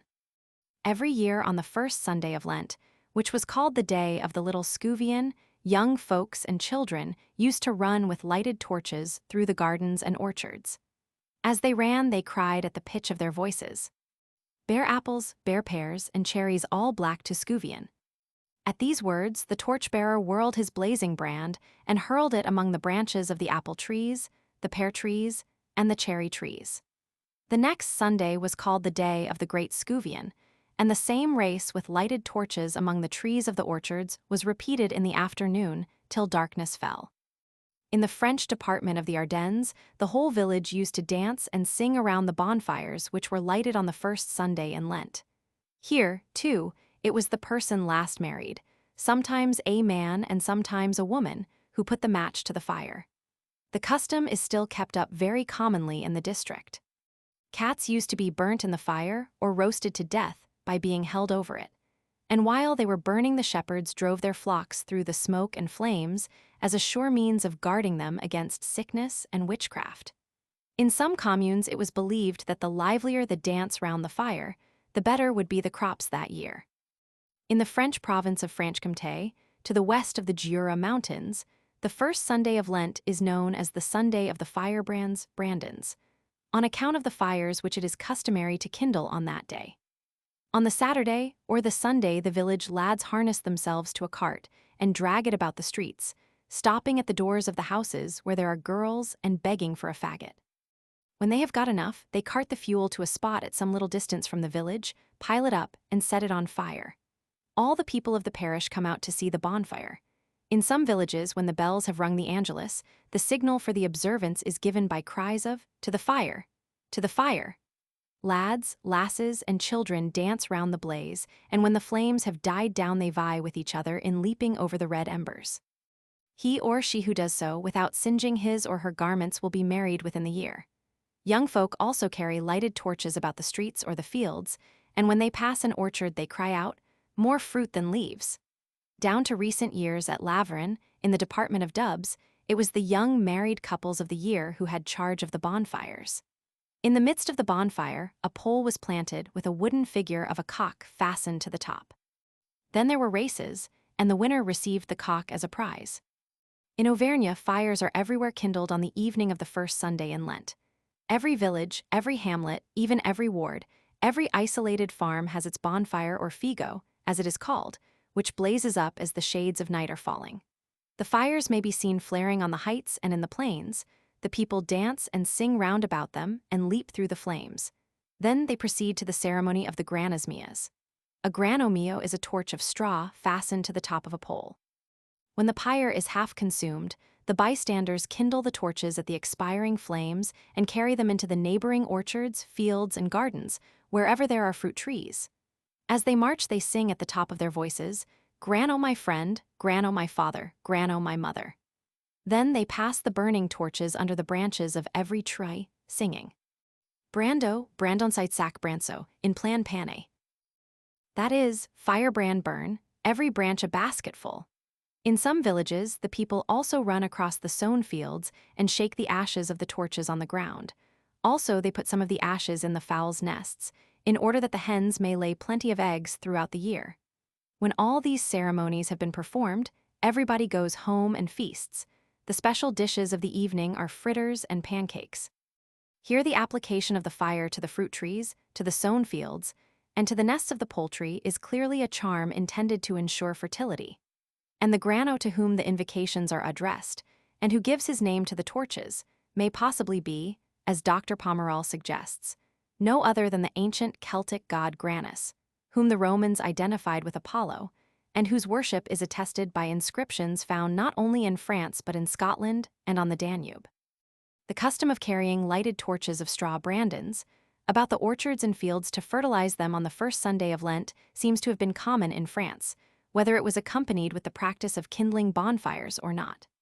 Thus, in the province of Picardy, on the first Sunday of Lent people carried torches through the fields, exorcising the field mice, the darnel, and the smut. They imagined that they did much good to the gardens and caused the onions to grow large. Children ran about the fields, torch in hand, to make the land more fertile. At Verges, a village between the Jura and the Combe Dane, the torches at this season were kindled on the top of a mountain, and the bearers went to every house in the village, demanding roasted peas and obliging all couples who had been married within the year to dance. In Berry, a district of central France, it appears that bonfires are not lighted on this day, but when the sun has set the whole population of the villages, armed with blazing torches of straw, disperse over the country and scour the fields, the vineyards, and the orchards. Seen from afar, the multitude of moving lights, twinkling in the darkness, appear like will-o'-the-wisps chasing each other across the plains, along the hillsides, and down the valleys. While the men wave their flambeaux about the branches of the fruit trees, the women and children tie bands of wheaten straw round the tree trunks. The effect of the ceremony is supposed to be to avert the various plagues from which the fruits of the earth are apt to suffer, and the bands of straw fastened round the stems of the trees are believed to render them fruitful. In Germany, Austria, and Switzerland, at the same season similar customs have prevailed. Thus in the Eifel Mountains, Rhenish Prussia, on the first Sunday in Lent, young people used to collect straw and brushwood from house to house. These they carried to an eminence and piled up round a tall, slim beech tree, to which a piece of wood was fastened at right angles to form a cross. The structure was known as the hut or castle. Fire was set to it, and the young people marched round the blazing castle bareheaded, each carrying a lighted torch and praying aloud. Sometimes a straw man was burned in the hut. People observed the direction in which the smoke blew from the fire. If it blew towards the cornfields, it was a sign that the harvest would be abundant. On the same day, in some parts of the Eifel, a great wheel was made of straw and dragged by 3 horses to the top of the hill. Thither the village boys marched at nightfall, set fire to the wheel, and sent it rolling down the slope. At Oberstadtfeld, the wheel had to be provided by the young man who was last married. About Echternach in Luxembourg, the same ceremony is called burning the witch. At Vorarlberg in the Tyrol, on the first Sunday in Lent, a slender young fir tree is surrounded with a pile of straw and firewood. To the top of the tree is fastened a human figure called the witch, made of old clothes and stuffed with gunpowder. At night, the whole is set on fire and boys and girls dance round it, swinging torches and singing rhymes in which the words corn in the winnowing basket, the plow in the earth may be distinguished. In Swabia on the first Sunday in Lent, a figure called the witch or the old wife or winter's grandmother is made up of clothes and fastened to a pole. This is stuck in the middle of a pile of wood to which fire is applied. While the witch is burning, the young people throw blazing discs into the air.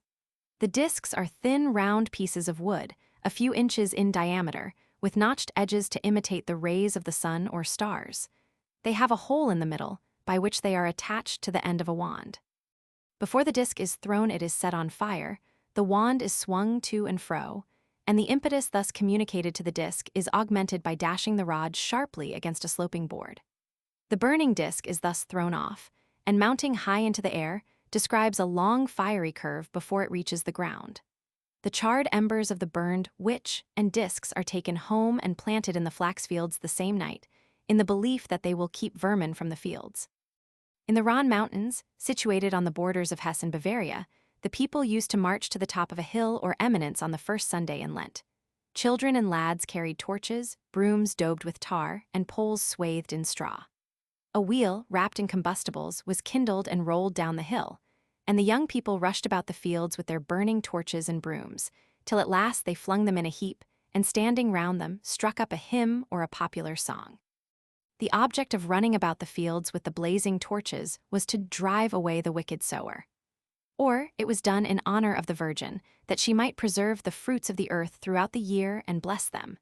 In neighboring villages of Hesse, between the Rhone and the Vogel Mountains, it is thought that wherever the burning wheels roll, the fields will be safe from hail and storm.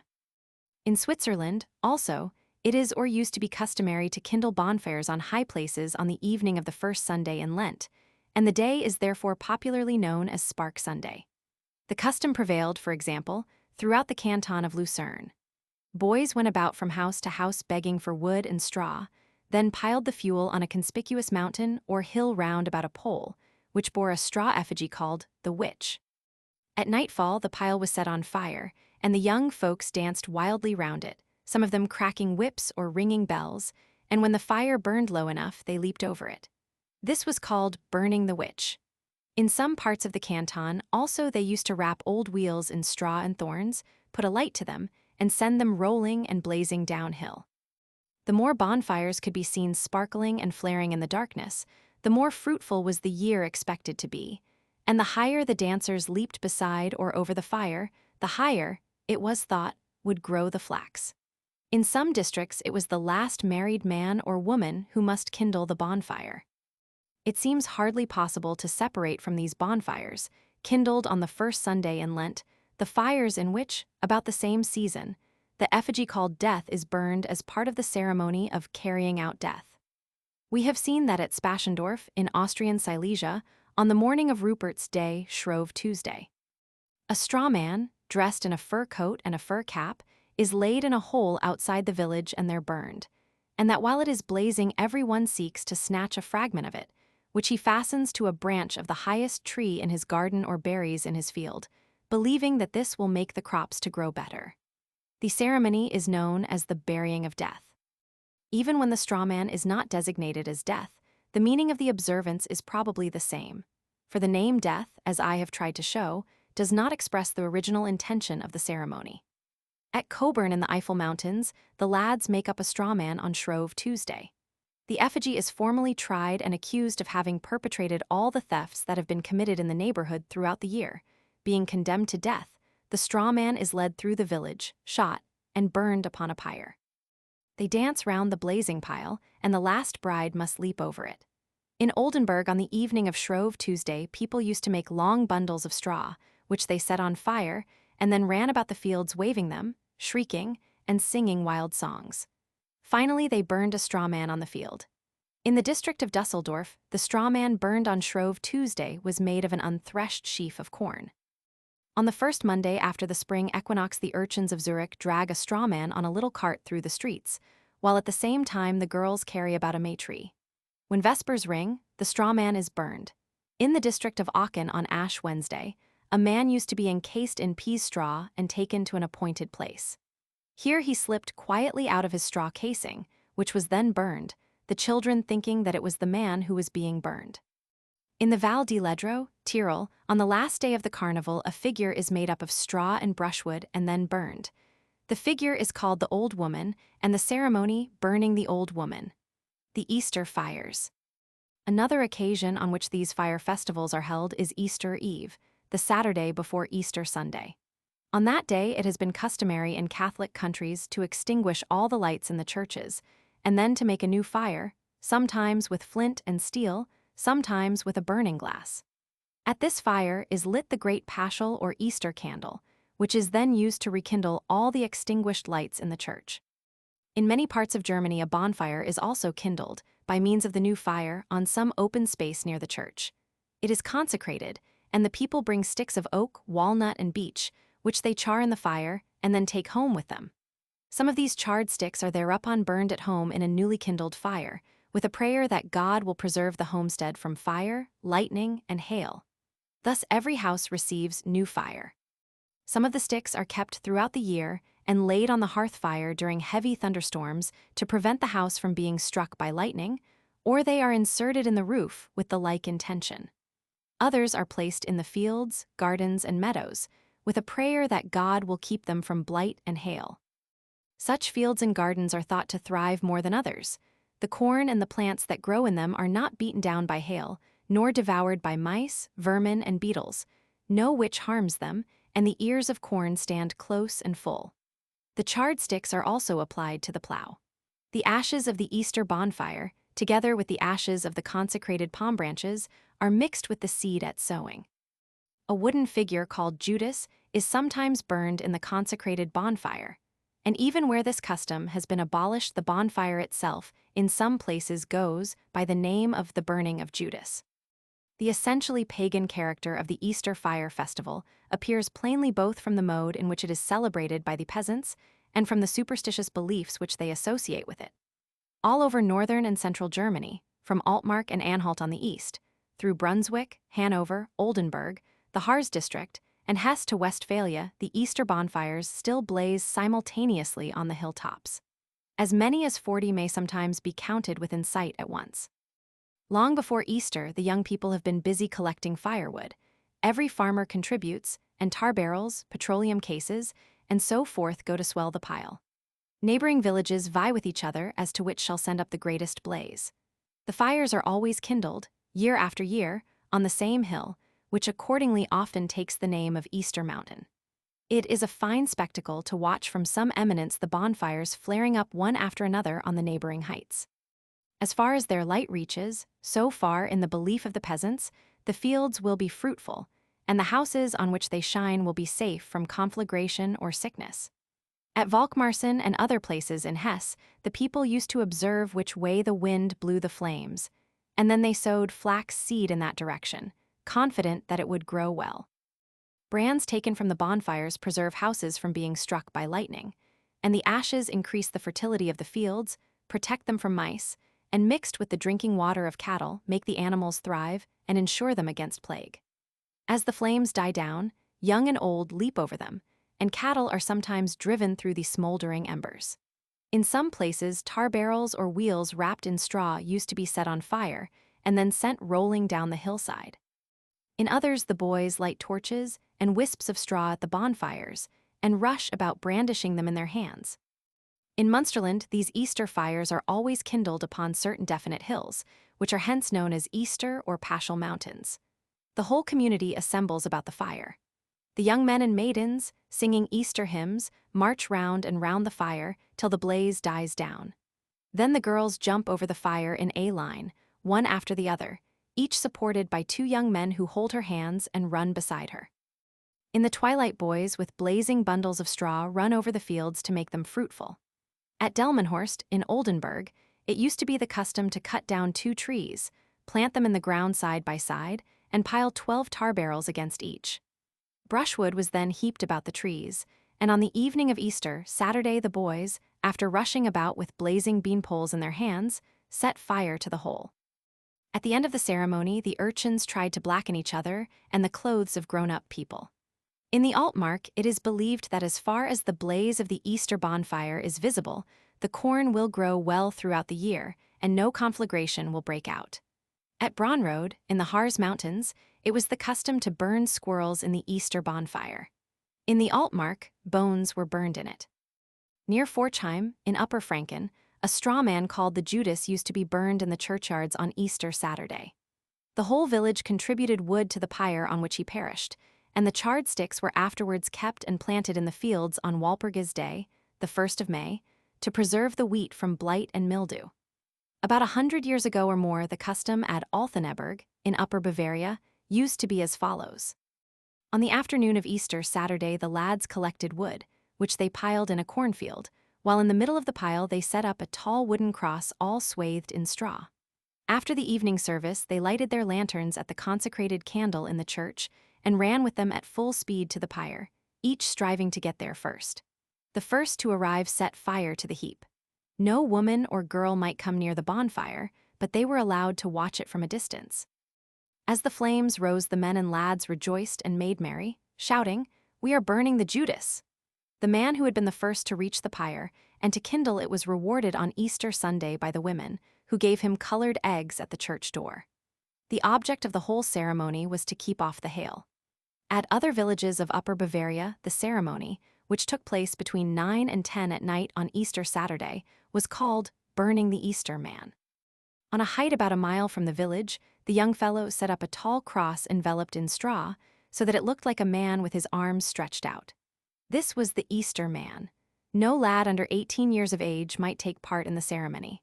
One of the young men stationed himself beside the Easter man, holding in his hand a consecrated taper which he had brought from the church and lighted. The rest stood at equal intervals in a great circle round the cross. At a given signal, they raced thrice round the circle, and then at a second signal ran straight at the cross and at the lad with the lighted taper beside it. The one who reached the goal first had the right of setting fire to the Easter man. Great was the jubilation while he was burning. When he had been consumed in the flames, 3 lads were chosen from among the rest, and each of the 3 drew a circle on the ground with a stick thrice round the ashes. Then they all left the spot. On Easter Monday, the villagers gathered the ashes and strewed them on their fields. Also they planted in the fields palm branches, which had been consecrated on Palm Sunday, and sticks which had been charred and hallowed on Good Friday, all for the purpose of protecting their fields against showers of hail. In some parts of Swabia, the Easter fires might not be kindled with iron or steel or flint, but only by the friction of wood. The custom of the Easter fires appears to have prevailed all over central and western Germany from north to south.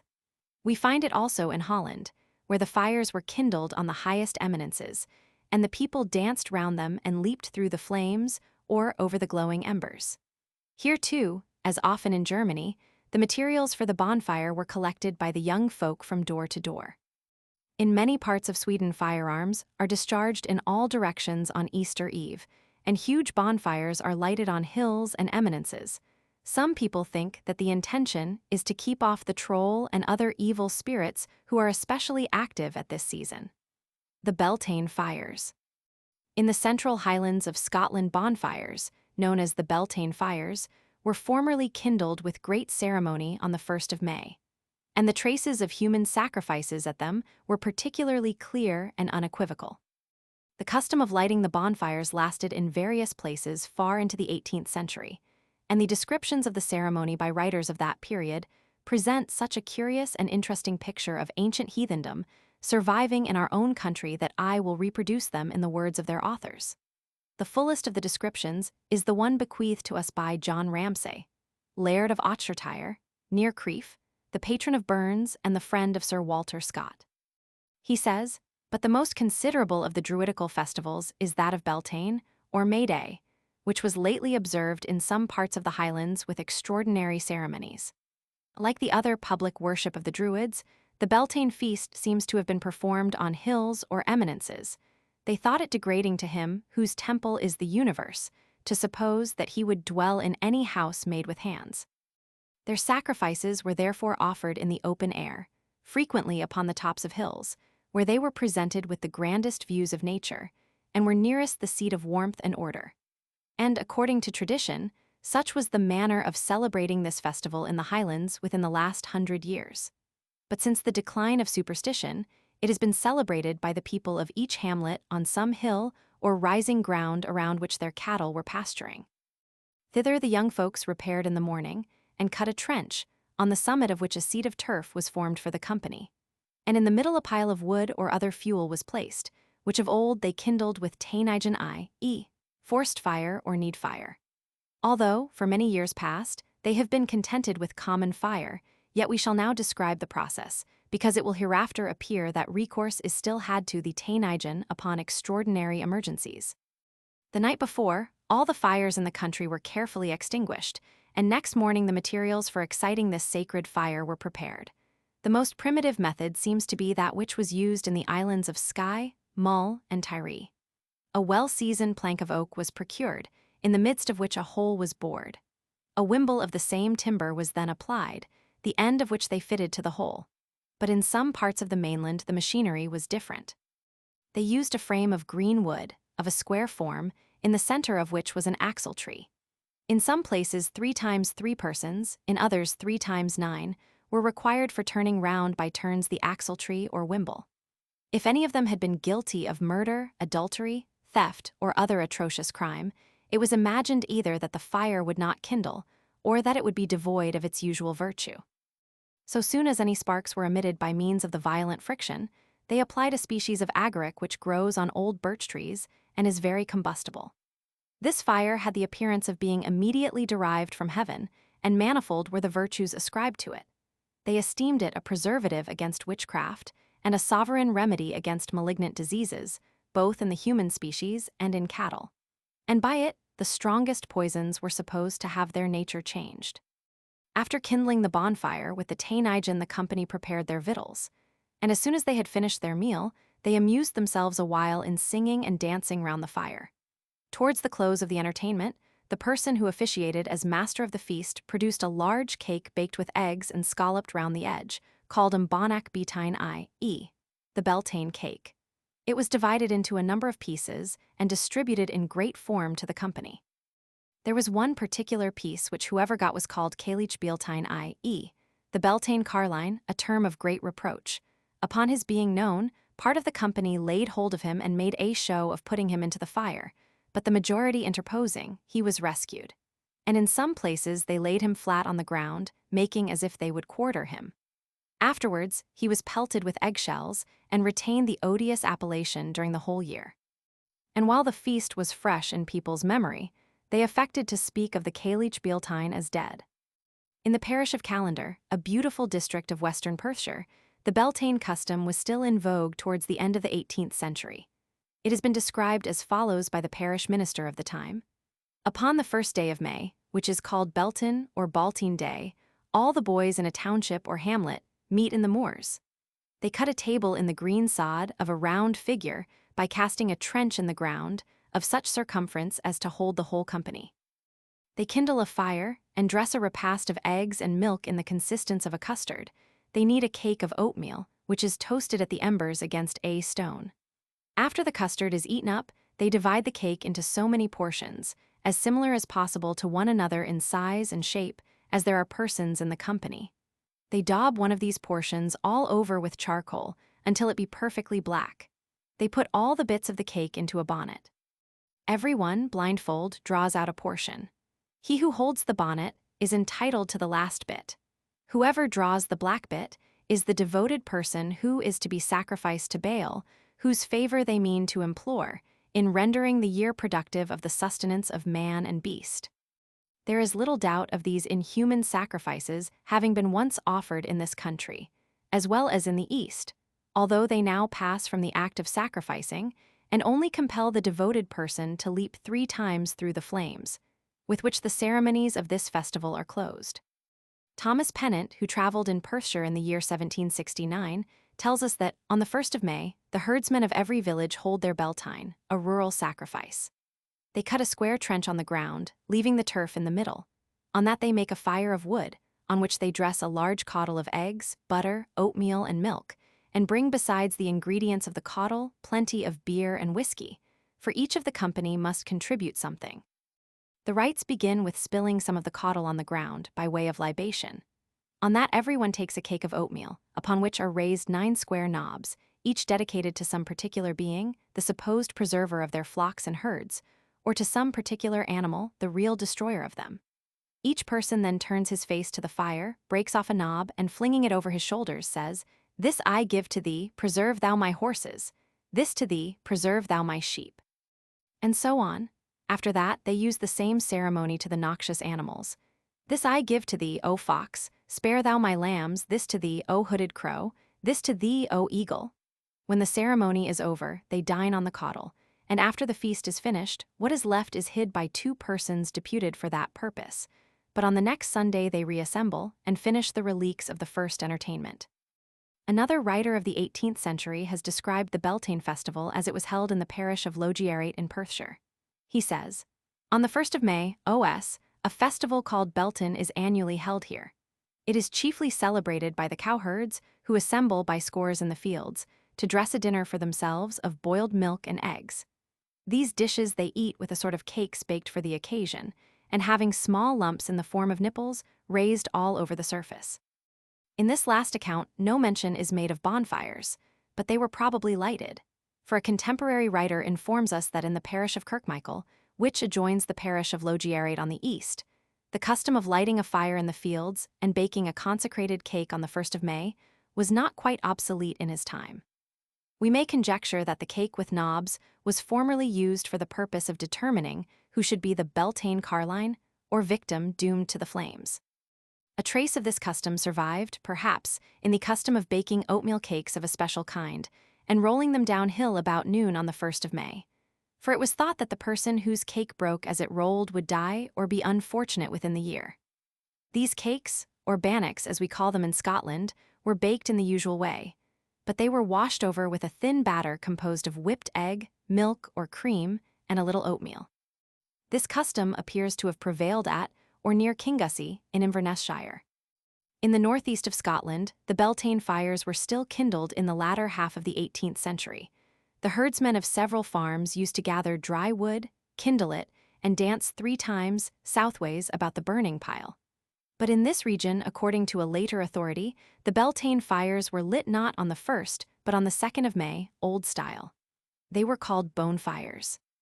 The people believed that on that evening and night the witches were abroad and busy casting spells on cattle and stealing cows' milk. To counteract their machinations, pieces of rowan tree and woodbine, but especially of rowan tree, were placed over the doors of the cowhouses, and fires were kindled by every farmer and cotter. Old thatch, straw, furze, or broom was piled in a heap and set on fire a little after sunset. While some of the bystanders kept tossing the blazing mass, others hoisted portions of it on pitchforks or poles and ran hither and thither, holding them as high as they could. Meantime the young people danced round the fire or ran through the smoke shouting, "Fire! Blaze and burn the witches! Fire! Fire! Burn the witches!" In some districts, a large round cake of oat or barley meal was rolled through the ashes. When all the fuel was consumed, the people scattered the ashes far and wide. Until the night grew quite dark, they continued to run through them, crying, "Fire! Burn the witches!" In the Hebrides, the Beltane bannock is smaller than that made at St. Michael's, but is made in the same way. It is no longer made in Uist, but Father Allen remembers seeing his grandmother make one about 25 years ago. There was also a cheese made, generally on the 1st of May, which was kept to the next Beltane as a sort of charm against the bewitching of milk produce. The Beltane customs seem to have been the same as elsewhere. Every fire was put out, and a large one lit on the top of the hill, and the cattle driven round it sunwards distal, to keep off murrain all the year. Each man would take home fire wherewith to kindle his own. In Wales, also the custom of lighting Beltane fires at the beginning of May used to be observed, but the day on which they were kindled varied from the Eve of May Day to the 3rd of May. The flame was sometimes elicited by the friction of 2 pieces of oak, as appears from the following description. The fire was done in this way. 9 men would turn their pockets inside out and see that every piece of money and all metals were off their persons. Then the men went into the nearest woods and collected sticks of 9 different kinds of trees. These were carried to the spot where the fire had to be built. There a circle was cut in the sod, and the sticks were set crosswise. All around the circle the people stood and watched the proceedings. One of the men would then take 2 bits of oak and rub them together until a flame was kindled. This was applied to the sticks, and soon a large fire was made. Sometimes 2 fires were set up side by side. These fires, whether 1 or 2, were called sealsirth or bonfire. Round cakes of oatmeal and brown meal were split in 4 and placed in a small flour bag, and everybody present had to pick out a portion. The last bit in the bag fell to the lot of the bag holder. Each person who chanced to pick up a piece of brown meal cake was compelled to leap 3 times over the flames, or to run thrice between the 2 fires, by which means the people thought they were sure of a plentiful harvest. Shouts and screams of those who had to face the ordeal could be heard ever so far, and those who chanced to pick the oatmeal portions sang and danced and clapped their hands in approval, as the holders of the brown bits leaped 3 times over the flames, or ran 3 times between the 2 fires.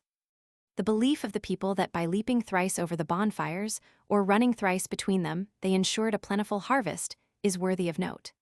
The mode in which this result was supposed to be brought about is indicated by another writer on Welsh folklore, according to whom it used to be held that the bonfires lighted in May or midsummer protected the lands from sorcery, so that good crops would follow. The ashes were also considered valuable as charms. Hence it appears that the heat of the fires was thought to fertilize the fields, not directly by quickening the seeds in the ground, but indirectly by counteracting the baleful influence of witchcraft, or perhaps by burning up the persons of the witches. The Beltane fires seem to have been kindled also in Ireland, for Cormac, or somebody in his name, says that Beltane May Day was so called from the lucky fire, or the 2 fires, which the Druids of Erin used to make on that day with great incantations. And cattle, he adds, used to be brought to those fires, or to be driven between them, as a safeguard against the diseases of the year.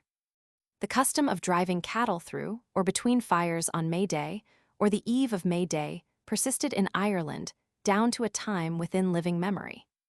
The 1st of May is a great popular festival in the more midland and southern parts of Sweden.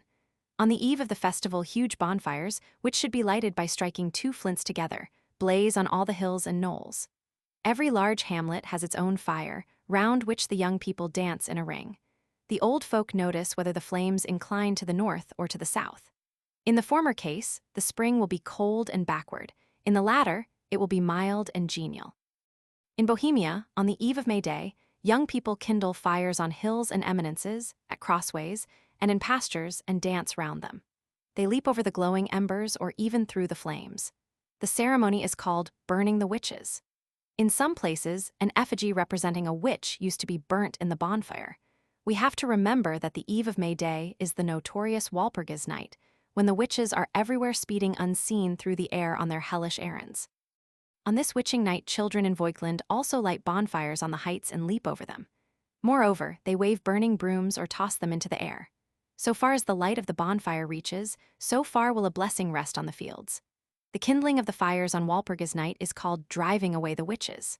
The custom of kindling fires on the eve of May Day, Walpurgis night, for the purpose of burning the witches is, or used to be, widespread in the Tyrol, Moravia, Saxony, and Silesia. The midsummer fires.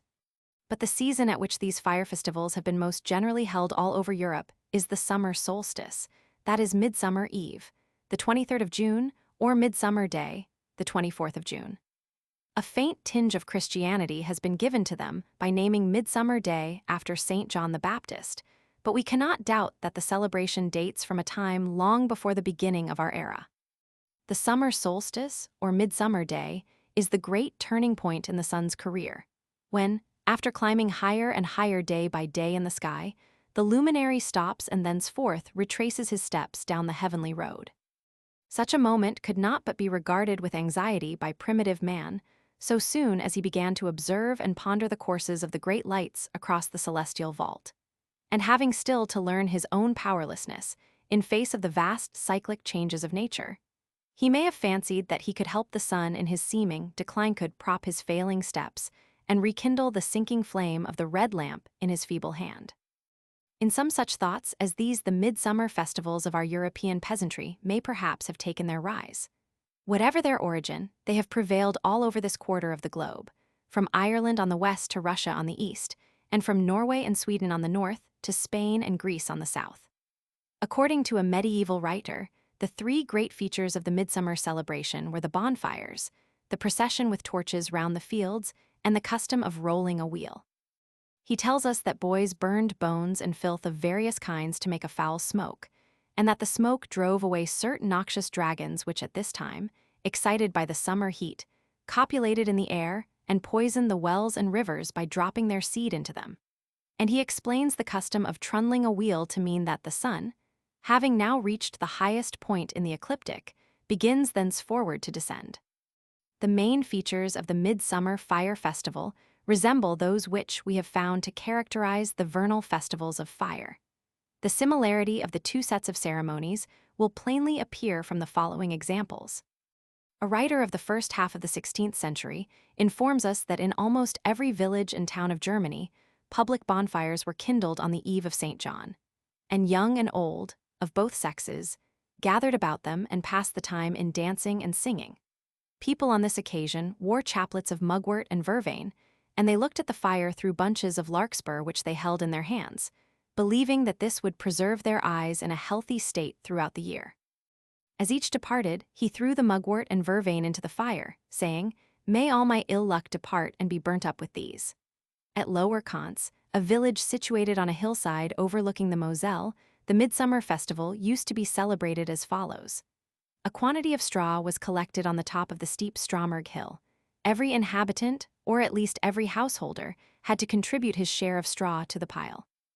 At nightfall, the whole male population, men and boys, mustered on the top of the hill. The women and girls were not allowed to join them, but had to take up their position at a certain spring halfway down the slope. On the summit stood a huge wheel completely encased in some of the straw which had been jointly contributed by the villagers. The rest of the straw was made into torches. From each side of the wheel, the axletree projected about 3 feet, thus furnishing handles to the lads who were to guide it in its descent.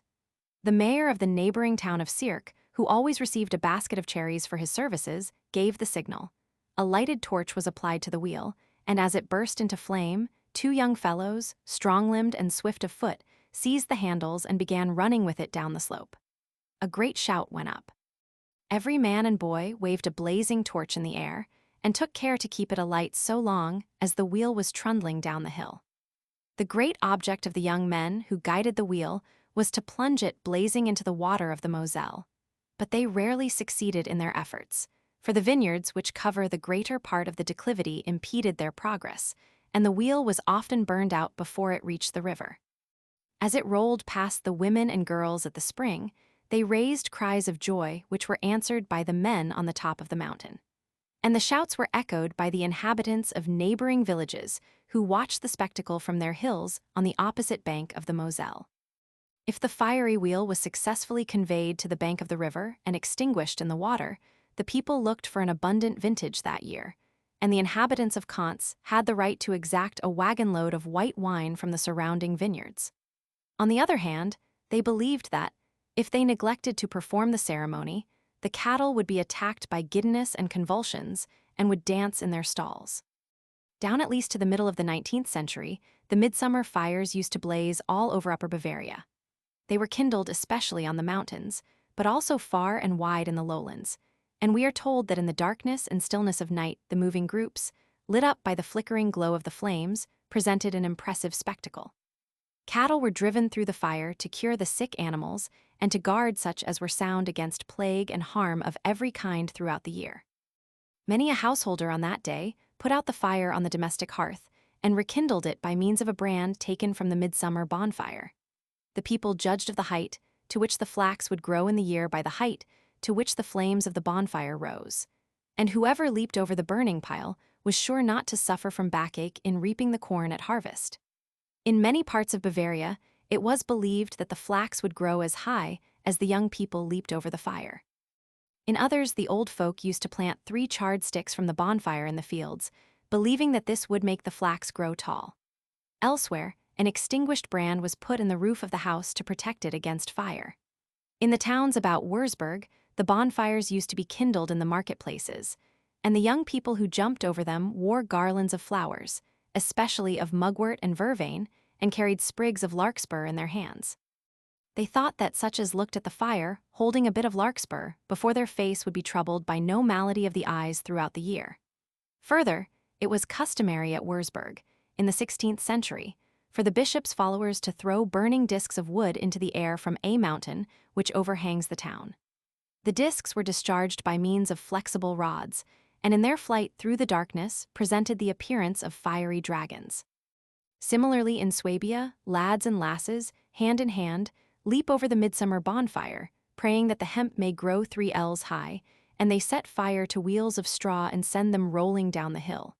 Sometimes, as the people sprang over the midsummer bonfire, they cried out, "Flax, flax! May the flax this year grow 7 ells high." At Rottenburg, a rude effigy in human form, called the Angelman, used to be enveloped in flowers and then burnt in the midsummer fire by boys, who afterwards leaped over the glowing embers.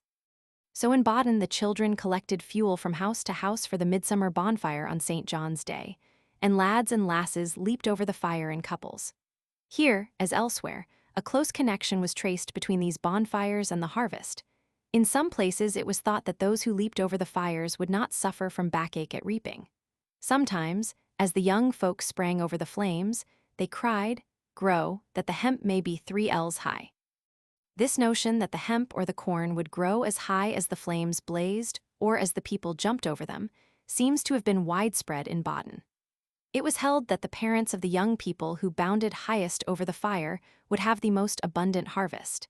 And on the other hand, if a man contributed nothing to the bonfire, it was imagined that there would be no blessing on his crops, and that his hemp in particular would never grow. At Ettersleben, near Sanderhausen, a high pole was planted in the ground, and a tar barrel was hung from it by a chain which reached to the ground. The barrel was then set on fire and swung round the pole amid shouts of joy. In Denmark and Norway, also midsummer fires were kindled on St. John's Eve on roads, open spaces, and hills. People in Norway thought that the fires banished sickness from among the cattle.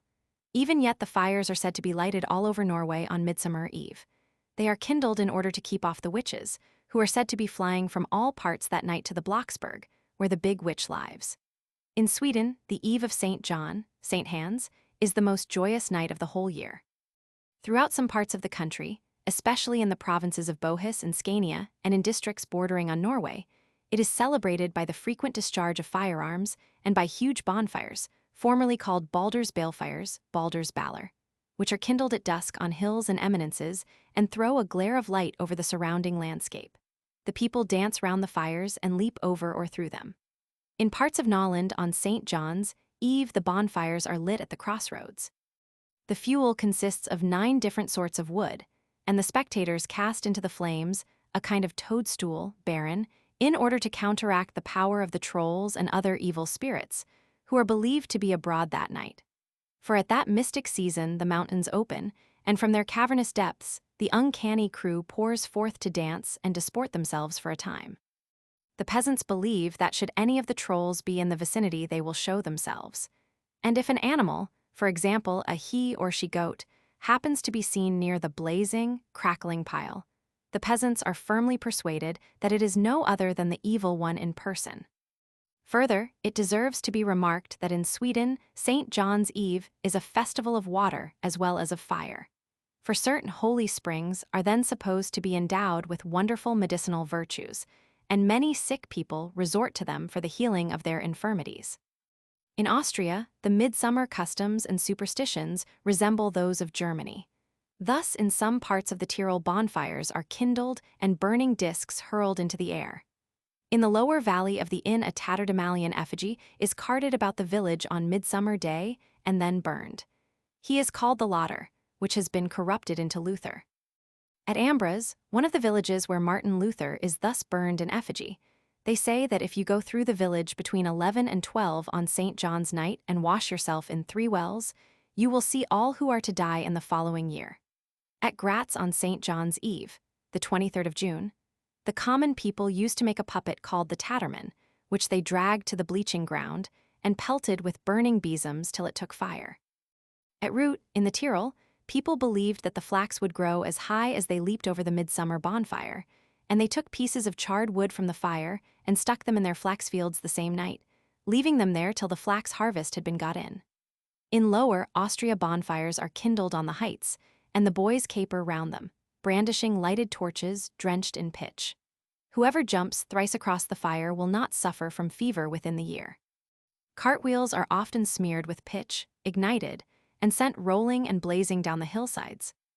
All over Bohemia, bonfires still burn on Midsummer Eve. In the afternoon, boys go about with handcarts from house to house, collecting fuel and threatening, with evil consequences, the curmudgeons who refuse them a dole. Sometimes the young men fell a tall straight fir in the woods and set it up on a height, where the girls deck it with nosegays, wreaths of leaves, and red ribbons. Then brushwood is piled about it, and at nightfall the whole is set on fire. While the flames break out, the young men climb the tree and fetch down the wreaths which the girls had placed on it. After that, lads and lasses stand on opposite sides of the fire and look at one another through the wreaths to see whether they will be true to each other and marry within the year. Also the girls throw the wreaths across the flames to the men, and woe to the awkward swain who fails to catch the wreath thrown him by his sweetheart. When the blaze has died down, each couple takes hands and leaps thrice across the fire. He or she who does so will be free from ague throughout the year, and the flax will grow as high as the young folks leap. A girl who sees 9 bonfires on Midsummer Eve will marry before the year is out. The singed wreaths are carried home and carefully preserved throughout the year. During thunderstorms, a bit of the wreath is burned on the hearth with a prayer. Some of it is given to kine that are sick or calving, and some of it serves to fumigate house and cattle stall, that man and beast may keep hale and well. Sometimes an old cartwheel is smeared with resin, ignited, and sent rolling down the hill. Often the boys collect all the worn-out besoms they can get hold of, dip them in pitch, and having set them on fire, wave them about or throw them high into the air. Or they rush down the hillside in troops, brandishing the flaming brooms and shouting.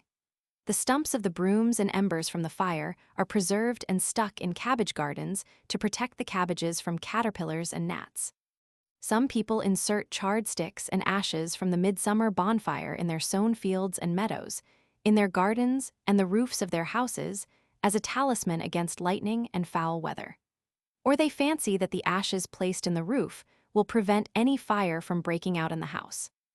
In some districts they crown or gird themselves with mugwort while the midsummer fire is burning, for this is supposed to be a protection against ghosts, witches, and sickness. In particular, a wreath of mugwort is a sure preventive of sore eyes. Sometimes the girls look at the bonfires through garlands of wild flowers, praying the fire to strengthen their eyes and eyelids. She who does this thrice will have no sore eyes all that year. In some parts of Bohemia, they used to drive the cows through the midsummer fire to guard them against witchcraft. In Slavonic countries, also, the midsummer festival is celebrated with similar rites. We have already seen that in Russia on the eve of St. John young men and maidens jump over a bonfire, in couples carrying a straw effigy of Cupido in their arms. In some parts of Russia, an image of Cupido is burnt or thrown into a stream on St. John's night.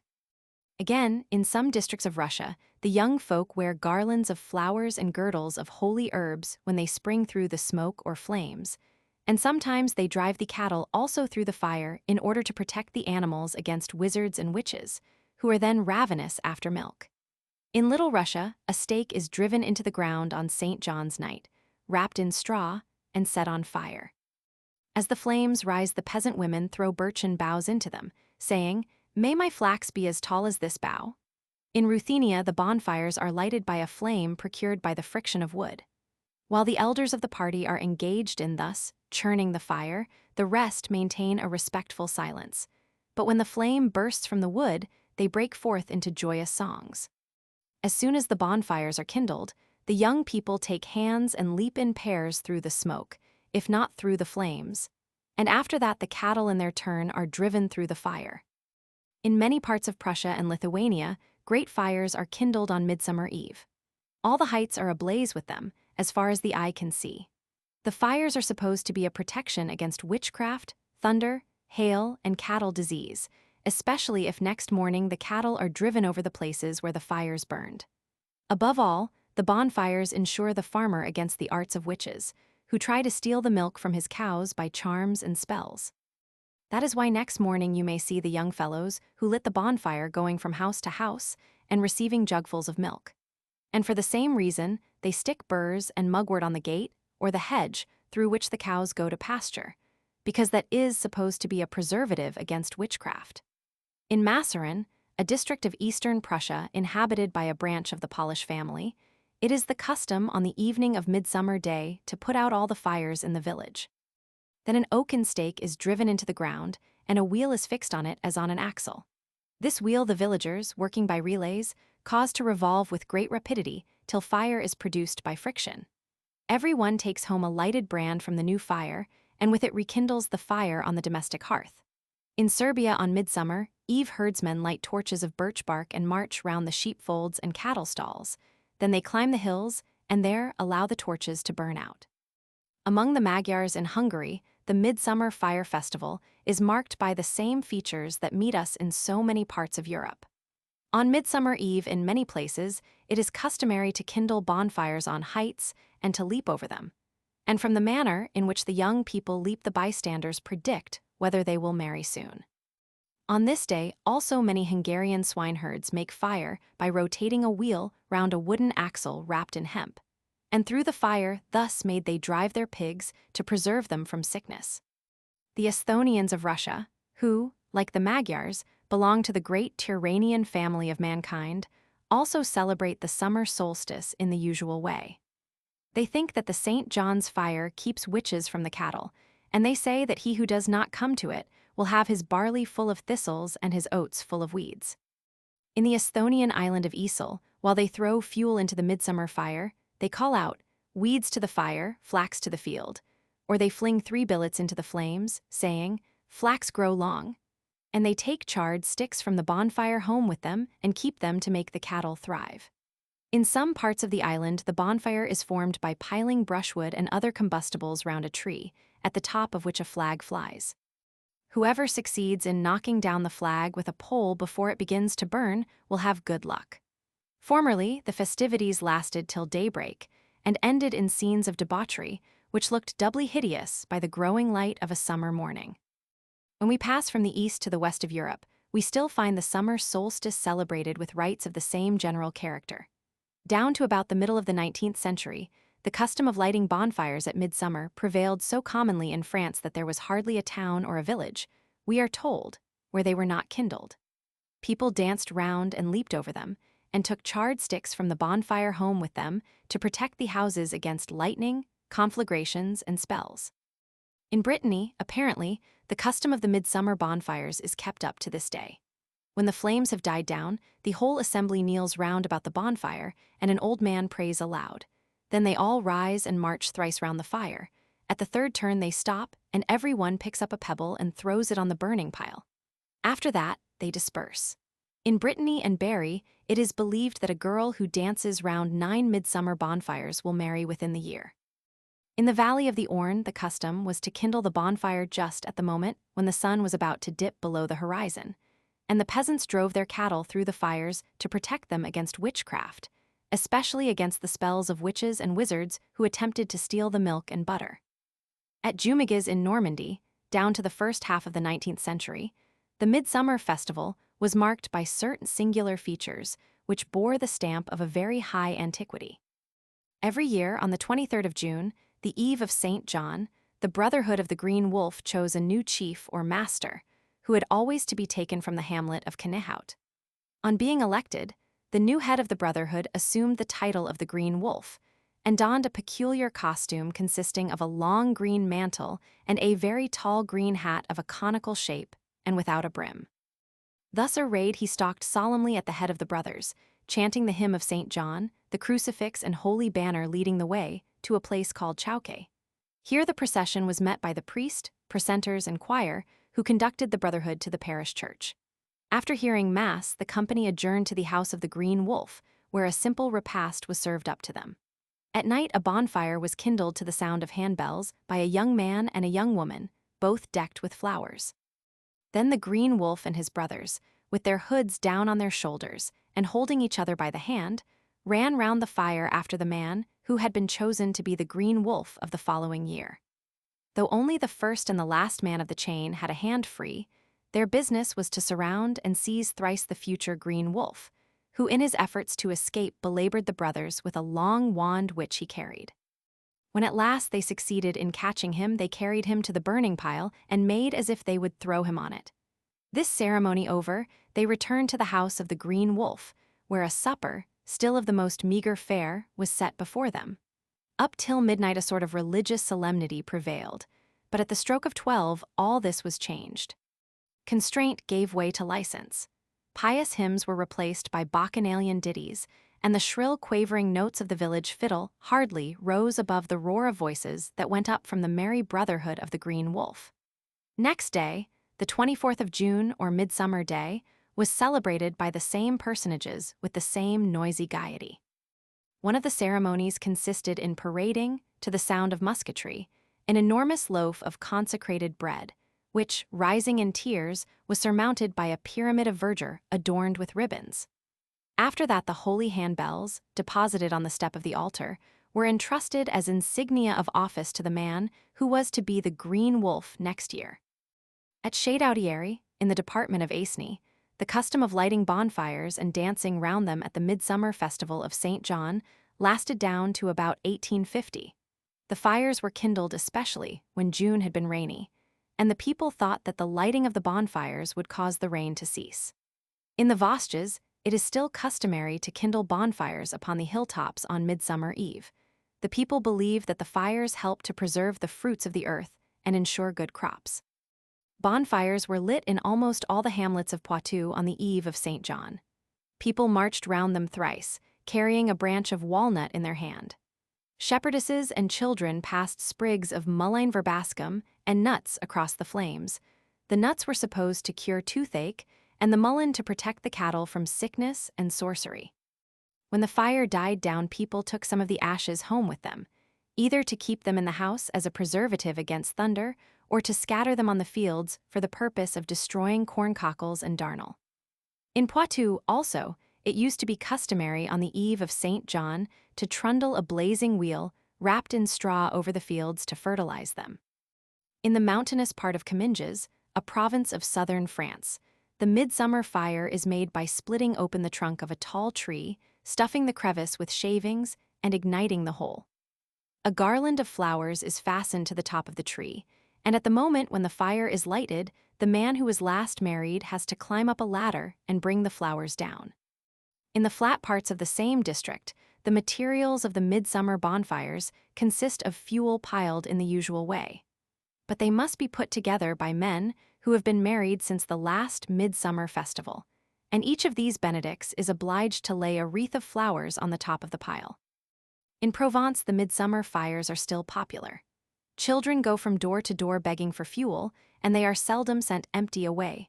Formerly, the priest, the mayor, and the aldermen used to walk in procession to the bonfire, and even deign to light it, after which the assembly marched thrice round the burning pile. At Aix, a nominal king, chosen from among the youth for his skill in shooting at a popinjay, presided over the midsummer festival. He selected his own officers, and escorted by a brilliant train marched to the bonfire, kindled it, and was the first to dance round it. Next day he distributed largesse to his followers. His reign lasted a year, during which he enjoyed certain privileges. He was allowed to attend the Mass celebrated by the commander of the Knights of St. John on St. John's Day. The right of hunting was accorded to him, and soldiers might not be quartered in his house. At Marseille, also on this day, one of the guilds chose a king of the badake or double axe, but it does not appear that he kindled the bonfire, which is said to have been lighted with great ceremony by the prefect and other authorities. In Belgium, the custom of kindling the midsummer bonfires has long disappeared from the great cities, but it is still kept up in rural districts and small towns. In that country, the eve of St. Peter's Day, the 29th of June, is celebrated by bonfires and dances exactly like those which commemorate St. John's Eve. Some people say that the fires of St. Peter, like those of St. John, are lighted in order to drive away dragons. In French Flanders down to 1789, a straw figure representing a man was always burned in the midsummer bonfire, and the figure of a woman was burned on St. Peter's Day, the 29th of June. In Belgium, people jump over the midsummer bonfires as a preventive of colic, and they keep the ashes at home to hinder fire from breaking out. The custom of lighting bonfires at midsummer has been observed in many parts of our own country, and as usual people danced round and leaped over them. In Wales, 3 or 9 different kinds of wood and charred faggots carefully preserved from the last midsummer were deemed necessary to build the bonfire, which was generally done on rising ground. In the Vale of Glamorgan, a cartwheel swathed in straw used to be ignited and sent rolling down the hill. If it kept alight all the way down and blazed for a long time, an abundant harvest was expected. On Midsummer Eve, people in the Isle of Man were wont to light fires to the windward of every field, so that the smoke might pass over the corn, and they folded their cattle and carried blazing furze or gorse round them several times. In Ireland, cattle, especially barren cattle, were driven through the midsummer fires, and the ashes were thrown on the fields to fertilize them, or live coals were carried into them to prevent blight. In Scotland, the traces of midsummer fires are few, but at that season in the highlands of Perthshire cowherds used to go round their folds thrice, in the direction of the sun, with lighted torches. This they did to purify the flocks and herds and to keep them from falling sick. The practice of lighting bonfires on Midsummer Eve and dancing or leaping over them is, or was till recently, common all over Spain and in some parts of Italy and Sicily. In Malta, great fires are kindled in the streets and squares of the towns and villages on the eve of St. John, Midsummer Eve. Formerly, the Grand Master of the Order of St. John used on that evening to set fire to a heap of pitch barrels placed in front of the sacred hospital. In Greece, too, the custom of kindling fires on St. John's Eve and jumping over them is said to be still universal. One reason assigned for it is a wish to escape from the fleas. According to another account, the women cry out as they leap over the fire, "I leave my sins behind me." In Lesbos, the fires on St. John's Eve are usually lighted by threes, and the people spring thrice over them, each with a stone on his head, saying, "I jump the hare's fire, my head a stone." In Kalymnos, the midsummer fire is supposed to ensure abundance in the coming year as well as deliverance from fleas. The people dance round the fires singing, with stones on their heads, and then jump over the blaze or the glowing embers. When the fire is burning low, they throw the stones into it, and when it is nearly out, they make crosses on their legs and then go straightway and bathe in the sea. The custom of kindling bonfires on Midsummer Day or on Midsummer Eve is widely spread among the Mohammedan peoples of North Africa, particularly in Morocco and Algeria. It is common both to the Berbers and to many of the Arabs or Arabic-speaking tribes. In these countries, Midsummer Day, the 24th of June, Old Style, is called El Ansara. The fires are lit in the courtyards, at crossroads, in the fields, and sometimes on the thrashing floors. Plants which in burning give out a thick smoke and an aromatic smell are much sought after for fuel on these occasions. Among the plants used for the purpose are giant fennel, thyme, rue, chervil seed, chamomile, geranium, and pennyroyal. People expose themselves, and especially their children, to the smoke and drive it towards the orchards and the crops. Also, they leap across the fires. In some places, everybody ought to repeat the leap 7 times. Moreover, they take burning brands from the fires and carry them through the houses in order to fumigate them. They pass things through the fire and bring the sick into contact with it, while they utter prayers for their recovery. The ashes of the bonfires are also reputed to possess beneficial properties, hence in some places people rub their hair or their bodies with them. In some places, they think that by leaping over the fires they rid themselves of all misfortune, and that childless couples thereby obtain offspring. Berbers of the Rif province, in northern Morocco, make great use of fires at midsummer for the good of themselves, their cattle, and their fruit trees. They jump over the bonfires in the belief that this will preserve them in good health, and they light fires under fruit trees to keep the fruit from falling untimely. And they imagine that by rubbing a paste of the ashes on their hair, they prevent the hair from falling off their heads. In all these Moroccan customs, we are told, the beneficial effect is attributed wholly to the smoke, which is supposed to be endued with a magical quality that removes misfortune from men, animals, fruit trees, and crops. The celebration of a midsummer festival by Mohammedan peoples is particularly remarkable, because the Mohammedan calendar, being purely lunar and uncorrected by intercalation, necessarily takes no note of festivals which occupy fixed points in the solar year. All strictly Mohammedan feasts, being pinned to the moon, slide gradually with that luminary through the whole period of the Earth's revolution about the sun. This fact of itself seems to prove that among the Mohammedan peoples of northern Africa, as among the Christian peoples of Europe, the midsummer festival is quite independent of the religion which the people publicly profess, and is a relic of a far older paganism. The Hallowe'en fires. From the foregoing survey, we may infer that among the heathen forefathers of the European peoples, the most popular and widespread fire festival of the year was the great celebration of Midsummer Eve or Midsummer Day. The coincidence of the festival with the summer solstice can hardly be accidental. Rather, we must suppose that our pagan ancestors purposely timed the ceremony of fire on Earth to coincide with the arrival of the sun at the highest point of his course in the sky.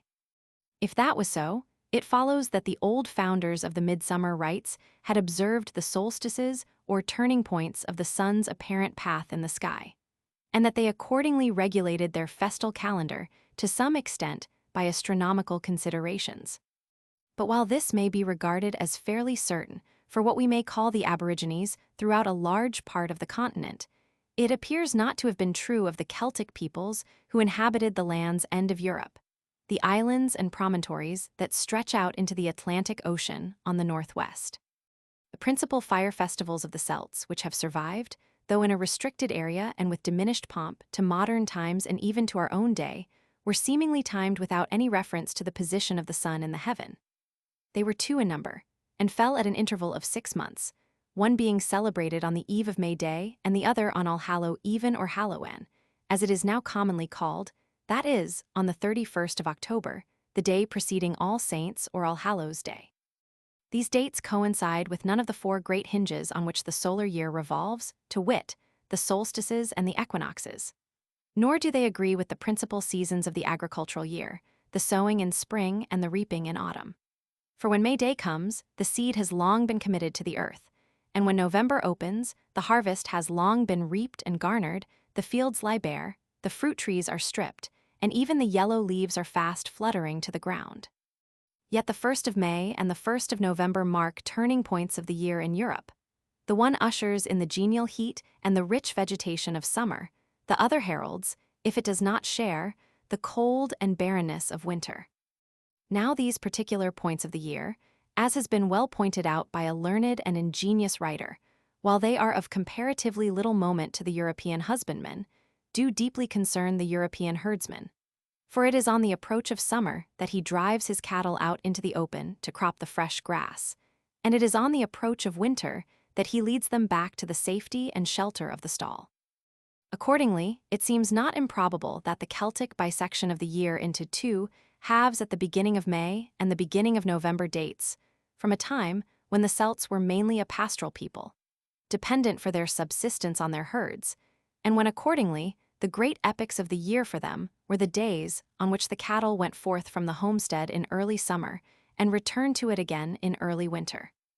Even in Central Europe, remote from the region now occupied by the Celts, a similar bisection of the year may be clearly traced in the great popularity, on the one hand, of May Day and its eve, Walpurgis-night, and on the other hand, of the Feast of All Souls at the beginning of November, which under a thin Christian cloak conceals an ancient pagan festival of the dead.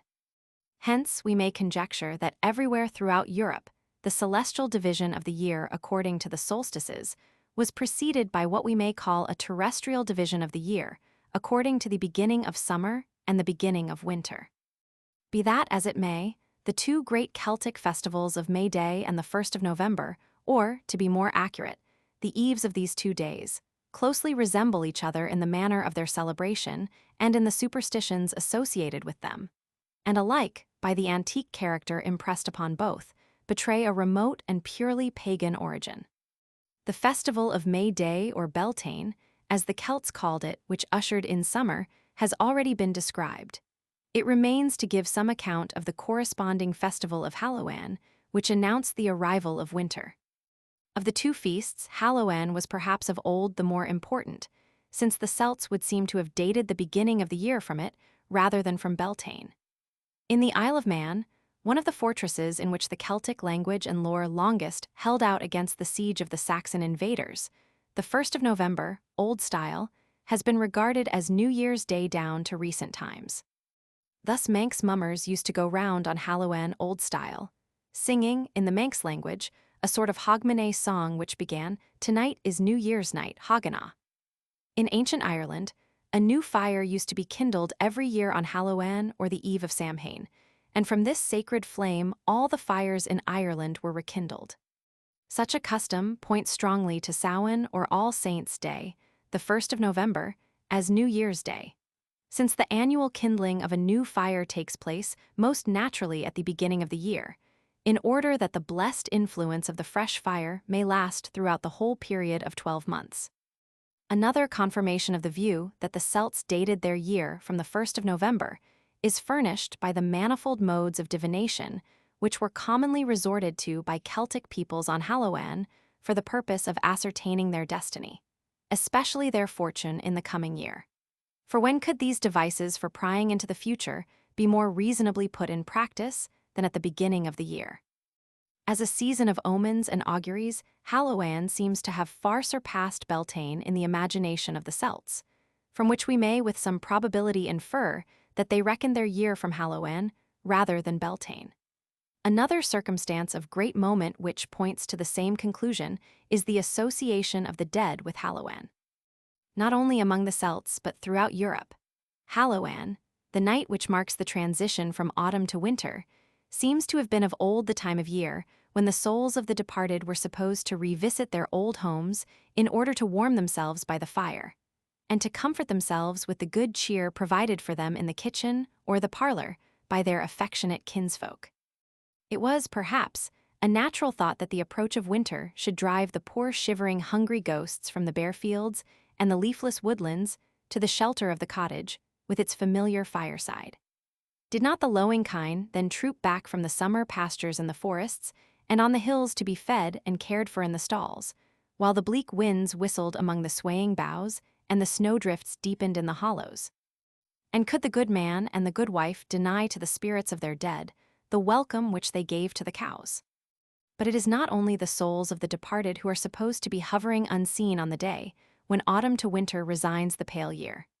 Witches then speed on their errands of mischief, some sweeping through the air on besoms, others galloping along the roads on tabby cats, which for that evening are turned into coal-black steeds. The fairies, too, are all let loose, and hobgoblins of every sort roam freely about. Yet while a glamour of mystery and awe has always clung to Halloween in the minds of the Celtic peasantry, the popular celebration of the festival has been, at least in modern times, by no means of a prevailing gloomy cast. On the contrary, it has been attended by picturesque features and merry pastimes, which rendered it the gayest night of all the year. Amongst the things which in the Highlands of Scotland contributed to invest the festival with a romantic beauty were the bonfires which used to blaze at frequent intervals on the heights. On the last day of autumn, children gathered ferns, tar barrels, the long thin stalks called gayanisk, and everything suitable for a bonfire. These were placed in a heap on some eminence near the house, and in the evening set fire to. The fires were called samnagan. There was one for each house, and it was an object of ambition who should have the biggest. Whole districts were brilliant with bonfires, and their glare across a highland loch, and from many eminences, formed an exceedingly picturesque scene. Like the Beltane fires on the 1st of May, the Halloween bonfires seem to have been kindled most commonly in the Perthshire Highlands. In the parish of Callander, they still blazed down to near the end of the 18th century. When the fire had died down, the ashes were carefully collected in the form of a circle, and a stone was put in, near the circumference, for every person of the several families interested in the bonfire. Next morning, if any of these stones was found to be displaced or injured, the people made sure that the person represented by it was fey or devoted, and that he could not live 12 months from that day. At Balquhidder down to the latter part of the 19th century, each household kindled its bonfire at Halloween, but the custom was chiefly observed by children. The fires were lighted on any high knoll near the house. There was no dancing round them. Halloween fires were also lighted in some districts of the northeast of Scotland, such as Buchan. Villagers and farmers alike must have their fire. In the villages, the boys went from house to house and begged a peat from each householder, usually with the words, "Gee's a peat tea, burn the witches." When they had collected enough peats, they piled them in a heap, together with straw, furs, and other combustible materials, and set the whole on fire. Then each of the youths, one after another, laid himself down on the ground as near to the fire as he could without being scorched, and thus lying allowed the smoke to roll over him. The others ran through the smoke and jumped over their prostrate comrade. When the heap was burned down, they scattered the ashes, vying with each other who should scatter them most.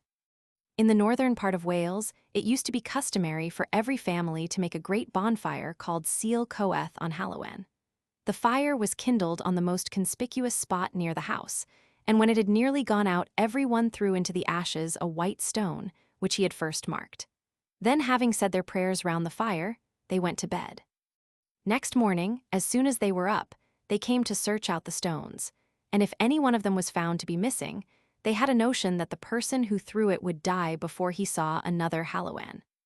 According to Sir John Rees, the habit of celebrating Halloween by lighting bonfires on the hills is perhaps not yet extinct in Wales, and men still living can remember how the people who assisted at the bonfires would wait till the last spark was out, and then would suddenly take to their heels, shouting at the top of their voices, "The cropped black sow sees the hindmost."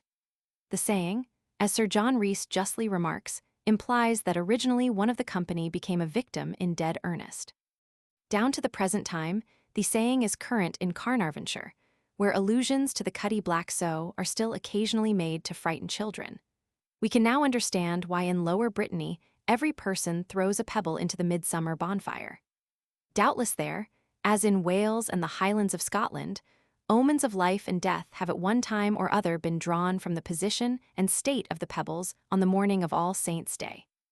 The custom, thus found among 3 separate branches of the Celtic stock, probably dates from a period before their dispersion, or at least from a time when alien races had not yet driven home the wedges of separation between them.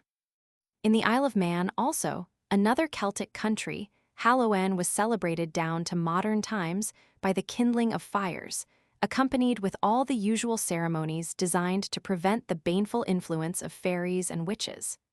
The midwinter fires. If the heathen of ancient Europe celebrated, as we have good reason to believe, the season of midsummer with a great festival of fire, of which the traces have survived in many places down to our own time, it is natural to suppose that they should have observed with similar rites the corresponding season of midwinter. For midsummer and midwinter, or, in more technical language, the summer solstice and the winter solstice, are the 2 great turning points in the sun's apparent course through the sky. And from the standpoint of primitive man, nothing might seem more appropriate than to kindle fires on earth at the 2 moments when the fire and heat of the great luminary in heaven begin to wane or to wax. In modern Christendom, the ancient fire festival of the winter solstice appears to survive, or to have survived down to recent years, in the old custom of the Yule log, clog, or block, as it was variously called in England. The custom was widespread in Europe, but seems to have flourished especially in England, France, and among the South Slavs. At least the fullest accounts of the custom come from these quarters. That the Yule log was only the winter counterpart of the midsummer bonfire, kindled within doors, instead of in the open air, on account of the cold and inclement weather of the season, was pointed out long ago by our English antiquary John Brand. And the view is supported by the many quaint superstitions attaching to the Yule log, superstitions which have no apparent connection with Christianity, but carry their heathen origin plainly stamped upon them. But while the 2 solstitial celebrations were both festivals of fire, the necessity or desirability of holding the winter celebration within doors lent it the character of a private or domestic festivity, which contrasts strongly with the publicity of the summer celebration, at which the people gathered on some open space or conspicuous height, kindled a huge bonfire in common, and danced and made merry round it together. Down to about the middle of the 19th century, the old rite of the Yule log was kept up in some parts of central Germany. Thus, in the valleys of the Sieg and Lahn, the Yule log, a heavy block of oak, was fitted into the floor of the hearth, where, though it glowed under the fire, it was hardly reduced to ashes within a year. When the new log was laid next year, the remains of the old one were ground to powder and strewed over the fields during the 12 nights, which was supposed to promote the growth of the crops. In some villages of Westphalia, the practice was to withdraw the Yule log, Christbrand, from the fire so soon as it was slightly charred. It was then kept carefully to be replaced on the fire whenever a thunderstorm broke, because the people believed that lightning would not strike a house in which the Yule log was smoldering. In other villages of Westphalia, the old custom was to tie up the Yule log in the last sheaf cut at harvest. In several provinces of France, and particularly in Provence, the custom of the Yule log or tréfoir, as it was called in many places, was long observed. A French writer of the 17th century denounces as superstitious the belief that a log called the tréfoir or Christmas brand, which you put on the fire for the first time on Christmas Eve and continue to put on the fire for a little while every day till 12th night, can, if kept under the bed, protect the house for a whole year from fire and thunder. That it can prevent the inmates from having chilblains on their heels in winter, that it can cure the cattle of many maladies, that if a piece of it be steeped in the water which cows drink it helps them to calve, and lastly, that if the ashes of the log be strewn on the fields, it can save the wheat from mildew. In some parts of Flanders and France, the remains of the Yule log were regularly kept in the house under a bed as a protection against thunder and lightning. In Berry, when thunder was heard, a member of the family used to take a piece of the log and throw it on the fire, which was believed to avert the lightning. Again, in Perigord, the charcoal and ashes are carefully collected and kept for healing swollen glands. The part of the trunk which has not been burnt in the fire is used by plowmen to make the wedge for their plow, because they allege that it causes the seeds to thrive better. And the women keep pieces of it till 12th night for the sake of their chickens. Some people imagine that they will have as many chickens as there are sparks that fly out of the brands of the log when they shake them, and others place the extinct brands under the bed to drive away vermin. In various parts of France, the charred log is thought to guard the house against sorcery as well as against lightning. In England, the customs and beliefs concerning the Yule log used to be similar. On the night of Christmas Eve, says the antiquary John Brand, our ancestors were wont to light up candles of an uncommon size, called Christmas candles, and lay a log of wood upon the fire, called a Yule clog or Christmas block, to illuminate the house and, as it were, to turn night into day. The old custom was to light the Yule log with a fragment of its predecessor, which had been kept throughout the year for the purpose. Where it was so kept, the fiend could do no mischief. The remains of the log were also supposed to guard the house against fire and lightning. To this day, the ritual of bringing in the Yule log is observed with much solemnity among the southern Slavs, especially the Serbians. The log is usually a block of oak, but sometimes of olive or beech. They seem to think that they will have as many calves, lambs, pigs, and kids as they strike sparks out of the burning log.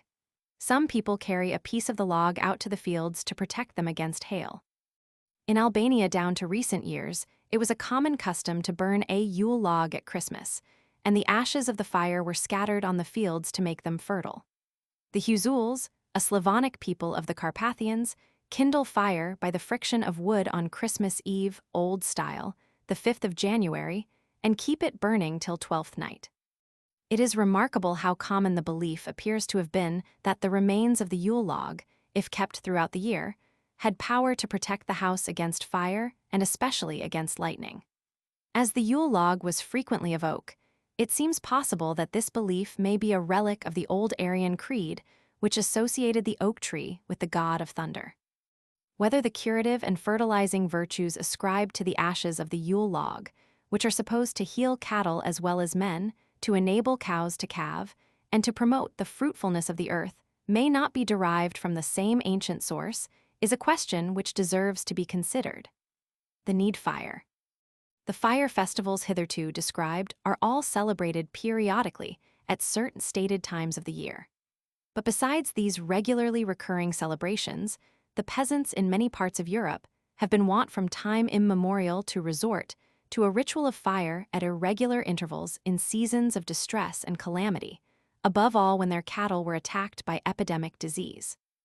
No account of the popular European fire festivals would be complete without some notice of these remarkable rites, which have all the greater claim on our attention because they may perhaps be regarded as the source and origin of all the other fire festivals. Certainly, they must date from a very remote antiquity. The general name by which they are known among the Teutonic peoples is need fire. Sometimes the need fire was known as wildfire, to distinguish it no doubt from the tame fire produced by more ordinary methods. Among Slavonic peoples, it is called living fire.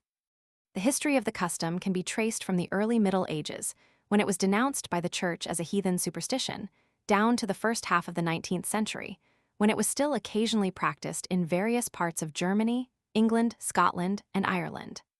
Among Slavonic peoples, it appears to have lingered even longer. The usual occasion for performing the rite was an outbreak of plague or cattle disease, for which the need fire was believed to be an infallible remedy. The animals which were subjected to it included cows, pigs, horses, and sometimes geese.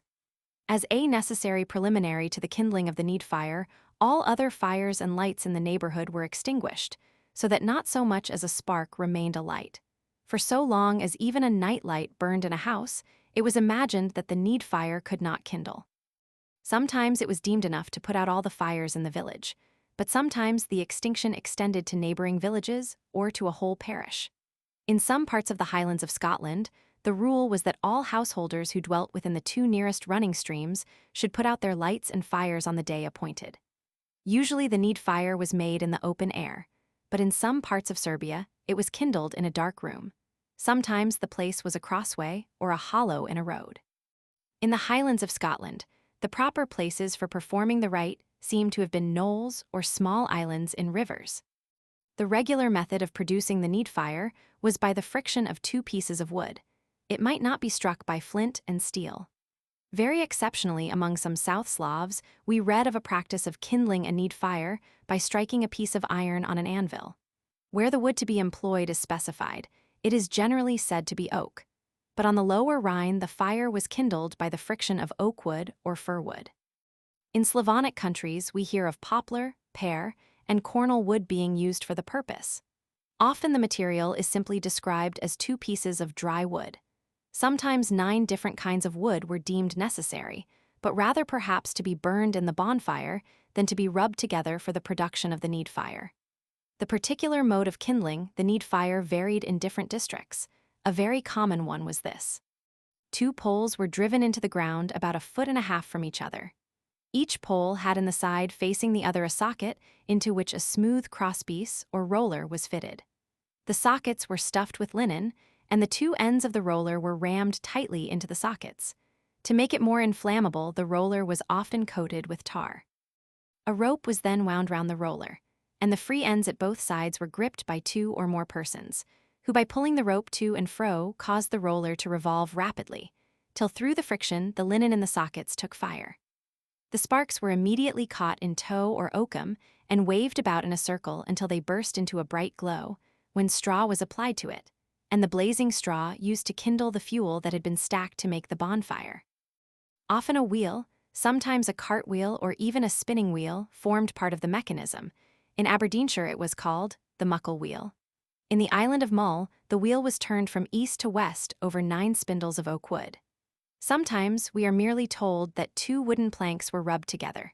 Sometimes it was prescribed that the cartwheel used for fire-making and the axle on which it turned should both be new. Similarly, it was said that the rope which turned the roller should be new. If possible, it should be woven of strands taken from a gallows rope with which people had been hanged, but this was a counsel of perfection rather than a strict necessity. Various rules were also laid down as to the kind of persons who might or should make the need fire. Sometimes it was said that the 2 persons who pulled the rope which twirled the roller should always be brothers, or at least bear the same baptismal name. Sometimes it was deemed sufficient if they were both chaste young men. In some villages of Brunswick, people thought that if everybody who lent a hand in kindling the need fire did not bear the same Christian name, they would labor in vain. In Silesia, the tree employed to produce the need fire used to be felled by a pair of twin brothers.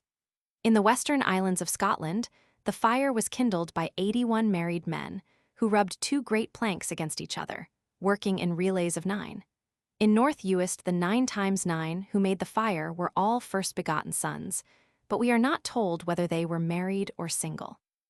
Among the Serbians, the need fire is sometimes kindled by a boy and girl between 11 and 14 years of age, who work stark naked in a dark room.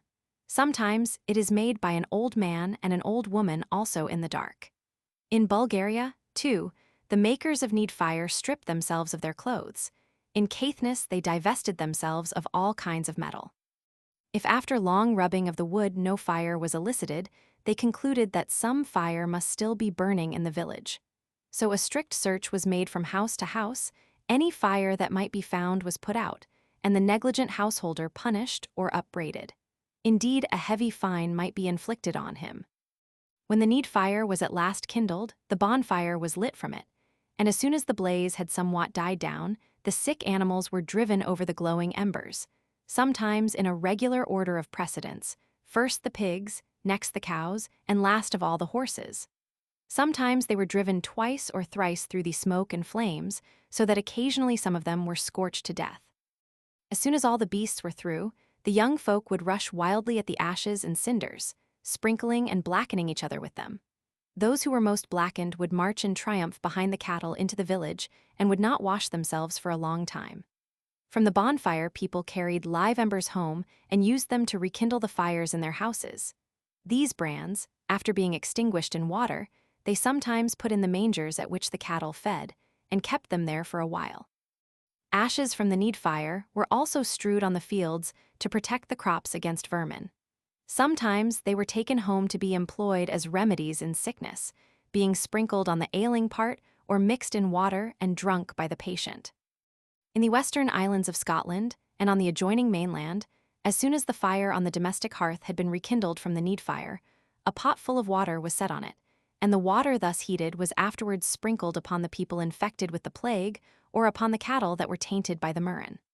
Special virtue was attributed to the smoke of the bonfire.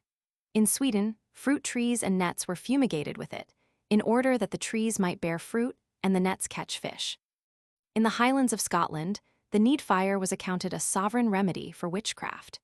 In the island of Mull, when the fire was kindled as a cure for the murrain, we hear of the rite being accompanied by the sacrifice of a sick heifer, which was cut in pieces and burnt.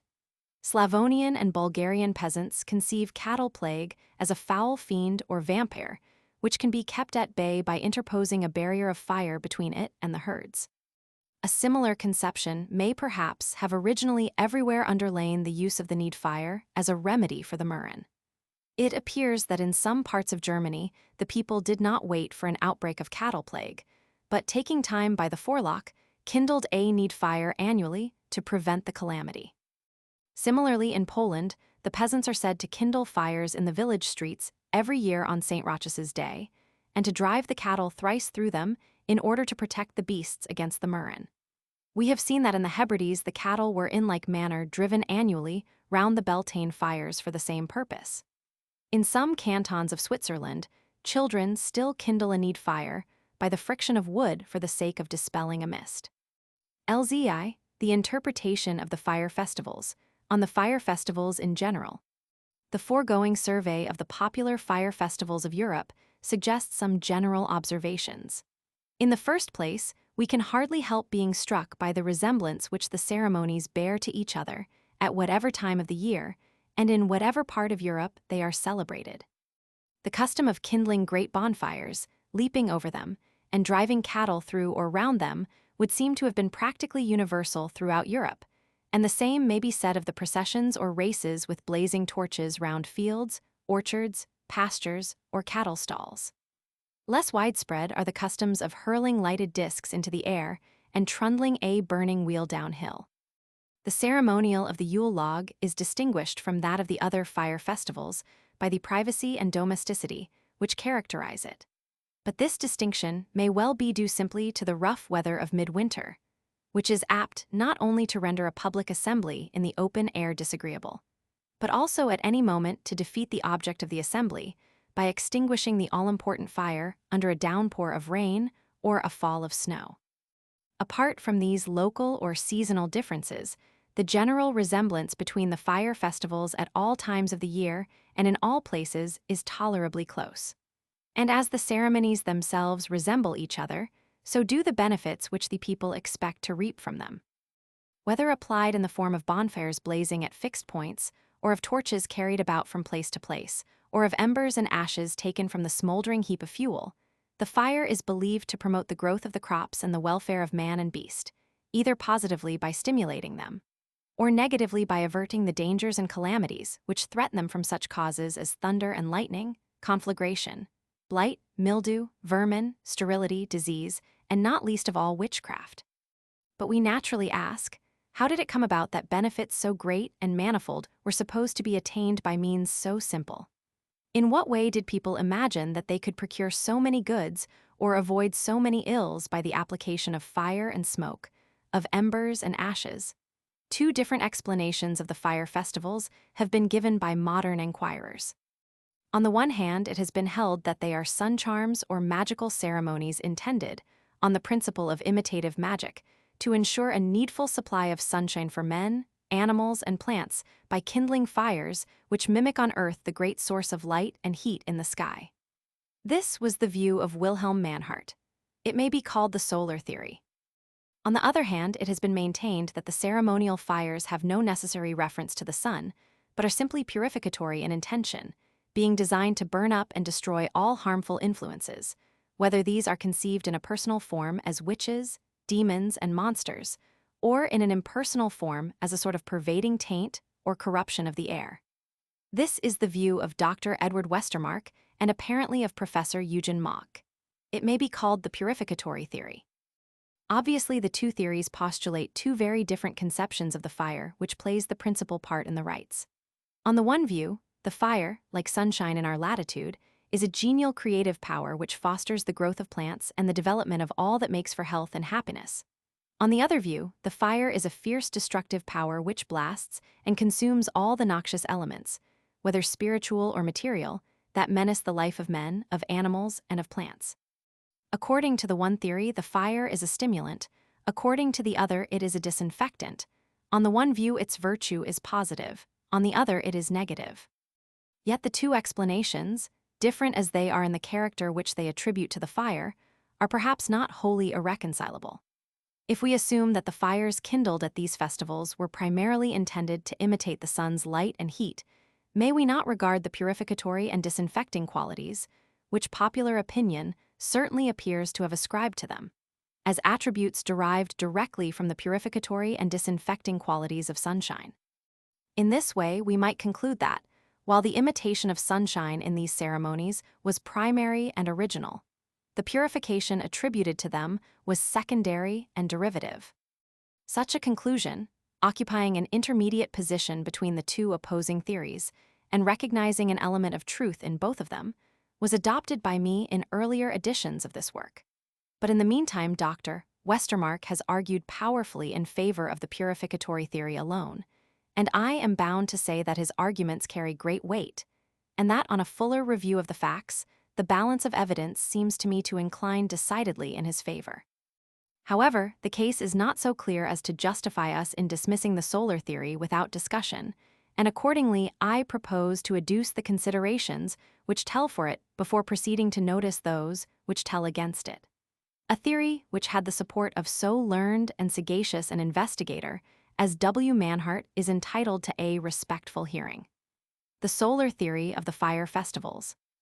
In an earlier part of this work, we saw that savages resort to charms for making sunshine, and it would be no wonder if primitive man in Europe did the same.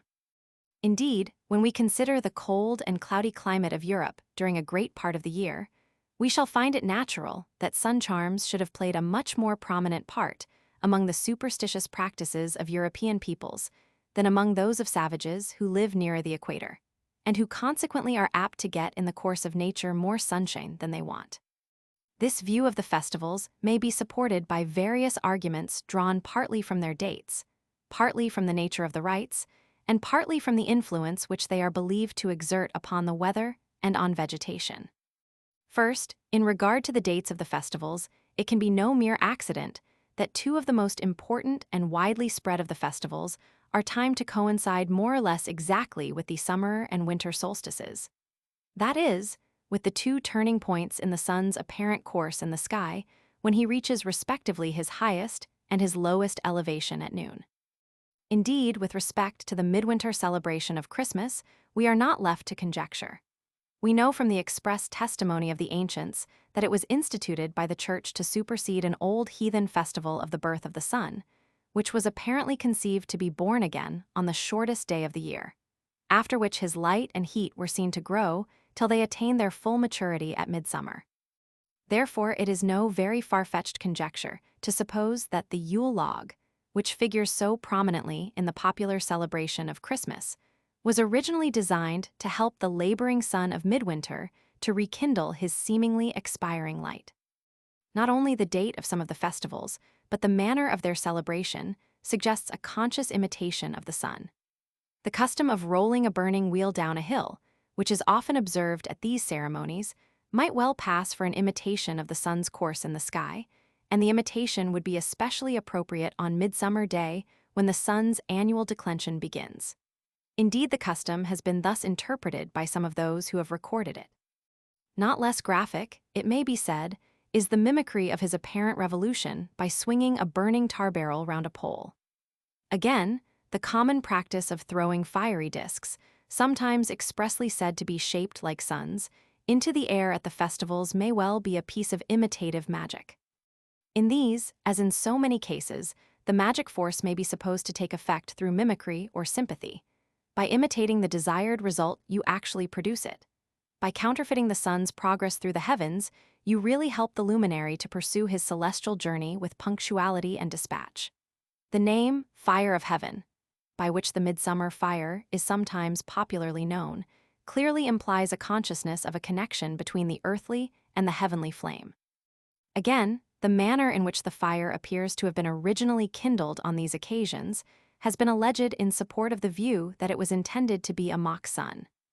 As some scholars have perceived, it is highly probable that at the periodic festivals in former times fire was universally obtained by the friction of two pieces of wood. It is still so procured in some places both at the Easter and the midsummer festivals, and it is expressly said to have been formerly so procured at the Beltane celebration, both in Scotland and Wales. But what makes it nearly certain that this was once the invariable mode of kindling the fire at these periodic festivals is the analogy of the needfire, which has almost always been produced by the friction of wood, and sometimes by the revolution of a wheel. It is a plausible conjecture that the wheel employed for this purpose represents the sun, and if the fires at the regularly recurring celebrations were formerly produced in the same way, it might be regarded as a confirmation of the view that they were originally sun charms. In point of fact, there is, as Kuhn has indicated, some evidence to show that the midsummer fire was originally thus produced. We have seen that many Hungarian swineherds make fire on Midsummer Eve by rotating a wheel round a wooden axle wrapped in hemp, and that they drive their pigs through the fire thus made. At Obermedlingen in Swabia, the Fire of Heaven, as it was called, was made on St. Vitus's Day, the 15th of June, by igniting a cartwheel, which, smeared with pitch and plated with straw, was fastened on a pole 12 feet high, the top of the pole being inserted in the nave of the wheel. This fire was made on the summit of a mountain, and as the flame ascended, the people uttered a set form of words, with eyes and arms directed heavenward. Here the fixing of a wheel on a pole and igniting it suggests that originally the fire was produced, as in the case of the need fire, by the revolution of a wheel. The day on which the ceremony takes place, the 15th of June, is near midsummer, and we have seen that in Masseron fire is, or used to be actually made on Midsummer Day by turning a wheel rapidly about an oaken pole, though it is not said that the new fire so obtained is used to light a bonfire.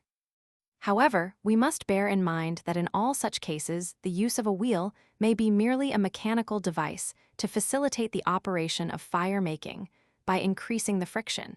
It need not have any symbolical significance. Further, the influence which these fires, whether periodic or occasional, are supposed to exert on the weather and vegetation may be cited in support of the view that they are sun charms, since the effects ascribed to them resemble those of sunshine. Thus, the French belief that in a rainy June the lighting of the midsummer bonfires will cause the rain to cease appears to assume that they can disperse the dark clouds and make the sun to break out in radiant glory, drying the wet earth and dripping trees. Similarly, the use of the need fire by Swiss children on foggy days for the purpose of clearing away the mist may very naturally be interpreted as a sun charm. In the Vosges Mountains, the people believe that the midsummer fires help to preserve the fruits of the earth and ensure good crops. In Sweden, the warmth or cold of the coming season is inferred from the direction in which the flames of the May Day bonfire are blown. If they blow to the south, it will be warm, if to the north, cold. No doubt at present the direction of the flames is regarded merely as an augury of the weather, not as a mode of influencing it. But we may be pretty sure that this is one of the cases in which magic has dwindled into divination. So in the Eifel Mountains, when the smoke blows towards the cornfields, this is an omen that the harvest will be abundant. But the older view may have been not merely that the smoke and flames prognosticated, but that they actually produced an abundant harvest, the heat of the flames acting like sunshine on the corn. Perhaps it was with this view that people in the Isle of Man lit fires to windward of their fields in order that the smoke might blow over them. So in South Africa, about the month of April, the Matabeles light huge fires to the windward of their gardens, their idea being that the smoke, by passing over the crops, will assist the ripening of them. Among the Zulus also, medicine is burned on a fire placed to windward of the garden, the fumigation which the plants in consequence receive being held to improve the crop. Again, the idea of our European peasants that the corn will grow well as far as the blaze of the bonfire is visible may be interpreted as a remnant of the belief in the quickening and fertilizing power of the bonfires. The same belief, it may be argued, reappears in the notion that embers taken from the bonfires and inserted in the fields will promote the growth of the crops, and it may be thought to underlie the customs of sowing flaxseed in the direction in which the flames blow, of mixing the ashes of the bonfire with the seed corn at sowing, of scattering the ashes by themselves over the field to fertilize it, and of incorporating a piece of the Yule log in the plow to make the seeds thrive. The opinion that the flax or hemp will grow as high as the flames rise, or the people leap over them, belongs clearly to the same class of ideas. Again, at Caen, on the banks of the Moselle, if the blazing wheel which was trundled down the hillside reached the river without being extinguished, this was hailed as a proof that the vintage would be abundant. So firmly was this belief held that the successful performance of the ceremony entitled the villagers to levy a tax upon the owners of the neighboring vineyards. Here, the unextinguished wheel might be taken to represent an unclouded sun, which in turn would portend an abundant vintage. So the wagon load of white wine, which the villagers received from the vineyards round about, might pass for a payment for the sunshine which they had procured for the grapes. Similarly, in the Vale of Glamorgan, a blazing wheel used to be trundled downhill on Midsummer Day. And if the fire were extinguished before the wheel reached the foot of the hill, the people expected a bad harvest. Whereas if the wheel kept alight all the way down and continued to blaze for a long time, the farmers looked forward to heavy crops that summer. Here again, it is natural to suppose that the rustic mind traced a direct connection between the fire of the wheel and the fire of the sun, on which the crops are dependent. But in popular belief, the quickening and fertilizing influence of the bonfires is not limited to the vegetable world. It extends also to animals. This plainly appears from the Irish custom of driving barren cattle through the midsummer fires, from the French belief that the Yule log steeped in water helps cows to calve, from the French and Serbian notion that there will be as many chickens, calves, lambs, and kids as there are sparks struck out of the Yule log, from the French custom of putting the ashes of the bonfires in the fowls' nests to make the hens lay eggs, and from the German practice of mixing the ashes of the bonfires with the drink of cattle in order to make the animals thrive. Further, there are clear indications that even human fecundity is supposed to be promoted by the genial heat of the fires. In Morocco, the people think that childless couples can obtain offspring by leaping over the midsummer bonfire. It is an Irish belief that a girl who jumps thrice over the midsummer bonfire will soon marry and become the mother of many children. In Flanders, women leap over the midsummer fires to ensure an easy delivery. In various parts of France, they think that if a girl dances round 9 fires, she will be sure to marry within the year.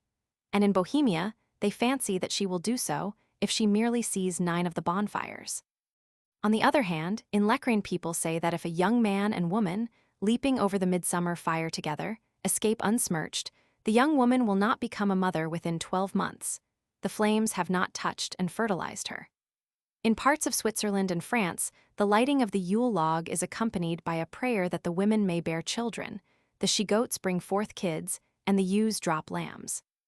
The rule observed in some places that the bonfires should be kindled by the person who was last married seems to belong to the same class of ideas, whether it be that such a person is supposed to receive from, or to impart to, the fire a generative and fertilizing influence.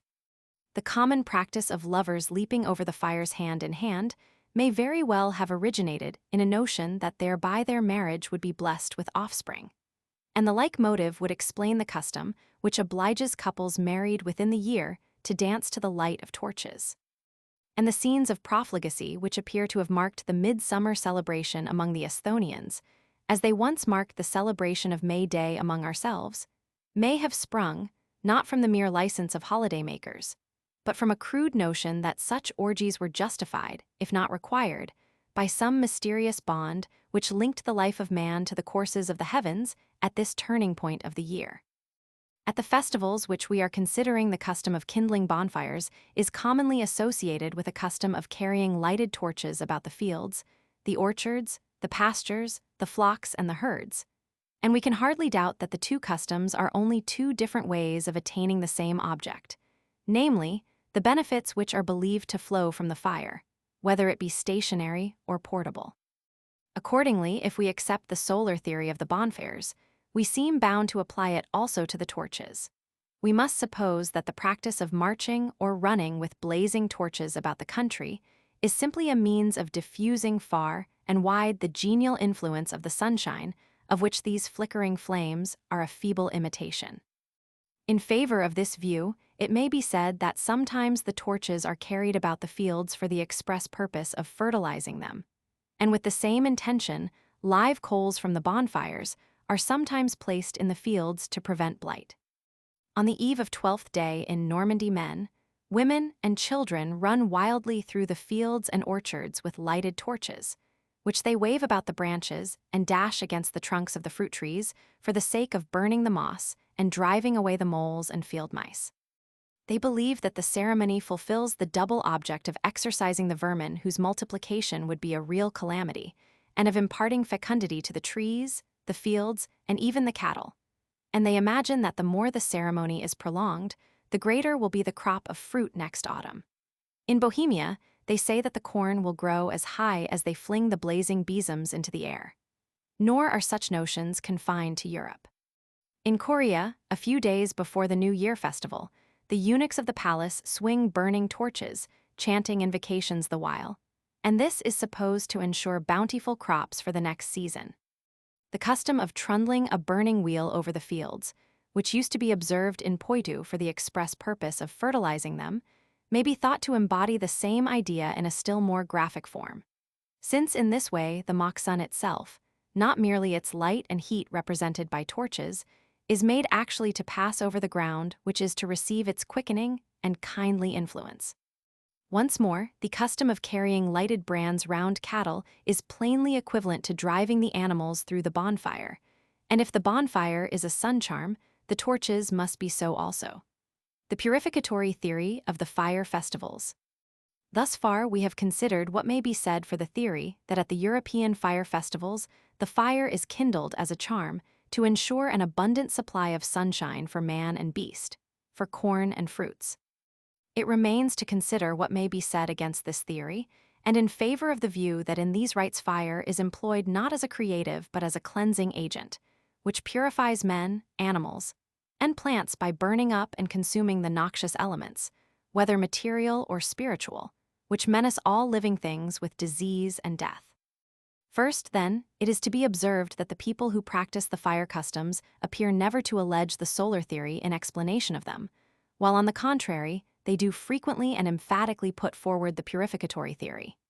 This is a strong argument in favor of the purificatory and against the solar theory, for the popular explanation of a popular custom is never to be rejected except for grave cause. And in the present case, there seems to be no adequate reason for rejecting it. The conception of fire as a destructive agent, which can be turned to account for the consumption of evil things, is so simple and obvious that it could hardly escape the minds even of the rude peasantry with whom these festivals originated. On the other hand, the conception of fire as an emanation of the sun, or at all events as linked to it by a bond of physical sympathy, is far less simple and obvious. And though the use of fire as a charm to produce sunshine appears to be undeniable, nevertheless, in attempting to explain popular customs, we should never have recourse to a more recondite idea when a simpler one lies to hand and is supported by the explicit testimony of the people themselves. Now, in the case of the fire festivals, the destructive aspect of fire is one upon which the people dwell again and again, and it is highly significant that the great evil against which the fire is directed appears to be witchcraft. Again and again, we are told that the fires are intended to burn or repel the witches, and the intention is sometimes graphically expressed by burning an effigy of a witch in the fire. Hence, when we remember the great hold which the dread of witchcraft has had on the popular European mind in all ages, we may suspect that the primary intention of all these fire festivals was simply to destroy, or at all events get rid of the witches, who were regarded as the causes of nearly all the misfortunes and calamities that befall men, their cattle, and their crops. This suspicion is confirmed when we examine the evils for which the bonfires and torches were supposed to provide a remedy. Foremost, perhaps, among these evils we may reckon the diseases of cattle, and of all the ills that witches are believed to work there is probably none which is so constantly insisted on as the harm they do to the herds, particularly by stealing the milk from the cows. Now it is significant that the need fire, which may perhaps be regarded as the parent of the periodic fire festivals, is kindled above all as a remedy for a murrain or other disease of cattle. And the circumstance suggests, what on general grounds seems probable, that the custom of kindling the need fire goes back to a time when the ancestors of the European peoples subsisted chiefly on the products of their herds, and when agriculture as yet played a subordinate part in their lives. Witches and wolves are the two great foes still dreaded by the herdsmen in many parts of Europe, and we need not wonder that he should resort to fire as a powerful means of banning them both. Among Slavonic peoples, it appears that the foes whom the need fire is designed to combat are not so much living witches as vampires and other evil spirits, and the ceremony aims rather at repelling these baleful beings than at actually consuming them in the flames. But for our present purpose, these distinctions are immaterial. The important thing to observe is that among the Slavs the need fire, which is probably the original of all the ceremonial fires now under consideration, is not a sun charm, but clearly and unmistakably nothing but a means of protecting man and beast against the attacks of maleficent creatures, whom the peasant thinks to burn or scare by the heat of the fire, just as he might burn or scare wild animals. Again, the bonfires are often supposed to protect the fields against hail and the homestead against thunder and lightning. But both hail and thunderstorms are frequently thought to be caused by witches, hence the fire which bans the witches necessarily serves at the same time as a talisman against hail, thunder, and lightning. Further, brands taken from the bonfires are commonly kept in the houses to guard them against conflagration. And though this may perhaps be done on the principle of homeopathic magic, one fire being thought to act as a preventive of another, it is also possible that the intention may be to keep witch incendiaries at bay. Again, people leap over the bonfires as a preventive of colic and look at the flames steadily in order to preserve their eyes in good health. And both colic and sore eyes are in Germany, and probably elsewhere, set down to the machinations of witches. Once more, to leap over the midsummer fires or to circumambulate them is thought to prevent a person from feeling pains in his back at reaping. And in Germany, such pains are called witch shots and ascribed to witchcraft. But if the bonfires and torches of the fire festivals are to be regarded primarily as weapons directed against witches and wizards, it becomes probable that the same explanation applies not only to the flaming discs which are hurled into the air, but also to the burning wheels which are rolled downhill on these occasions. Discs and wheels, we may suppose, are alike intended to burn the witches who hover invisible in the air or haunt unseen the fields, the orchards, and the vineyards on the hillside. Certainly witches are constantly thought to ride through the air on broomsticks or other equally convenient vehicles. And if they do so, how can you get at them so effectually as by hurling lighted missiles, whether discs, torches, or besoms, after them as they flit past overhead in the gloom? The South Slavonian peasant believes that witches ride in the dark hill clouds, so he shoots at the clouds to bring down the hags, while he curses them, saying, "Curse, curse Herodias, thy mother is a heathen, damned of God and fettered through the Redeemer's blood." Also, he brings out a pot of glowing charcoal on which he has thrown holy oil, laurel leaves, and wormwood to make a smoke. The fumes are supposed to ascend to the clouds and stupefy the witches so that they tumble down to earth. And in order that they may not fall soft, but may hurt themselves very much, the yokel hastily brings out a chair and tilts it bottom up so that the witch in falling may break her legs on the legs of the chair. Worse than that, he cruelly lays scythes, billhooks, and other formidable weapons edge upwards, so as to cut and mangle the poor wretches when they drop plump upon them from the clouds. On this view, the fertility supposed to follow the application of fire in the form of bonfires, torches, discs, rolling wheels, and so forth, is not conceived as resulting directly from an increase of solar heat, which the fire has magically generated. It is merely an indirect result obtained by freeing the reproductive powers of plants and animals from the fatal obstruction of witchcraft. And what is true of the reproduction of plants and animals may hold good also of the fertility of the human sexes. The bonfires are supposed to promote marriage and to procure offspring for childless couples. This happy effect need not flow directly from any quickening or fertilizing energy in the fire. It may follow indirectly from the power of the fire to remove those obstacles which the spells of witches and wizards notoriously present to the union of man and wife. On the whole, then, the theory of the purificatory virtue of the ceremonial fires appears more probable and more in accordance with the evidence than the opposing theory of their connection with the sun. Elziv, the burning of human beings in the fires, the burning of effigies in the fires. We have still to ask, what is the meaning of burning effigies in the fire at these festivals? After the preceding investigation, the answer to the question seems obvious. As the fires are often alleged to be kindled for the purpose of burning the witches, and as the effigy burnt in them is sometimes called the witch, we might naturally be disposed to conclude that all the effigies consumed in the flames on these occasions represent witches or warlocks, and that the custom of burning them is merely a substitute for burning the wicked men and women themselves, since on the principle of homeopathic or imitative magic, you practically destroy the witch herself in destroying her effigy. On the whole, this explanation of the burning of straw figures in human shape at the festivals is perhaps the most probable. Yet it may be that this explanation does not apply to all the cases, and that certain of them may admit and even require another interpretation. For the effigies so burned, as I have already remarked, can hardly be separated from the effigies of death which are burned or otherwise destroyed in spring. And grounds have been already given for regarding the so-called effigies of death as really representatives of the tree spirit or spirit of vegetation.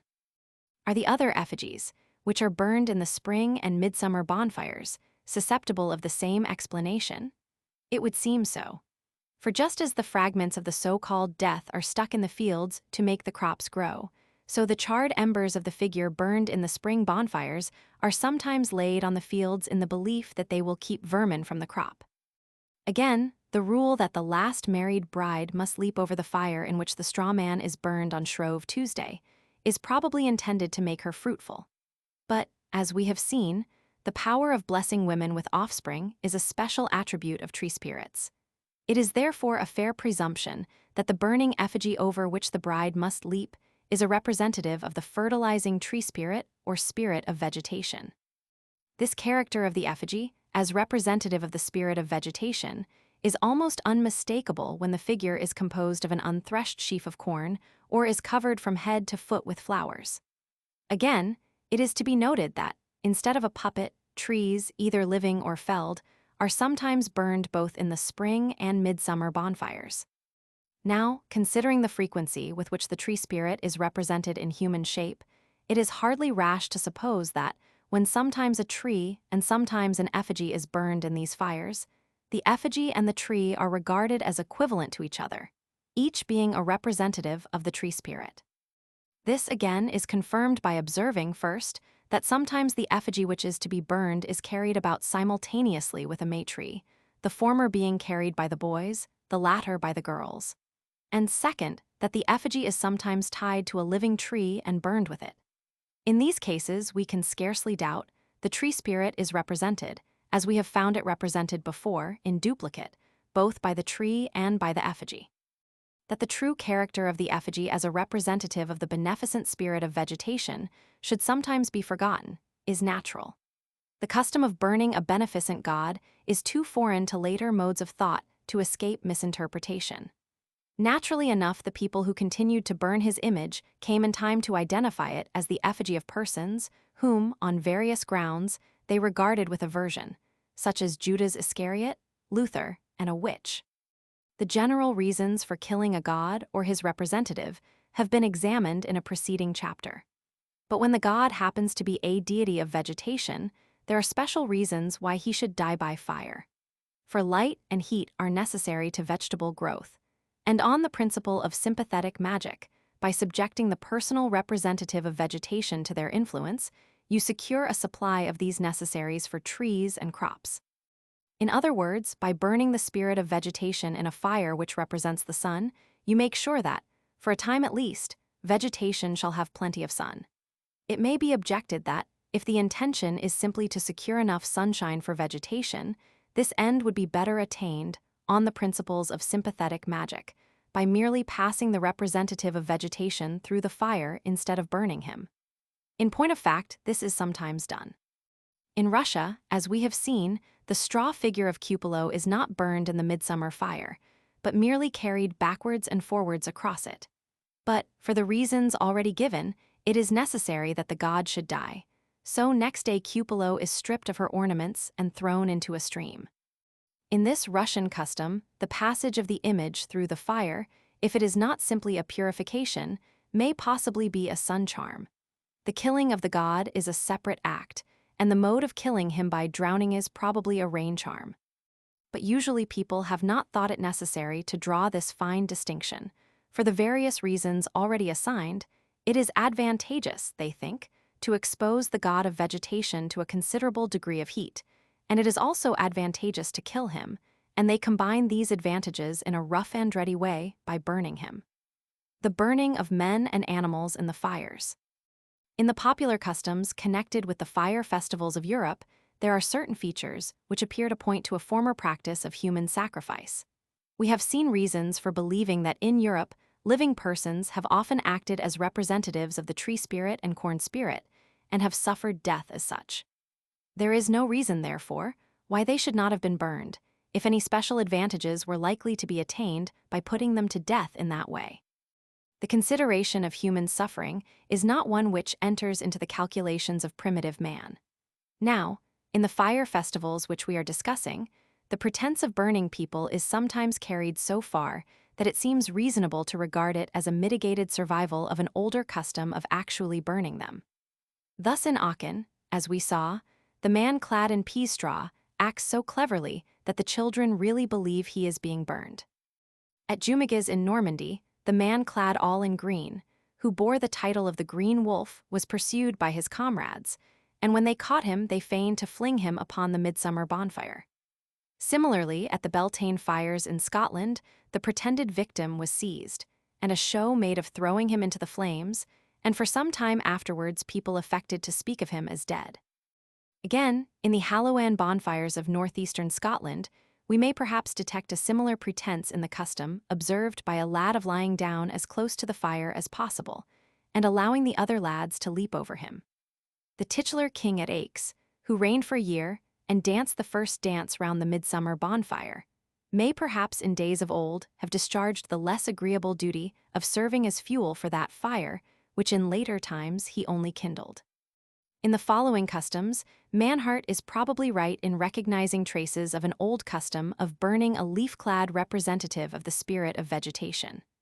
At Wolfegg, in Austria on Midsummer Day, a boy completely clad in green fir branches goes from house to house, accompanied by a noisy crew, collecting wood for the bonfire.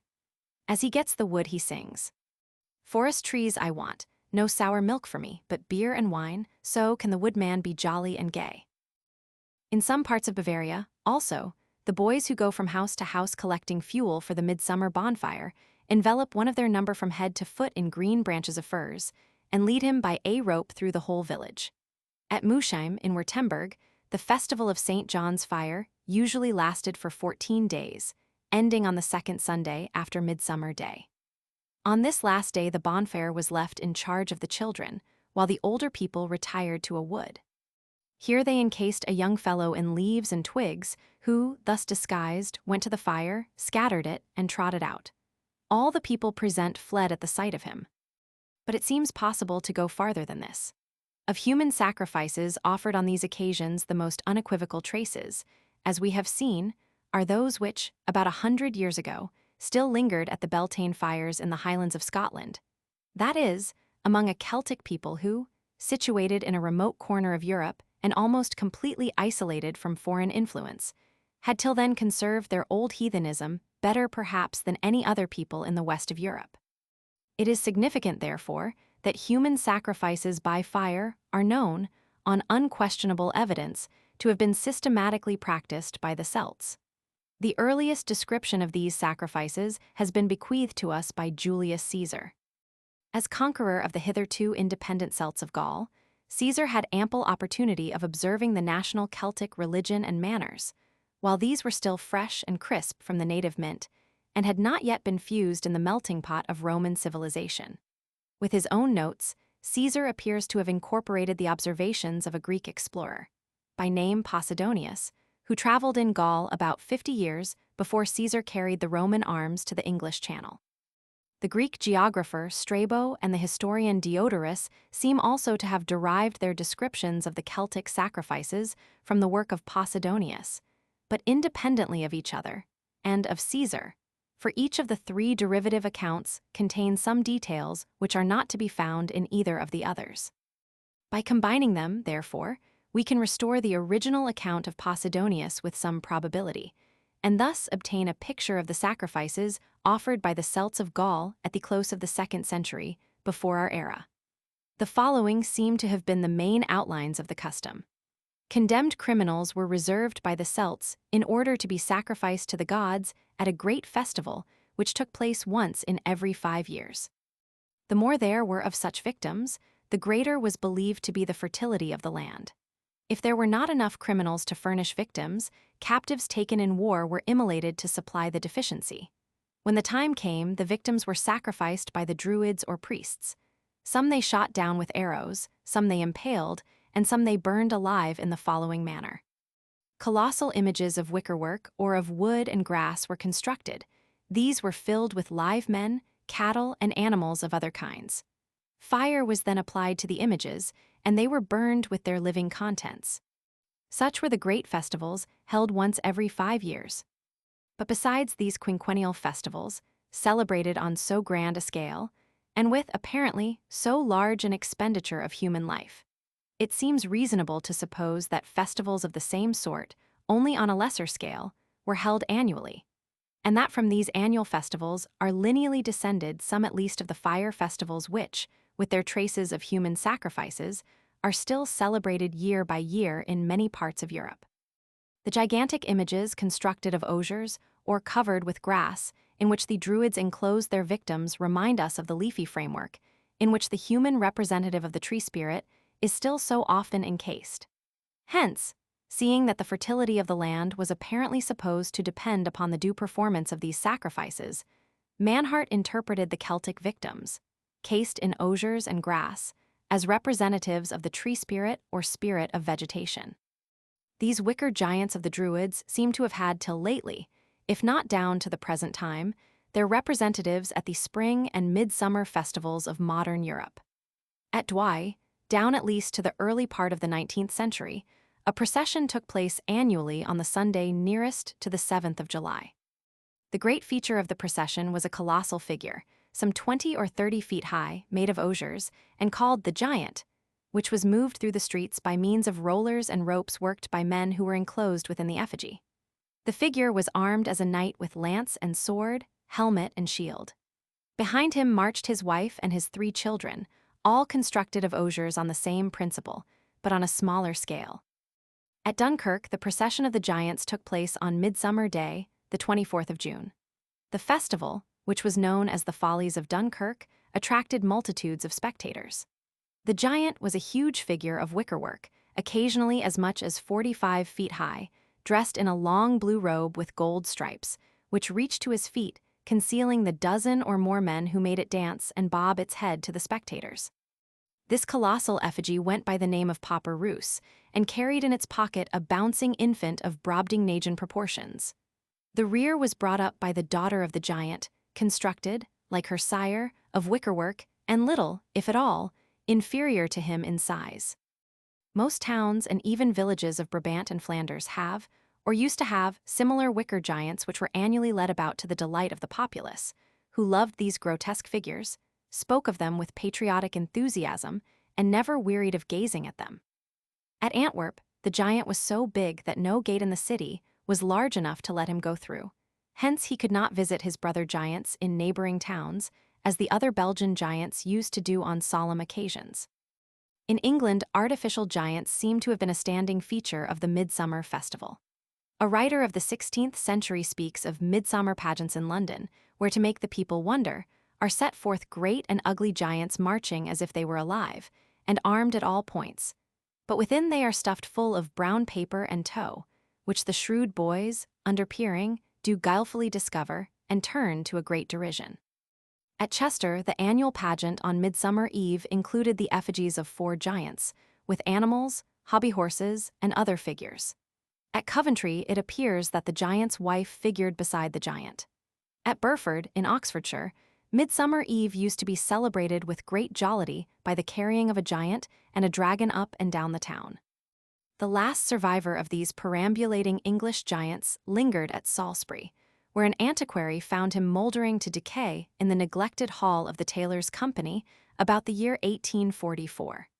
His bodily framework was a lath and hoop, like the one which used to be worn by Jack in the Green on May Day. In these cases, the giants merely figured in the processions, but sometimes they were burned in the summer bonfires. Thus the people of the Rue aux Ours in Paris used annually to make a great wickerwork figure, dressed as a soldier, which they promenaded up and down the streets for several days, and solemnly burned on the 3rd of July, the crowd of spectators singing Salve Regina. A personage who bore the title of king presided over the ceremony with a lighted torch in his hand. The burning fragments of the image were scattered among the people, who eagerly scrambled for them. The custom was abolished in 1743. In Brie, Isle-de-France, a wickerwork giant, 18 feet high, was annually burned on Midsummer Eve. Again, the Druidical custom of burning live animals, enclosed in wickerwork, has its counterpart at the spring and midsummer festivals.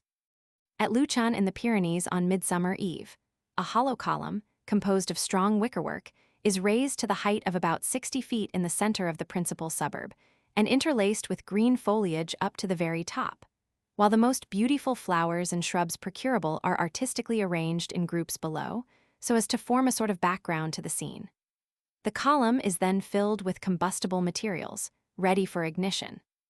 At an appointed hour about 8 p.m. a grand procession, composed of the clergy, followed by young men and maidens in holiday attire, pour forth from the town chanting hymns and take up their position around the column. Meanwhile, bonfires are lit, with beautiful effect, in the surrounding hills. As many living serpents as could be collected are now thrown into the column, which is set on fire at the base by means of torches, armed with which about 50 boys and men dance around with frantic gestures. The serpents, to avoid the flames, wriggle their way to the top, whence they are seen lashing out laterally until finally obliged to drop, their struggles for life giving rise to enthusiastic delight among the surrounding spectators. This is a favorite annual ceremony for the inhabitants of Luchon and its neighborhood, and local tradition assigns it to a heathen origin. In the midsummer fires formerly kindled on the Place de Grève at Paris, it was the custom to burn a basket, barrel, or sack full of live cats, which was hung from a tall mast in the midst of the bonfire. Sometimes a fox was burned. The people collected the embers and ashes of the fire and took them home, believing that they brought good luck. The French kings often witnessed these spectacles and even lit the bonfire with their own hands. In 1648, Louis XIV, crowned with a wreath of roses and carrying a bunch of roses in his hand, kindled the fire, danced at it, and partook of the banquet afterwards in the town hall. But this was the last occasion when a monarch presided at the midsummer bonfire in Paris. At Metz, midsummer fires were lighted with great pomp on the esplanade, and a dozen cats, enclosed in wicker cages, were burned alive in them, to the amusement of the people. Similarly at Gap, in the department of the High Alps, cats used to be roasted over the midsummer bonfire. In Russia, a white cock was sometimes burned in the midsummer bonfire. In Meissen or Thuringia, a horse's head used to be thrown into it. Sometimes animals are burned in the spring bonfires. In the Vosges, cats were burned on Shrove Tuesday. In Alsace, they were thrown into the Easter bonfire. In the department of the Ardennes, cats were flung into the bonfires kindled on the first Sunday in Lent. Sometimes, by a refinement of cruelty, they were hung over the fire from the end of a pole and roasted alive. The cat, which represented the devil, could never suffer enough. While the creatures were perishing in the flames, the shepherds guarded their flocks and forced them to leap over the fire, esteeming this an infallible means of preserving them from disease and witchcraft. We have seen that squirrels were sometimes burned in the Easter fire. Thus it appears that the sacrificial rites of the Celts of ancient Gaul can be traced in the popular festivals of modern Europe. Naturally, it is in France, or rather in the wider area comprised within the limits of ancient Gaul, that these rites have left the clearest traces in the customs of burning giants of wickerwork and animals enclosed in wickerwork or baskets. These customs, it will have been remarked, are generally observed at or about midsummer. From this, we may infer that the original rites of which these are the degenerate successors were solemnized at midsummer.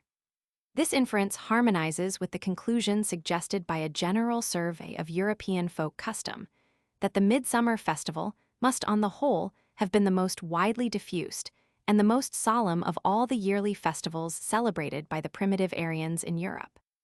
At the same time, we must bear in mind that among the British Celts, the chief fire festivals of the year appear certainly to have been those of Beltane, May Day, and Halloween, the last day of October. And this suggests a doubt whether the Celts of Gaul also may not have celebrated their principal rites of fire, including their burnt sacrifices of men and animals, at the beginning of May or the beginning of November rather than at midsummer. We have still to ask, what is the meaning of such sacrifices? Why were men and animals burnt to death at these festivals? If we are right in interpreting the modern European fire festivals as attempts to break the power of witchcraft by burning or banning the witches and warlocks, it seems to follow that we must explain the human sacrifices of the Celts in the same manner. That is, we must suppose that the men whom the Druids burnt in wickerwork images were condemned to death on the ground that they were witches or wizards, and that the mode of execution by fire was chosen because burning alive is deemed the surest mode of getting rid of these noxious and dangerous beings. The same explanation would apply to the cattle and wild animals of many kinds which the Celts burned along with the men. They, too, we may conjecture, were supposed to be either under the spell of witchcraft or actually to be the witches and wizards, who had transformed themselves into animals for the purpose of prosecuting their infernal plots against the welfare of their fellow creatures. This conjecture is confirmed by the observation that the victims most commonly burned in modern bonfires have been cats, and that cats are precisely the animals into which, with the possible exception of hares, witches were most usually supposed to transform themselves. Again, we have seen that serpents and foxes used sometimes to be burnt in the midsummer fires, and Welsh and German witches are reported to have assumed the form both of foxes and serpents. In short, when we remember the great variety of animals whose forms witches can assume at pleasure, it seems easy on this hypothesis to account for the variety of living creatures that have been burnt at festivals both in ancient Gaul and modern Europe. All these victims, we may surmise, were doomed to the flames, not because they were animals, but because they were believed to be witches who had taken the shape of animals for their nefarious purposes. One advantage of explaining the ancient Celtic sacrifices in this way is that it introduces, as it were, a harmony and consistency into the treatment which Europe has meted out to witches from the earliest times down to about 2 centuries ago, when the growing influence of rationalism discredited the belief in witchcraft and put a stop to the custom of burning witches.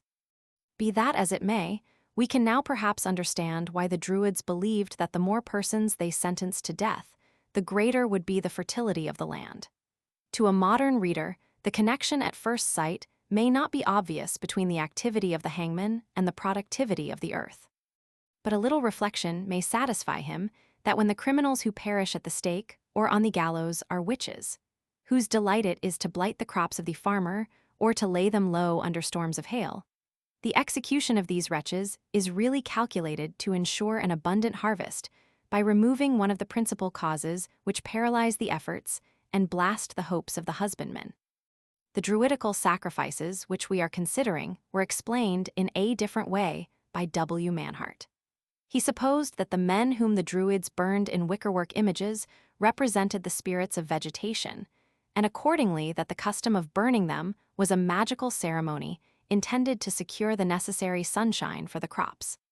Similarly, he seems to have inclined to the view that the animals which used to be burnt in the bonfires represented the corn spirit, which, as we saw in an earlier part of this work, is often supposed to assume the shape of an animal.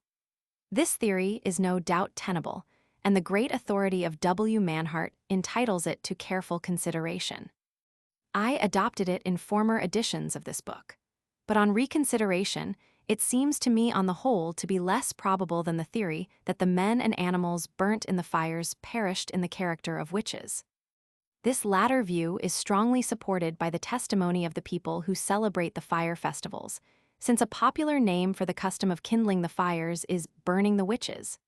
Effigies of witches are sometimes consumed in the flames, and the fires, their embers, or their ashes are supposed to furnish protection against witchcraft. On the other hand, there is little to show that the effigies or the animals burnt in the fires are regarded by the people as representatives of the vegetation spirit, and that the bonfires are sun charms. With regard to serpents in particular, which used to be burnt in the midsummer fire at Luchan, I am not aware of any certain evidence that in Europe snakes have been regarded as embodiments of the tree spirit or corn spirit, though in other parts of the world the conception appears to be not unknown.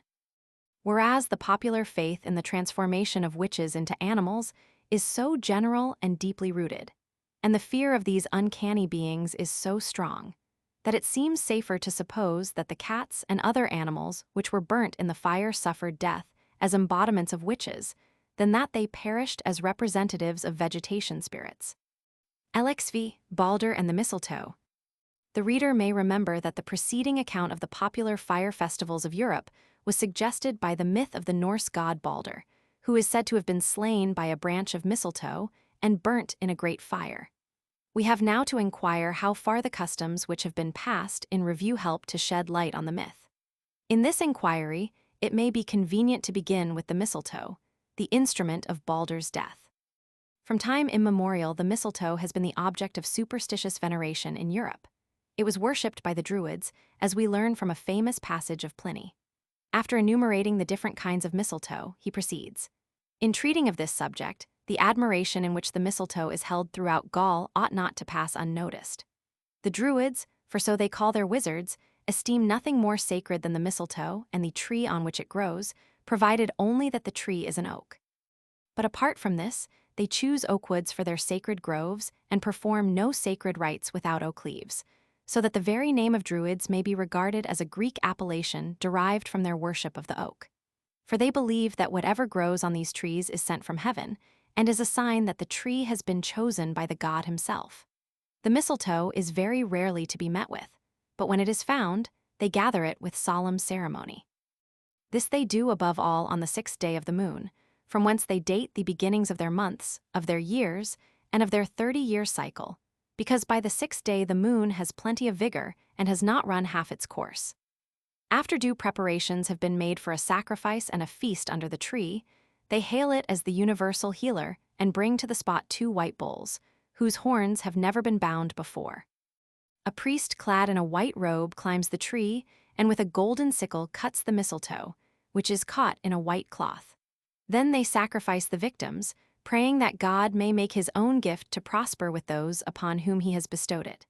They believe that a potion prepared from mistletoe will make barren animals to bring forth, and that the plant is a remedy against all poison. In another passage, Pliny tells us that in medicine, the mistletoe which grows on an oak was esteemed the most efficacious, and that its efficacy was by some superstitious people supposed to be increased if the plant was gathered on the first day of the moon without the use of iron, and if when gathered it was not allowed to touch the earth. Oak mistletoe thus obtained was deemed a cure for epilepsy. Carried about by women, it assisted them to conceive. And it healed ulcers most effectually, if only the sufferer chewed a piece of the plant and laid another piece on the sore. Yet, again, he says that mistletoe was supposed, like vinegar and an egg, to be an excellent means of extinguishing a fire. If in these latter passages Pliny refers, as he apparently does, to the beliefs current among his contemporaries in Italy, it will follow that the Druids and the Italians were to some extent agreed as to the valuable properties possessed by mistletoe which grows on an oak. Both of them deemed it an effectual remedy for a number of ailments, and both of them ascribed to it a quickening virtue, the Druids believing that a potion prepared from mistletoe would fertilize barren cattle, and the Italians holding that a piece of mistletoe carried about by a woman would help her to conceive a child. Further, both peoples thought that if the plant were to exert its medicinal properties, it must be gathered in a certain way and at a certain time. It might not be cut with iron, hence the Druids cut it with gold, and it might not touch the earth, hence the Druids caught it in a white cloth. In choosing the time for gathering the plant, both peoples were determined by observation of the moon. Only they differed as to the particular day of the moon, the Italians preferring the first and the Druids the 6th. With these beliefs of the ancient Gauls and Italians as to the wonderful medicinal properties of mistletoe, we may compare the similar beliefs of the modern Aino of Japan. We read that they, like many nations of the northern origin, hold the mistletoe in peculiar veneration. They look upon it as a medicine, good in almost every disease, and it is sometimes taken in food and at others separately as a decoction. The leaves are used in preference to the berries, the latter being of too sticky a nature for general purposes. But many, too, suppose this plant to have the power of making the gardens bear plentifully. When used for this purpose, the leaves are cut up into fine pieces and, after having been prayed over, are sown with the millet and other seeds, a little also being eaten with the food. Barren women have also been known to eat the mistletoe in order to be made to bear children. That mistletoe which grows upon the willow is supposed to have the greatest efficacy. This is because the willow is looked upon by them as being an especially sacred tree. Thus the Aino agree with the Druids in regarding mistletoe as a cure for almost every disease, and they agree with the ancient Italians that applied to women, it helps them to bear children. Again, the Druidical notion that the mistletoe was an all-healer, or panacea, may be compared with a notion entertained by the Wallows of Senegambia. These people have much veneration for a sort of mistletoe, which they call tob. They carry leaves of it on their persons when they go to war as a preservative against wounds, just as if the leaves were real talismans, gris-gris. The French writer who records this practice adds, "Is it not very curious that the mistletoe should be in this part of Africa what it was in the superstitions of the Gauls?" This prejudice, common to the two countries, may have the same origin. Blacks and whites will doubtless have seen, each of them for themselves, something supernatural in a plant which grows and flourishes without having roots in the earth. May they not have believed, in fact, that it was a plant fallen from the sky, a gift of the divinity?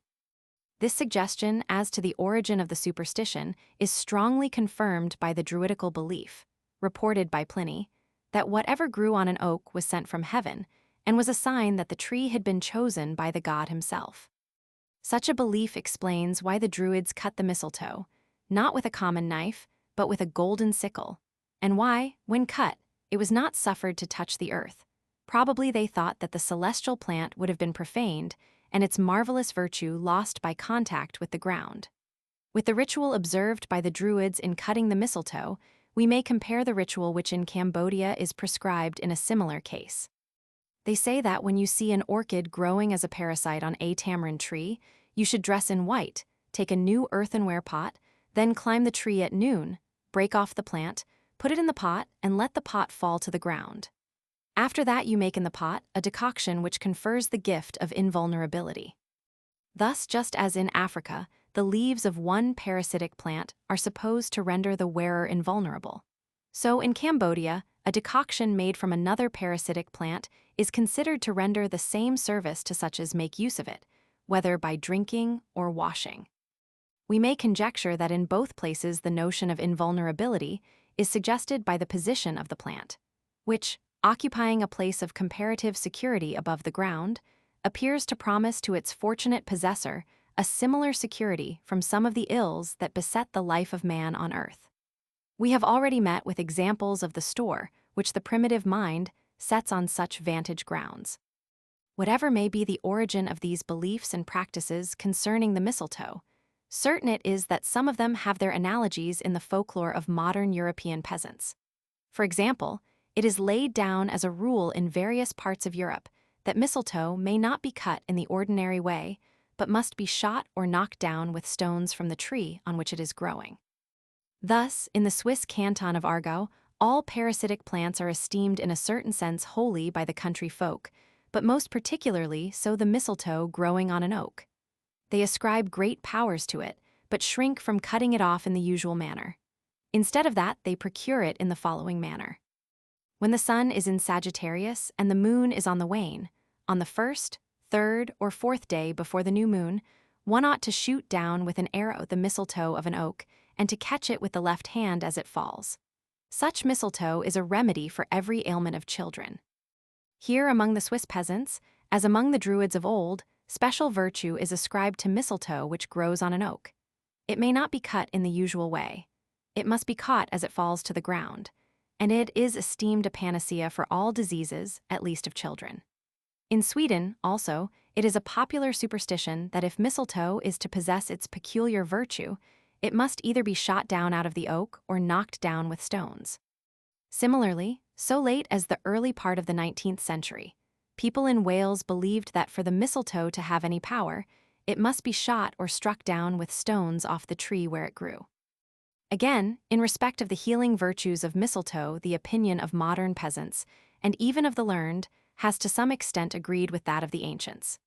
The Druids appear to have called the plant, or perhaps the oak on which it grew, the all-healer, and all-healer is said to be still a name of the mistletoe in the modern Celtic speech of Brittany, Wales, Ireland, and Scotland. On St. John's morning, midsummer morning, peasants of Piedmont and Lombardy go out to search the oak leaves for the oil of St. John, which is supposed to heal all wounds made with cutting instruments. Originally, perhaps, the oil of St. John was simply the mistletoe or a decoction made from it. For in Holstein, the mistletoe, especially oak mistletoe, is still regarded as a panacea for green wounds and as a sure charm to secure success in hunting. And at Lacan, in the south of France, the old druidical belief in the mistletoe as an antidote to all poisons still survives among the peasantry. They apply the plant to the stomach of the sufferer or give him a decoction of it to drink. Again, the ancient belief that mistletoe is a cure for epilepsy has survived in modern times not only among the ignorant but among the learned. Thus, in Sweden, persons afflicted with the falling sickness think they can ward off attacks of the malady by carrying about with them a knife which has a handle of oak mistletoe. And in Germany, for a similar purpose, pieces of mistletoe used to be hung round the necks of children. In the French province of Bourbonnais, a popular remedy for epilepsy is a decoction of mistletoe, which has been gathered on an oak on St. John's Day and boiled with rye flour. So at Botsford in Lincolnshire, a decoction of mistletoe is supposed to be a palliative for this terrible disease. Indeed, mistletoe was recommended as a remedy for the falling sickness by high medical authorities in England and Holland down to the 18th century. However, the opinion of the medical profession as to the curative virtues of mistletoe has undergone a radical alteration. Whereas the Druids thought that mistletoe cured everything, modern doctors appear to think that it cures nothing. If they are right, we must conclude that the ancient and widespread faith in the medicinal virtue of mistletoe is a pure superstition based on nothing better than the fanciful inferences which ignorance has drawn from the parasitic nature of the plant. Its position high up on the branch of a tree seeming to protect it from the dangers to which plants and animals are subject on the surface of the ground. From this point of view, we can perhaps understand why mistletoe has so long and so persistently been prescribed as a cure for the falling sickness. As mistletoe cannot fall to the ground because it is rooted on the branch of a tree high above the earth, it seems to follow as a necessary consequence that an epileptic patient cannot possibly fall down in a fit so long as he carries a piece of mistletoe in his pocket or a decoction of mistletoe in his stomach. Such a train of reasoning would probably be regarded even now as cogent by a large portion of the human species. Again, the ancient Italian opinion that mistletoe extinguishes fire appears to be shared by Swedish peasants, who hang up bunches of oak mistletoe on the ceilings of their rooms as a protection against harm in general and conflagration in particular. A hint as to the way in which mistletoe comes to be possessed of this property is furnished by the epithet thunderbosom, which people of the Aargau canton in Switzerland apply to the plant. For a thunderbesom is a shaggy, bushy excrescence on branches of trees, which is popularly believed to be produced by a flash of lightning. Hence in Bohemia, a thunderbosom burnt in the fire protects the house against being struck by a thunderbolt. Being itself a product of lightning, it naturally serves, on homeopathic principles, as a protection against lightning, in fact as a kind of lightning conductor. Hence the fire which mistletoe in Sweden is designed especially to avert from houses may be fire kindled by lightning, though no doubt the plant is equally effective against conflagration in general. Again, mistletoe acts as a master key as well as a lightning conductor, for it is said to open all locks. But perhaps the most precious of all the virtues of mistletoe is that it affords efficient protection against sorcery and witchcraft. That, no doubt, is the reason why in Austria a twig of mistletoe is laid on the threshold as a preventive of nightmare. And it may be the reason why in the north of England they say that if you wish your dairy to thrive you should give your bunch of mistletoe to the first cow that calves after New Year's Day, for it is well known that nothing is so fatal to milk and butter as witchcraft. Similarly in Wales, for the sake of ensuring good luck to the dairy, people used to give a branch of mistletoe to the first cow that gave birth to a calf after the first hour of the new year. And in rural districts of Wales, where mistletoe abounded, there was always a profusion of it in the farmhouses. When mistletoe was scarce, Welsh farmers used to say, "No mistletoe, no luck." But if there was a fine crop of mistletoe, they expected a fine crop of corn.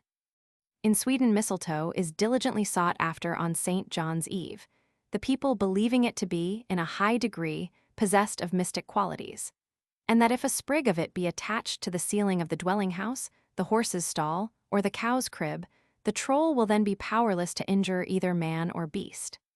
With regard to the time when the mistletoe should be gathered, opinions have varied. The Druids gathered it above all on the 6th day of the moon, the ancient Italians apparently on the 1st day of the moon. In modern times, some have preferred the full moon of March, and others the waning moon of winter, when the sun is in Sagittarius. But the favorite time would seem to be Midsummer Eve or Midsummer Day. We have seen that both in France and Sweden special virtues are ascribed to mistletoe gathered at midsummer. The rule in Sweden is that mistletoe must be cut on the night of Midsummer Eve when sun and moon stand in the sign of their might. Again, in Wales it was believed that a sprig of mistletoe gathered on St. John's Eve, Midsummer Eve, or at any time before the berries appeared, would induce dreams of omen, both good and bad, if it were placed under the pillow of the sleeper.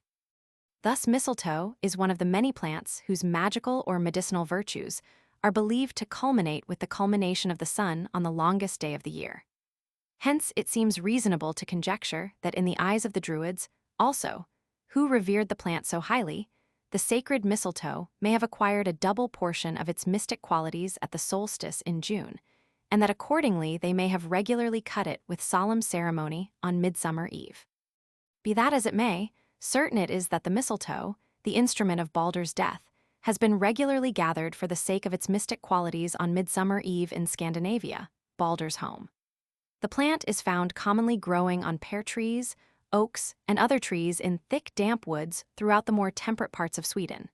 Thus, one of the two main incidents of Baldur's myth is reproduced in the Great Midsummer Festival of Scandinavia. But the other main incident of the myth, the burning of Baldur's body on a pyre, has also its counterpart in the bonfires which still blaze, or blazed till lately, in Denmark, Norway, and Sweden on Midsummer Eve. It does not appear, indeed, that any effigy is burned in these bonfires, but the burning of an effigy is a feature which might easily drop out after its meaning was forgotten. And the name of Baldur's balefires, Baldur's Balor, by which these midsummer fires were formerly known in Sweden, puts their connection with Baldur beyond the reach of doubt, and makes it probable that in former times either a living representative or an effigy of Baldur was annually burned in them. Midsummer was the season sacred to Baldur, and the Swedish poet Tegner, in placing the burning of Baldur at midsummer, may very well have followed an old tradition that the summer solstice was the time when the good god came to his untimely end. Thus, it has been shown that the leading incidents of the Baldur myth have their counterparts in those fire festivals of our European peasantry, which undoubtedly date from a time long prior to the introduction of Christianity. The pretense of throwing the victim chosen by lot into the Beltane fire, and the similar treatment of the man, the future Green Wolf, at the midsummer bonfire in Normandy, may naturally be interpreted as traces of an older custom of actually burning human beings on these occasions. And the green dress of the Green Wolf, coupled with the leafy envelope of the young fellow who trod out the midsummer fire at Mushheim, seems to hint that the persons who perished at these festivals did so in the character of tree spirits or deities of vegetation. From all this, we may reasonably infer that in the Baldur myth on the one hand, and the fire festivals and custom of gathering mistletoe on the other hand, we have, as it were, the two broken and dissevered halves of an original whole. In other words, we may assume with some degree of probability that the myth of Baldur's death was not merely a myth, that is, a description of physical phenomena in imagery borrowed from human life, but that it was at the same time the story which people told to explain why they annually burned a human representative of the god and cut the mistletoe with solemn ceremony. If I am right, the story of Baldur's tragic end formed, so to say, the text of the sacred drama which was acted year by year as a magical rite to cause the sun to shine, trees to grow, crops to thrive, and to guard man and beast from the baleful arts of fairies and trolls, of witches and warlocks. The tale belonged, in short, to that class of nature myths which are meant to be supplemented by ritual. Here, as so often, myth stood to magic in the relation of theory to practice. But if the victims, the human Baldurs who died by fire, whether in spring or at midsummer, were put to death as living embodiments of tree spirits or deities of vegetation, it would seem that Baldur himself must have been a tree spirit or deity of vegetation. It becomes desirable, therefore, to determine, if we can, the particular kind of tree or trees of which a personal representative was burned at the fire festivals. For we may be quite sure that it was not as a representative of vegetation in general that the victim suffered death. The idea of vegetation in general is too abstract to be primitive. Most probably the victim at first represented a particular kind of sacred tree. But of all European trees, none has such claims as the oak to be considered as preeminently the sacred tree of the Aryans. We have seen that its worship is attested for all the great branches of the Aryan stock in Europe. Hence, we may certainly conclude that the tree was venerated by the Aryans in common before the dispersion, and that their primitive home must have lain in a land which was clothed with forests of oak.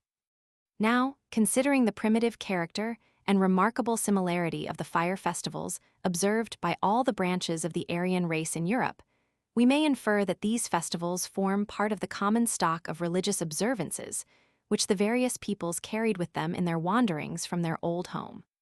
But, if I am right, an essential feature of those primitive fire festivals was the burning of a man who represented the tree spirit. In view, then, of the place occupied by the oak in the religion of the Aryans, the presumption is that the tree so represented at the fire festivals must originally have been the oak. So far as the Celts and Lithuanians are concerned, this conclusion will perhaps hardly be contested. But both for them, and for the Germans, it is confirmed by a remarkable piece of religious conservatism. The most primitive method known to man of producing fire is by rubbing two pieces of wood against each other till they ignite. And we have seen that this method is still used in Europe for kindling sacred fires, such as the need fire, and that most probably it was formerly resorted to at all the fire festivals under discussion. Now it is sometimes required that the need fire, or other sacred fire, should be made by the friction of a particular kind of wood. And when the kind of wood is prescribed, whether among Celts, Germans, or Slavs, that wood appears to be generally the oak. But if the sacred fire was regularly kindled by the friction of oak wood, we may infer that originally the fire was also fed with the same material. In point of fact, it appears that the perpetual fire of Vesta at Rome was fed with oak wood. And that oak wood was the fuel consumed in the perpetual fire which burned under the sacred oak at the great Lithuanian sanctuary of Ramov. Further, that oak wood was formerly the fuel burned in the midsummer fires may perhaps be inferred from the custom, said to be still observed by peasants in many mountain districts of Germany, of making up the cottage fire on Midsummer Day with a heavy block of oak wood. The block is so arranged that it smolders slowly and is not finally reduced to charcoal till the expiry of a year. Then upon next Midsummer Day, the charred embers of the old log are removed to make room for the new one, and are mixed with the seed corn or scattered about the garden. This is believed to guard the food cooked on the hearth from witchcraft, to preserve the luck of the house, to promote the growth of the crops, and to keep them from blight and vermin. Thus the custom is almost exactly parallel to that of the Yule log, which in parts of Germany, France, England, Serbia, and other Slavonic lands was commonly of oak wood. The general conclusion is that at those periodic or occasional ceremonies, the ancient Aryans both kindled and fed the fire with the sacred oak wood. But if at these solemn rites the fire was regularly made of oak wood, it follows that any man who was burned in it as a personification of the tree spirit could have represented no tree but the oak. The sacred oak was thus burned in duplicate. The wood of the tree was consumed in the fire, and along with it was consumed a living man as a personification of the oak spirit. The conclusion thus drawn for the European Aryans in general is confirmed in its special application to the Scandinavians by the relation in which amongst them, the mistletoe appears to have stood to the burning of the victim in the midsummer fire. We have seen that among Scandinavians it has been customary to gather the mistletoe at midsummer. But so far as appears on the face of this custom, there is nothing to connect it with the midsummer fires in which human victims or effigies of them were burned. Even if the fire, as seems probable, was originally always made with oak wood, why should it have been necessary to pull the mistletoe? The last link between the midsummer customs of gathering the mistletoe and lighting the bonfires is supplied by Baldur's myth, which can hardly be disjoined from the customs in question. The myth suggests that a vital connection may once have been believed to subsist between the mistletoe and the human representative of the oak who was burned in the fire. According to the myth, Baldur could be killed by nothing in heaven or earth except the mistletoe, and so long as the mistletoe remained on the oak, he was not only immortal but invulnerable. Now, if we suppose that Baldur was the oak, the origin of the myth becomes intelligible. The mistletoe was viewed as the seat of life of the oak, and so long as it was uninjured, nothing could kill or even wound the oak. The conception of the mistletoe as the seat of life of the oak would naturally be suggested to primitive people by the observation that while the oak is deciduous, the mistletoe which grows on it is evergreen. In winter, the sight of its fresh foliage among the bare branches must have been hailed by the worshippers of the tree as a sign that the divine life which had ceased to animate the branches yet survived in the mistletoe, as the heart of a sleeper still beats when his body is motionless. Hence, when the god had to be killed when the sacred tree had to be burnt, it was necessary to begin by breaking off the mistletoe. For so long as the mistletoe remained intact, the oak, so people might think, was invulnerable. All the blows of their knives and axes would glance harmless from its surface. But once tear from the oak, its sacred heart the mistletoe and the tree nodded to its fall. And when in later times the spirit of the oak came to be represented by a living man, it was logically necessary to suppose that, like the tree he personated, he could neither be killed nor wounded so long as the mistletoe remained uninjured. The pulling of the mistletoe was thus at once the signal and the cause of his death. On this view, the invulnerable Balder is neither more nor less than a personification of a mistletoe-bearing oak. The interpretation is confirmed by what seems to have been an ancient Italian belief that the mistletoe can be destroyed neither by fire nor water. For if the parasite is thus deemed indestructible, it might easily be supposed to communicate its own indestructibility to the tree on which it grows, so long as the two remain in conjunction. Or, to put the same idea in mythical form, we might tell how the kindly god of the oak had his life securely deposited in the imperishable mistletoe which grew among the branches. How accordingly, so long as the mistletoe kept its place there, the deity himself remained invulnerable. And how at last a cunning foe, led into the secret of the god's invulnerability, tore the mistletoe from the oak, thereby killing the oak god and afterwards burning his body in a fire which could have made no impression on him so long as the incombustible parasite retained its seat among the boughs. But since the idea of a being whose life is thus, in a sense, outside himself, must be strange to many readers, and has, indeed, not yet been recognized in its full bearing on primitive superstition, it will be worthwhile to illustrate it by examples drawn both from story and custom. The result will be to show that, in assuming this idea as the explanation of Balder's relation to the mistletoe, I assume a principle which is deeply engraved on the mind of primitive man.